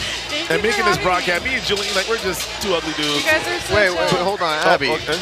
For our millions of fans listening, Yes. what are your socials? Socials, just Abby Gilson, ABBIGILLSON. There you go. You heard it right there. Follow Abby on social. I guess that's Instagram or Twitter. Or is it all? Just Instagram. Just Instagram. Yeah. Well, there's no more Twitter, bro. It's X now. That's right. That's right. You can tell a 51-year-old who still calls it Twitter. Abby, I'm gonna let you get back in the ring because I know Julian wants to. You got one more grade. Are you back in the ring anytime soon? Well, I was supposed to be, but I came and did this instead. Yeah, Good there choice. you go. There Good you choice. go. Yeah. Abby, thank you for joining us. We called it Anna Sophia Holmes Thank is you for having me. victorious. This was so fun. Anytime, Thank you, Abby. anytime. Thank you, Abby. So Anna Sophia Holmes is the winner.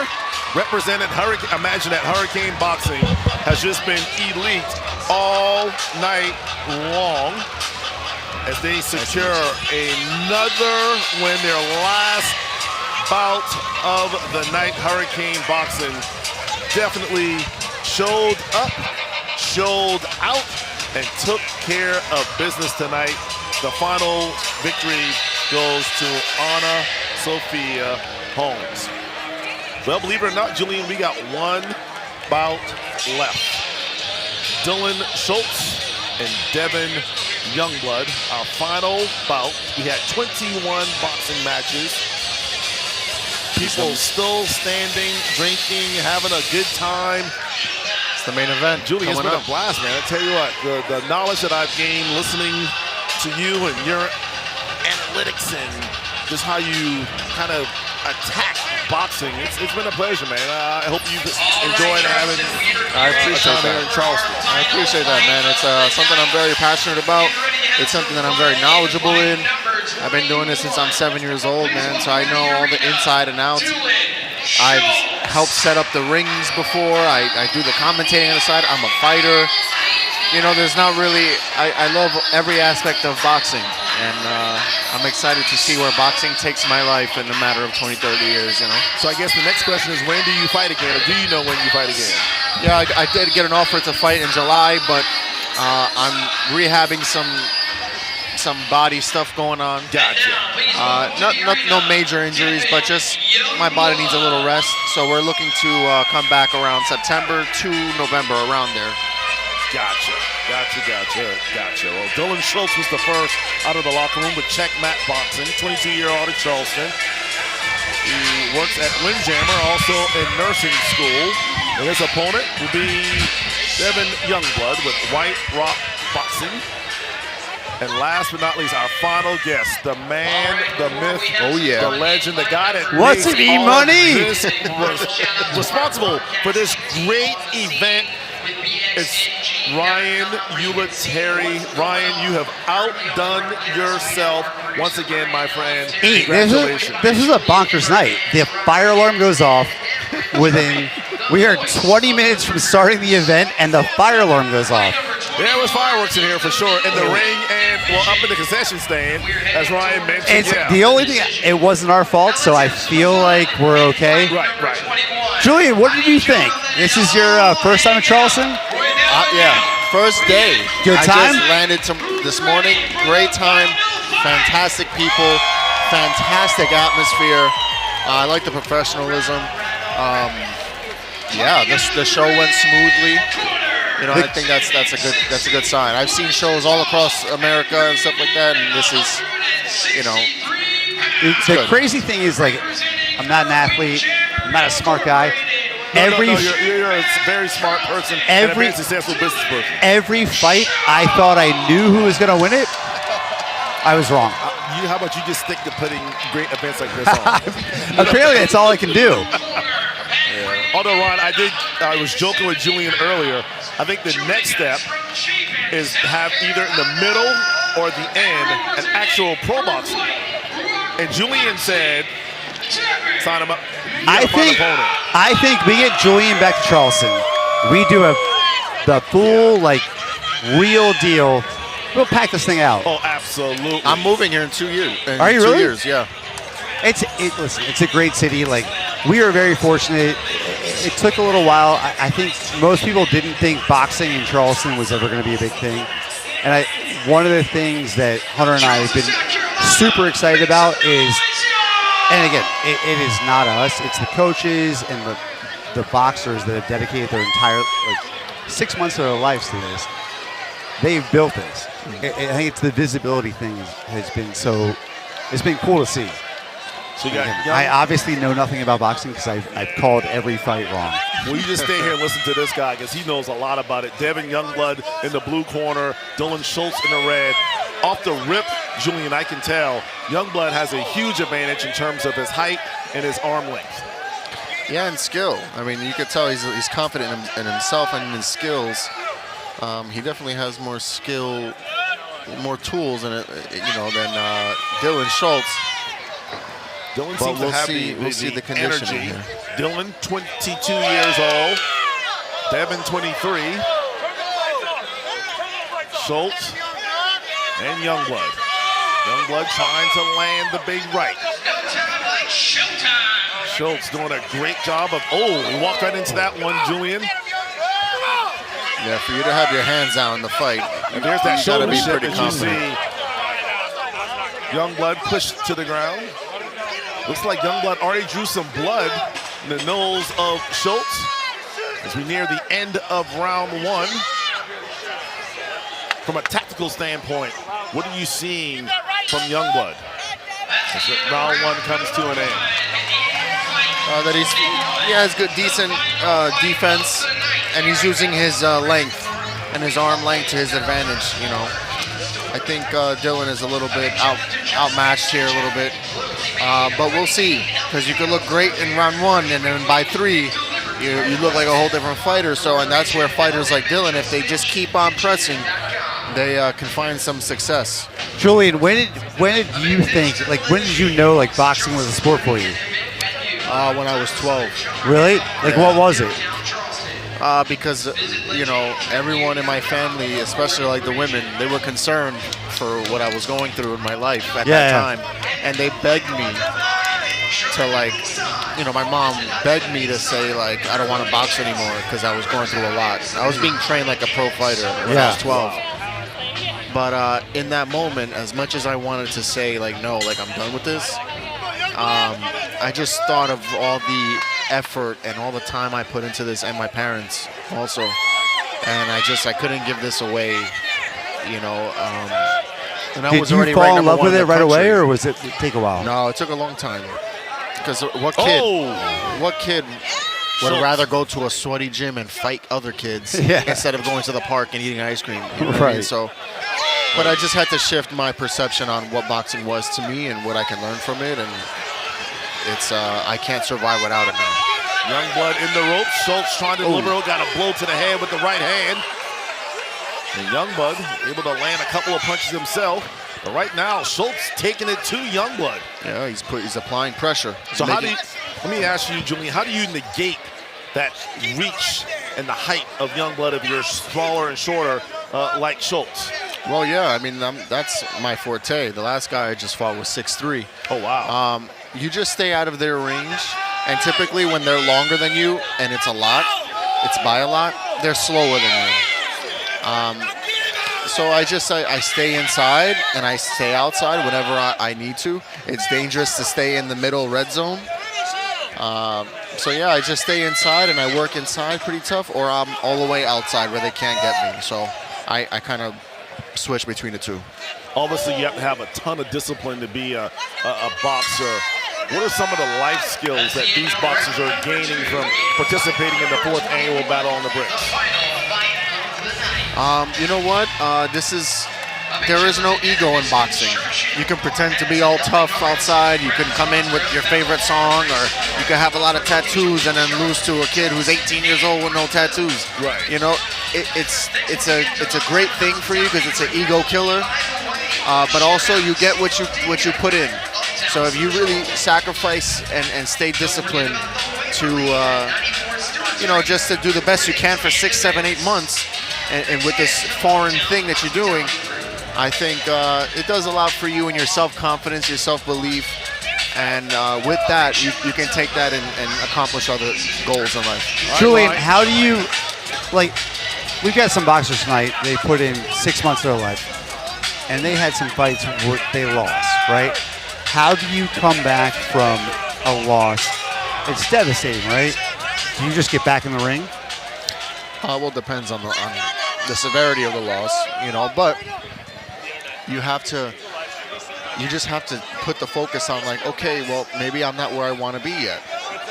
Eventually, I'll keep working and I'll get there. Right. A lot of people, they take that loss and they just want to forget about the sport, or they just give up, but and anything else, what would you call that? What would you encourage someone who, like, okay, the first shot that they took in basketball and they miss and they just want to go back home? No, you sit there and you figure yourself keep out. going. You keep figuring out whether it's the rim, whether it's the placement, your body, you'll get it in tune, The same with boxing. Ryan, before we get off, I just want to sing your praises, man. Like, you had the vision to make this happen. We talk about it each and every year. It just continues to get bigger and better. And just the job that you and Hunter, you do putting on a first-class event, but more importantly, almost $500,000 you guys have raised over the course of the last 4 years, giving back to local charities. Just can't say enough, man, about the job that you and Hunter do. Man, yeah, I appreciate it. We've got a team now of like, there's 20 of us that are dedicated. The big thing is these boxers, the insane thing is they have lives, they have families. They are not professional boxers, right?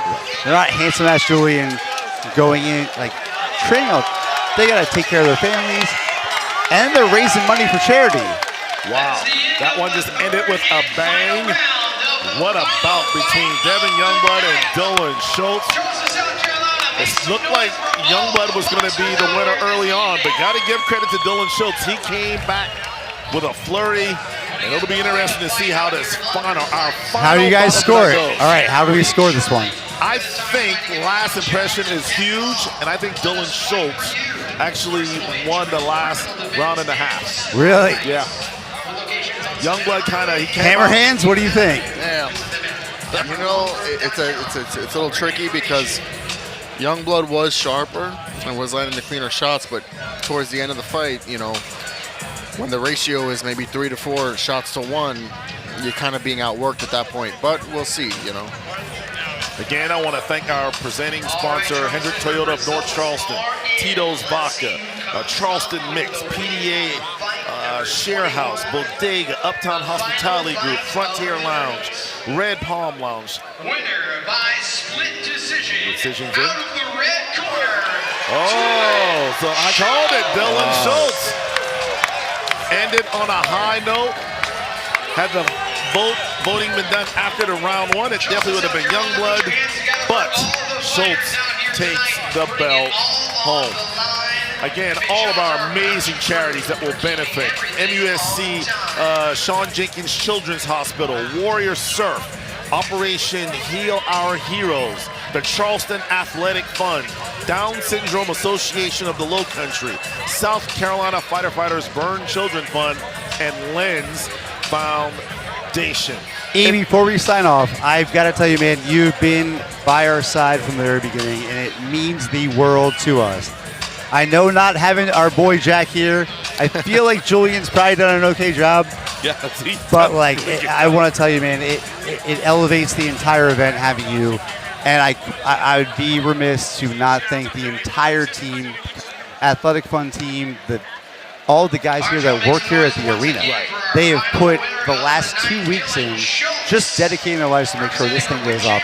Obviously, we can't control the fire alarm, but these guys have been by our side. And Julian, thank you, man, for coming in and being a part of this. Thank you for having us. I hope you had fun. And absolutely. It means the world to us. You elevated the broadcast.